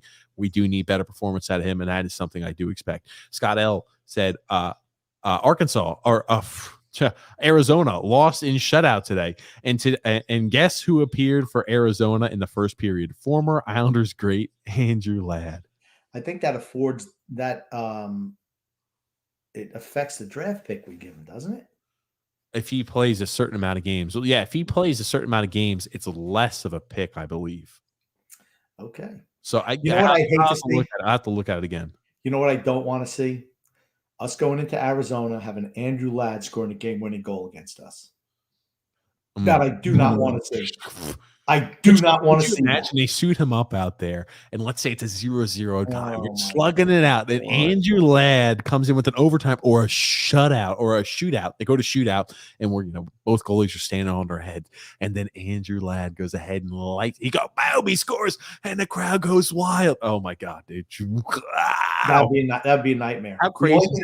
Look at the Nino Niederreiter goal again. Like Nino doesn't affect us too much. He played for us for a little time, and we screwed over him. So. I mean, after we trade him, I don't really care if he does well against us. Obviously, I would prefer not. But if Andrew Ladd played well against us, yikes. Yeah. Michael T said, hey, TJ, if I send you something with a legitimate Islanders logo, will you take down that abomination and put one I send you? Yes, I would. I would take that down. So right now, I've got it to where it's like wood. This is it's a wooden structure back there, and it's got like a little slide. I've got like a screw that I hook it and slide it on. But is it really that bad? I could just do this. Maybe you could just slide over so your head covers that part up. Oh yeah, that's not too bad. Well, my skull, Grumpy, that would leave my skull a lot more exposed. My balding skull a lot more exposed. That's true. You're distracted by the sign. I understand. Paul F said, print the t-shirt right now. Gangrene green. Genius. Well, the thing is, like, we think about those type of things, but Green probably won't be with us more than a year. So maybe we'll do that as a little quick one, but I don't know. We've got the 5 that we're working on right now. So we're working on that. Yeah. Jared Ben said, gangrene green is hilarious. Oh, James B said, stop blaming the white whale. Okay, maybe he's coming to my defense. Okay. Yeah, there you go. He's not the reason why we lost. Has he been great? No. Has he made his thing? But he made a couple of good saves in Carolina in the second period yesterday to keep us in the game for a while. I just think structurally we've just been terrible as a team. And he has been falling back in his net. He needs to get back up. What a film saying, haven't hung my Bailey jersey on the wall yet, and we're 0-2. It's got to go up. Do you guys have any rituals or superstitions? Maybe a Bailey t-shirt, Grumpy Old Man. Do you have any rituals or superstitions when you watch games? I don't. If I find something that works, I stick with it. Nothing's worked so far. Hold on. What type of superstitions have you had in the past? Okay. I'm not superstitious at all. When I was watching Tom Brady play for the Patriots, when I wore a certain shirt, they won. So I made sure I wore that shirt every Sunday. And it certainly had an impact on the game. the Islanders play a lot more games, and I don't like so it can't be a shirt thing. So I have to be careful. Maybe it's a shower time, or what do I eat for dinner? That has a direct impact. But yes, I certainly believe that I have a direct impact and on the outcome of games. Yes. I have zero superstition at all. I believe I have zero impact. I can go about my day if I determine to boycott or not watch, or watch every single minute and to do handstands and jumping jacks. It's going to have no impact on the game. I know Grumpy's a little superstitious. I'm a zero-stitious. If Josh Bailey has a good game, you'll see me wear the Josh Bailey shirt. That's true. I do. The whole thing is it doesn't happen very often, so that's getting a lot of rest right now. Michael T said possibly Sorokin starting the season has the team discombobulated. Then your team is mentally weak. Well, no, I will. Hey, I like this idea, and I'm not saying it's 100% accurate. I'm just saying, remember, and again, I'm going to use just other sports comparisons. In soccer, when you have a different goalie, it doesn't matter. You have the same exact lineup out there, the same front 11, but the same is starting 10. And if you have a different goalie, it could definitely change the way your team plays. But I will say, though, Sorokin, if he was a newer goalie, I did like this idea when he was his first year last year. But I mean, the team should feel comfortable with him in that. I mean, he played, what was it, like 30 some odd games last year, including playoffs, like 35, 36 games. I can't think of it. They should feel relatively comfortable with Sorokin. And he won them the Pittsburgh series. Without him, you don't get past Pittsburgh. Period. And then Andrew L said, went to the Belmont track earlier today and UBS was looking mighty. I will tell you, Grump, have you seen any of the images of the UBS arena? I have. It looks sensational. Sensational. I could not be more impressed and more elated to see that stadium and that arena looking the way it does. It looks, I said, it looks so sexy. It looks beautiful. We have been through, I mean, like the Coliseum, this looks beautiful, immaculate. I am so envious of the people who are going to be there early in the season. I really am super envious. Jealous, as a matter of fact. The ice looks so freaking perfect. The way the structures. I'm looking at the concourse and the food places. That's what I'm looking for. Hey, I'll tell you, it looks fantastic. I'm jealous. Makes me want to go to UBS super soon. I tell you, it looks spectacular. Yeah. It does look great. It's been a great job. Long time coming. That's another, right? I mean, think about it. Malkin and Ledecky, great job. Great job getting that done. Great job. Fantastic. As owners, you're not going to find much better, honestly. These owners, as we've told you before, overnight brought legitimacy to the Islanders. Yeah. Immediately addressed the stadium concerns and needs. Yeah. They've been fantastic. Willing to some owners you have, you say, oh, can't wait to get rid of them. Can't wait to get rid of this owner, that owner. This is an owner I'd love to stay as long as possible. Willing to pony up if Lou needs money. Not an issue, even though we didn't get the guys that we went after. They're the perfect type owners. They don't think that they know more than they know. Would certainly be better owner than I would if I had that type of capital. I think you're dead on there. Some owners get too much in the way. They think they should have more of a role of saying, hey, I want this, I want that. These guys are so hands-off where they say, hey, we brought legitimacy. We're going to let Lou do his job. There's nothing worse than an owner who starts imposing his thoughts on the ideology of the general manager. And I want to say, that's really not the case in hockey, too. I think most owners in hockey are like that. They're hands off. Other sports leagues, and it's another reason why hockey is so great, isn't it? It seems like everybody from the owner on down is grounded as people, and that's what makes hockey to me. I just love hockey. I really do. I love the Islanders. The team. I love football too, but for different reasons. But my gosh, hockey, just the people in the sport. I bag on players, I bag on GMs and coaches, but you know what? Every hockey player, coach, or GM I've ever met has been nothing but nice and gracious. It's not been like that for other sports. I mean, just to a man, honestly. Great people. Robert G said, slow, and slower. We go as opponents skate around us at will. The wheels on the bus go round and round. Round and Oh, round. man. and- Different Mind said there was a Predators and crack Yes. fight. Whoa, there we go. In Nashville. Oh, in Nashville. I'm not shocked. I'm not shocked that in Nashville there was some fights. Okay, I'll have to be on the lookout for that. Dig it up. Fan Dig it up. fight. A fan fight. I'll be on the lookout. Oh, Jerban said I've seen a lot of fan fights in person. Funny how you're if a white dude in your 40s drunk at a sports jersey, you can get away with an assault felony with no rest. There was in Philly, there was a fight where some guy, and again, there were two white people fighting, and again, this guy in Philly was hammering somebody, and it just was like the ushers were able to get in between and get the guy off. Where it's like, okay, we're able to save the other guy because he was getting humbled, and he just walked off. A guy and a girl, and it looked like no punches going back the other way. And the guy with Philly just walks off. There was not like an immediate usher, like, hey, or police officer, like, we need to get this guy the hell out of here. We're putting you in handcuffs. Just walking off, walking back up the stairs. I'm like, what is this? I'm like, this just must be a common occurrence in Philly. Yeah. And he just walked off like nothing. No problem. Jared Ben said, any other situation, 5 years in jail, no lie. I was about to say, you look at some of these fights, it's like, oh, well, there's sports, they're drinking, whatever. They kind of let things go. And you think to yourself, I'm like, okay, if this is in a different situation, like somebody's at a convenience store or something like that. If it's in the real world, you're in trouble. But it seems like in football stadiums, everything goes. Baseball arena, baseball stadiums, anything goes. Any place where it's a sporting event, Wild West. We're going to go ahead. We're going to do you one worse. We're going to say you're never allowed back in the stadium. That'll stop me. That'll stop me. I can't buy scalp tickets or anything like that. I'll tell you. Yeah, that is for certain. I tell you, it's like this, like it's a veil where you don't have to worry about any type of repercussions. That's for certain. And Jared Ben said, I've literally get their nose. I've seen little dudes get their nose broken, eyeglasses broken, glass in their face. Predators fan, not even a rivalry. The dude who did it walks off, no problem. Security didn't even stop him. Yeah, it happens all the time. Brett W said, come on, TJ, you've never seen Gilligan's Island? What a loser. What a loser. I'm a loser. What can I say? I'm a loser. Jake said, I was a ginger guy, as you can see from my picture. Very good. Yeah, I noticed Jake's not in that picture. Oh, he's got his family. He loves his family. He's got his family up there. I know. His family's photogenic. I'm just saying he's not. There it is. That's an easy cheap shot right there. Very easy. Alexander said, Grump, TJ, what's your go at a Longhorn or Outback? Longhorn. Longhorn. At the bread. If I'm talking about like the bread, Outback used to have a good bread, big bread. Now they kind of like a little small, like a little tiny, small little bit.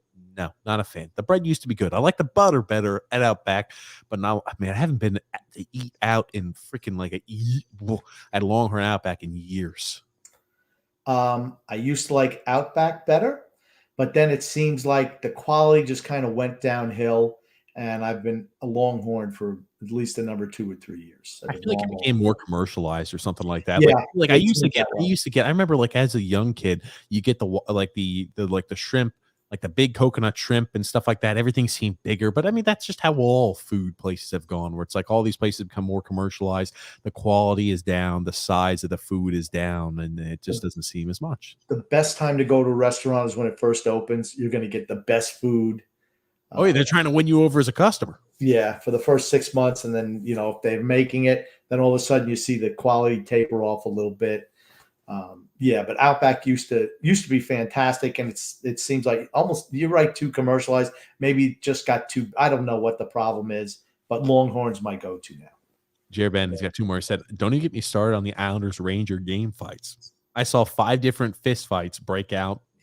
And out on the Long Island Railroad cart I was on, I had to protect my pregnant girlfriend. One of the fights ended up where they're on top of the seat I was on. I had to use my body to shelter my visibly pregnant girlfriend. Oh my God, it was bad. Oh, yikes. Ooh. Yeah, I mean, I'm a lover, not a fighter. Alexander said, guys, how about the fact that nobody came to defend Wallstrom or Barzal when they were hit hard? Says something, doesn't it? Where's your captain? Where's Average? Where's he? Okay, hold on. Full stop. Anders Lee protects and stands up for his teammates. That he does. I won't let you mischaracterize him. Come on. Where was he? I just asked where he was. That's all. He was on the ice, or maybe he was on the bench. I don't know. He does a good job. There's nothing. If he's on the bench, that's where he should be. I shouldn't even given you that as a possibility as a response. Layup. Too easy, too freaking easy. That being said, our team, I think that they all stand up and fight for each other. Again, Chara came a little late, but I think it was because the offense was on a Wallstrom. I'm not sure too much on the Barzal stuff, but a different mindset. Alcohol is a hell of a drug. For certain it is. Yeah, Andrew L said, at least Andrew Ladd scored today. Oh my God. I was unaware of that. Yeah, for the Arizona Coyotes, Andrew Ladd had their only goal. Holy crap. Look at that. I couldn't remember the last time Andrew Ladd scored a goal for the Islanders. 2 games for Arizona. So he's mounting goals. He's probably playing a top 6 role too. I didn't watch the game. What a film said. Speaking of old TV shows, I call you guys Grumpy or TJ and the Bear. TJ won't get it. I don't get that as right. Yeah, pull up TJ and the Bear. You'll find it funny. You'll find it hilarious. You'll find it absolutely. You have to give me some context as I'm pulling that up. No. You got to just look at TJ and the Bear. Is it TJ and the Bear or BJ and the Bear? Maybe it's BJ and the Bear. Because I got one for so maybe it must be BJ. Put the picture up. It's probably BJ and the Bear. Put the picture up. A monkey? Yes, a monkey. Yes. Why is he called the Bear? Just that was the thing. I think he was a truck driver. BJ was a truck driver, and he had a little monkey with him in the truck. There you go. Tell you, monkeys kind of freak me out. I hear stories about them tearing people's faces off. Yeah, don't mess around with monkeys, people. I do not. They're wild animals. I don't mess around with any wild animals. Wild animals. I was going to say, you'll never see me like you see some people keep exotic. I will not keep exotic animals. Jesse B said, TJ, if we are a wild card team come the deadline, what do you think Lou's move is? This is just for fun, but I'm curious what you think based off the summer moves, everything up to this point. I think, Jesse, that we would go ahead and trade for a left-handed defenseman. I think we'd invest all in, especially if we're in a playoff picture. There's no doubt in my mind. We'll give up a first-round pick, probably a third, and maybe a fourth. If not that, maybe we'll give up an additional second. We're going to give up a lot of draft capital, just like we have in the past, because we're pushing for the now window. I wish that I had Jesse's girl. He didn't ask me the question. He asked you the question. Fair enough, Grump. I just didn't know if you want to weigh in. Nah, it's all right. We got a lot of comments to go and a short time to get there. Okay. Michael said, Andrew Ladd scored his first goal of the season this afternoon versus Buffalo. I bet he has more goals than Parise. Wouldn't that be scary? Over. Wouldn't that be scary? Wouldn't that be scary? Jesus. Okay. That said, do you want Andrew Ladd on the team? I mean, Parise at 750 has got to be worth is certainly his value has to be better than Andrew Ladd at 5.5. Yes, I'd like to think so. Even I'm going to say that, right? Yeah, that's true. Mario said, have you heard the reports that the nursing home talking about UBS Arena is not going to be ready for the home opener? It may not be available for the rest of the season. I did not hear that. I did not. No, I heard that some of the amenities on the inside for UBS Arena won't be all set up and completed, but I heard that it will be up and running. I got to say, I like how he's calling it the nursing home. It's kind of funny. I think so, too. It's kind of funny. Jake said, I'd give the team more time. All of Trott's Islanders teams don't start well during the first couple of weeks. Yeah. I mean, we're not writing the team off. We're not writing off. Now, like I said, if we lose the next 3 games, then we're going to have to re-examine. But I don't see that happening. Matt, we're going to be okay. The rumors in Tyler false. Maybe some of the restaurants might not be ready. Yeah, but who cares? Even every blind squirrel finds a nut. Yeah, but I was about to say, I heard that some of the restaurants or some of the amenities on the inside might not be completed, but I know the arena is going to be up and ready to go by the time the game starts. What a film said, not calling you a monkey, Grump. I just love the show, Grumpy. You do have an incredible memory. I'm cool if you call me the monkey anyway. I don't care. Oh God, Jerban said 6 hot dogs, TJ. What the freak? You're a savage. Damn, TJ, 6 and you didn't throw up.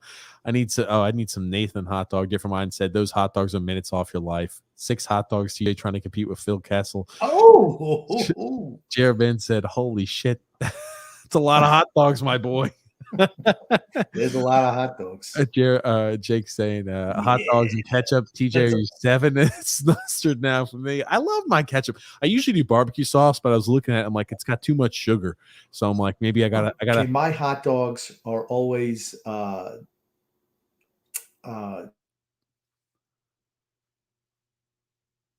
What? Oh, Grumpy must have got frozen. His hot dogs, I don't even know. He's probably got some special elaborate hot dog, or maybe he's got some cheapy boiled hot dogs. I don't know. No, What hot no. dogs do you have with your bad internet, Grump? The dirty water Sabrett dogs. Those are my favorite. Plain. I don't like condiments at all. Not Plain easy hot to dog. help it slide down your throat easier. What? It's you don't have to worry about drinking water so much with the buns. I chew my food. I don't just swallow it whole like you. That's how you can eat 6 hot dogs. What did you do? Just go into the grocery store, slit the bag open, and drop them down your throat? Yeah, they're pre-cooked. Yeah, whatever. ANUL saying, TJ, after that hot dog comment, you freak me out even more. No buns. Who the hell does that? Nobody. And Jerben said, were they dirty water dogs, TJ, or did you pan dry them? Don't tell me if I pan fried them. Yeah, no, I pan fried. I didn't know you honestly could put hot dogs in the microwave. I would not put hot dogs in the microwave. No. People do, but I couldn't do that. Different mind saying, I see TJ as a hot dog toaster kind of guy. I bet TJ makes noises when he eats. You know who he looks like? Pull up Slimer. Pull up Slimer. Who's Slimer? Slimer. Pull up Slimer. That's who you are. Is he a cartoon? You're gonna have to give me something more than Slimer. Ghostbusters. Slimer. Oh, I know who the hell you're talking about, you bastard. Ghostbuster. Slimer from Ghostbusters. Eating the hot dogs, man. Oh, thank you. Hold on. Let me go ahead and pull up the images here of Slimer. This is a very, very nice looking individual. I am so happy I've been compared to him. This has made my day. Thank you so much, Grumpy. I'm compared to Slimer. You're the one who said you ate off of Ghostbuster. Yeah, you ate 6 hot dogs at a time. Where's the one where he's eating the damn hot dogs? This is a cute one of him eating hot dogs. Not the cute ones. I want to see the disgusting one. The one from the movie. Oh, Grumpy. There it is. You had it there for a second. Okay, hold on. Are you seeing this? They're trying to do a sexy lady outfit of Grimer from Ghostbusters. Jesus. It's Slimer, not Grimer. I'm sorry. I got mixed up with the Pokemon, Grumpy. I apologize. So I'm compared to this hot dog eating. We're eating the hot dogs. Oh man! You had the picture there for a second. You went away from it. No, here's the actual clip. As he's got all that food getting blasted, I think. That's not it. That's not it. How John Belushi and cocaine helped inspire Slimer. Okay, that's not the clip of him in the movie eating the freaking hot dogs. You know, Grumpy, I'm not taking that right now. We're moving right along. So thank you for your very, very endearing comment calling me Slimer. First of all, Slimer, that's his name. Yeah, but it's like he has hot dogs in his mouth. Michael T said, I agree about Komarov. He's a teacher's pet and don't like that. And Barry's got a lot of teacher's pets, a lot of them on that team. Well, to be honest with you, though, I mean, if you're a professional, man, I try to do anything I can to stay in the good graces of anybody, too. I'm not blaming the players. I'm saying you just, as a head coach, best players should play. That's all I've ever said. Best players play. Leo Komarov's not the best player. Andrew L saying the Islanders are trying to have all defensemen split the minutes, but they can't rely on Chara and Green to play 18 minutes. You can't play Pulock and Pelech 28 minutes a game like other top pairings. That's for certain. Yeah, 21, 20 for Dobson. They're going to try to, that's all you can do. You can't do any more than that. You can't. Angelo are saying losing Taves stinging big time. Right move to move Letty, but damage has been done. Yeah, we were talking about that 2 years ago. I hated that move. Drove me absolutely freaking crazy. Giving away the young talent who wound up signing a really affordable deal, less than Letty was making at Colorado, and he made Scott Mayfield look good. Michael T saying here, to be honest, with the system the Islanders play, I don't feel losing a Barzal or Pelech or Pulock singularly would be detrimental to the team. Losing Barzal would be crushing for this team, offensively crushing. For an offensively challenged team, he's the only guy who creates anything on this team. The only guy who's able to create anything all by himself. Anders Lee's numbers would go in the tank. So would Palmieri's without Barzal. In the tank. Okay, fair enough. Oh, here we go. Alexander coming to the rescue, Grumpy. Yeah. How do you even know what we're going to show you, Grumpy? It's gotta be the Florida thing with the hot dogs. Has to be. Has to be. Okay, I'll go ahead and pull it up. I didn't think Alexander was still listening because I was going to ask him to pull it up because he's great at that. Alexander gives us a lot of great stuff, particularly on our other podcast. He sends us a lot of those fight things. He's great at it. Okay, I got to get this thing the hell out of here. TJ sucks at it. Oh, man. I don't know what I'm doing. Okay, I'm going to lower this, too, because this is really, really loud. Disgusting blob. Oh, they're talking about TJ. Myself. Thank you, Grumpy.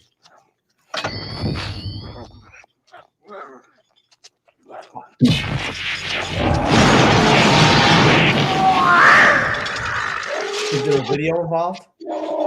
This is the video. Okay, we're not seeing it. I won't be able to pull. Oh, shit, Grumpy. God, my bad. I forgot to share this. Yeah, okay. Thanks. Great I job. apologize. Here's Slimer. Hold it myself. Dan Aykroyd. Oh, yeah, that's DJ. Disgusting. There he is. I don't think I got the video of him eating a hot dog, but we get the point. Oh, man. Thank you, Alexander, for that one. I know Grumpy loved it. Oh, goodness gracious. Andrew L. said 2020 playoffs, we had Pellick, Taves, and Letty as our left-handed defense. And man, do I miss those days. There you go. Attrition gets you every time. You had a young guy to replace. Should have had a young guy to replace him. Right? Eve L said, "Do we re-sign Barry or look for other candidates? We'll re-sign him if he wants to be here. We're going to re-sign him, no doubt in my mind. It depends on. He's got, I think, 2 more years on his deal, right? 2 more years. Couldn't even tell you off the top of my mind. I think really they have to have a heart to heart. Here's the thing: it depends on what the record is, how the season goes. I'm not saying we get rid of Barry, but maybe they have to have a heart to heart and say, you know what, Barry, yes, I know you love the veterans, but we got to transition. Are you a go for that? If he's not, I say we'll see you later. We'll get somebody else who can bring it, who works better with younger talent. If he's willing to do it, I give him a shot. A lot of stuff hinges on what happens this year. I think it all depends on whether he wants to be here too, or I think he would. I think he'd want to be here, and I think that. Again, that it will always be like, hey, we need to have a general manager that's on the same page with the head coach, because I think that Lou and Barry are on the same page and they've got a great relationship. You don't want to bring in a general manager who's going to be a pain in the ass or have to worry about him not being in line with what Barry Trotz wants to do and what ownership wants to do. It's a great organization, and I think Barry wants to stay. It's a great organization with legitimate ownership that we haven't had in years. Am I allowed to say that? Was that? Am I allowed to say it's a great organization? Well, no, it doesn't fit your character. So it does go against my credo, doesn't it? Adrian B saying, "Hey, TJ Grumpy man, what's up?" Yo, Adrian, Tampa Bay did it. Oh. I'm back on said, "Sorry, joining late. Need Aho to start. Sit down some older defense. Look terrible in defensive zone. Absolutely, bingo. We agree." Noah W said, "Didn't see much of the game. How did Parise look today?" You didn't miss anything because we didn't see much in tonight either.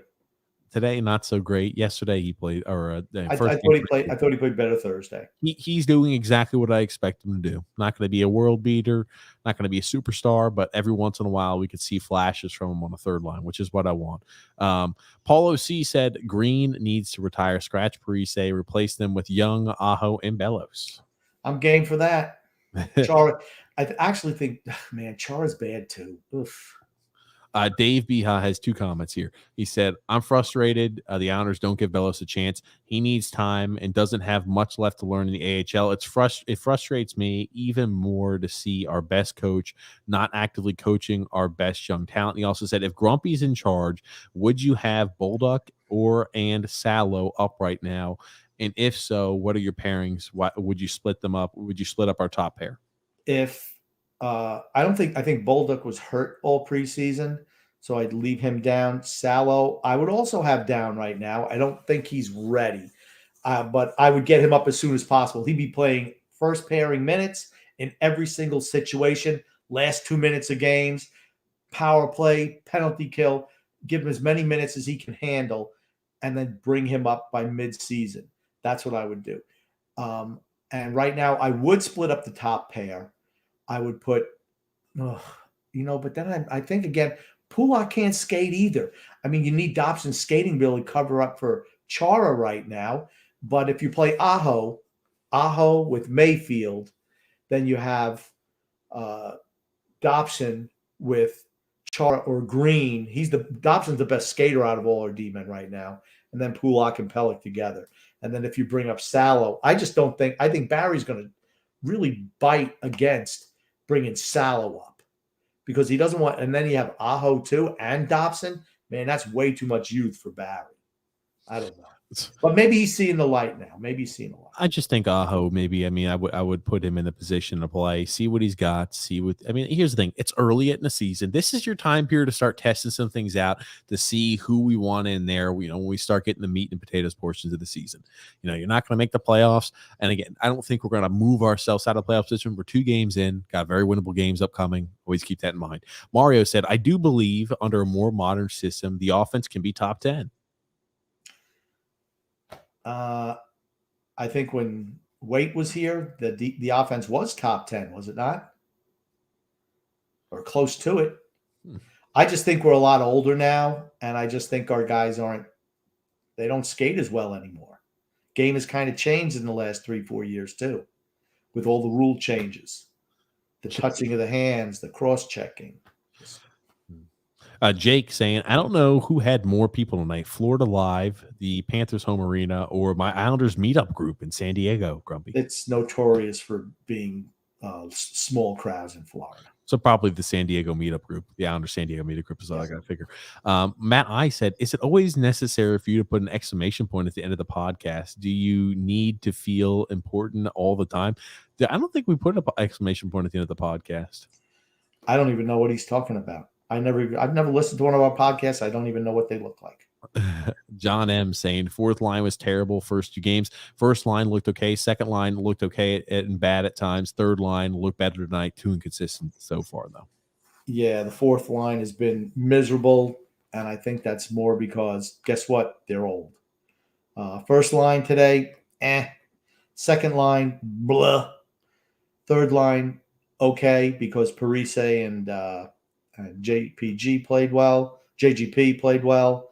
But yeah, I mean, I'm just writing these first 2 games off, honestly, against really good competition. We just have to grow as a team. That's all.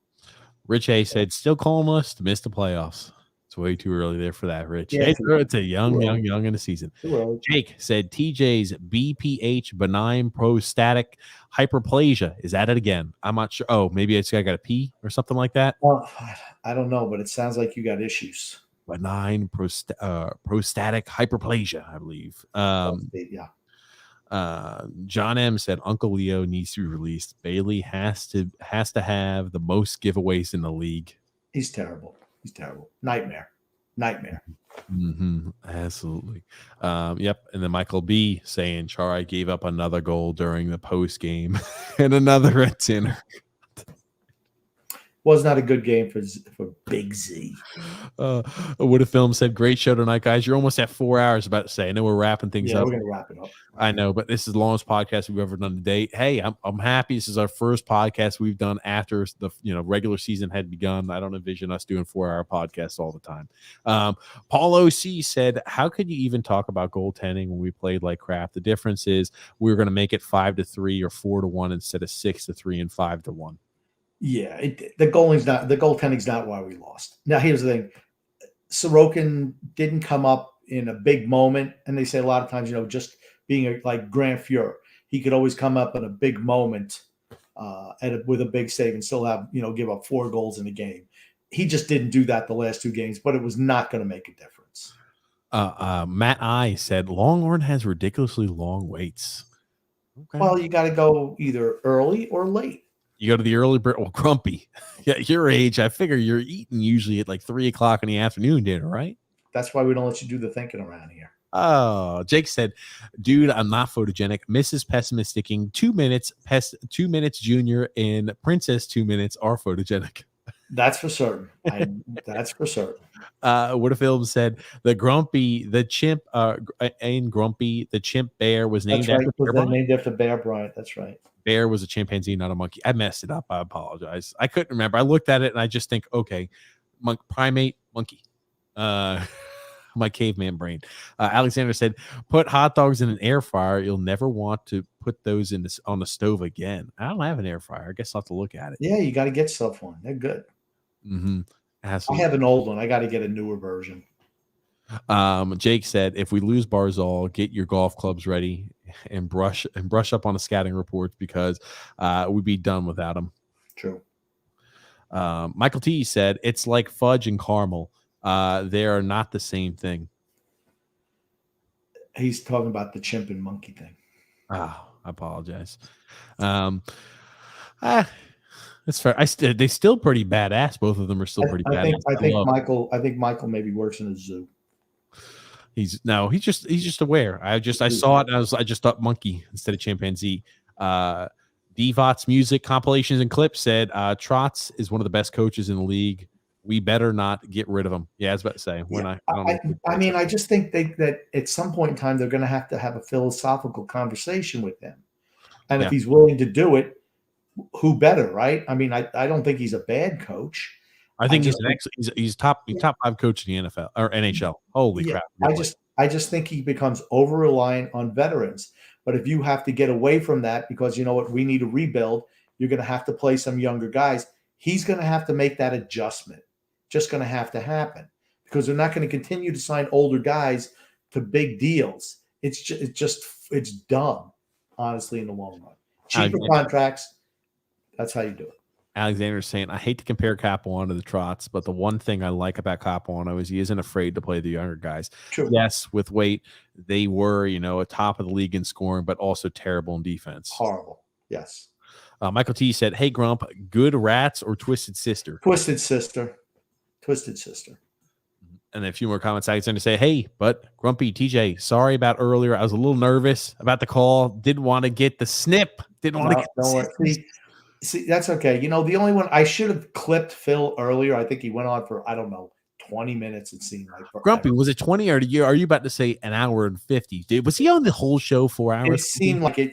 Phil could just drone on, and TJ just lets him. That's why I had to cut him off. Had to do it. Oh, look at you playing the big bad grumpy old man. Alexander saying TJ's exhausted. Yeah, Grumpy has more stamina than TJ. What's going on with that? I don't know. I'm a professional. He's not. Oh, thank you, Grumpy. Well, Grump, it's been our longest podcast ever today. 4 hours, about 4 hours. Hey, there's nothing better, right? Because too bad we start the season. We start at 9. I will be over pretty early today. I was mistaken. Hey, we're here for the fans, right? We are here for the Islander fans. We're here for the Islanders community, the Islanders Never Say Die community, the fans. Now, that also being said, we had the call-ins too. Hey, man, there was a lot to talk about today. There was a lot that happened. We didn't even really talk about stuff that we probably would have talked about, in lieu of the season not starting. So, there was some other drama that went on. But that being said, no need to talk about it. We're in Islanders all hockey mode now. No reason to deviate from it, man. I'll tell you. Big games upcoming. Big game Tuesday. It's early in the season, but I am interested to see how we do bounce back here. I think we're going to come back motivated. We're going to come out and we're going to show what we really are going to look like against the Chicago Blackhawks. So that being said, Grump, I wanted to know, what do you want to say here before you wrap up? I want to say love and laughter to everyone who listens and even those who don't, from TJ and the Grumpy Old Man. Well, thank you, Grumpy, for being on here as always. Number one, thank you, everybody, the fans who listen to Grumpy and I talk about the Islanders, the team that we know and love. I know it might not seem like it at times. Grumpy might seem a little happy, but hey, we love the Islanders. All we want is the Islanders' success. We try to find a way that we can go ahead and get there. And we hypothesize about what looks like for the Islanders now and how we can get to that pinnacle, the Stanley Cup. That being said, thank you again, Grumpy, as always. Thank you, everybody who tuned in and listened. Remember, we do this podcast every single Wednesday and Saturday at 8 p.m. Eastern Standard Time. Unless there's a game that day, then we go live right after the game. That being said, thank you, everybody who tuned in. Alexander's saying, also, you guys do great podcast, great job. Jake also saying the same thing. Thank you so much, guys, there for listening. Thank you, Grumpy Old Man. Hey, big game upcoming on Tuesday. Can't wait to see what we look like against the Chicago Blackhawks. Hopefully we can right some of the wrongs. Thank you again, Grumpy Old Man. Thank you, everybody, for listening.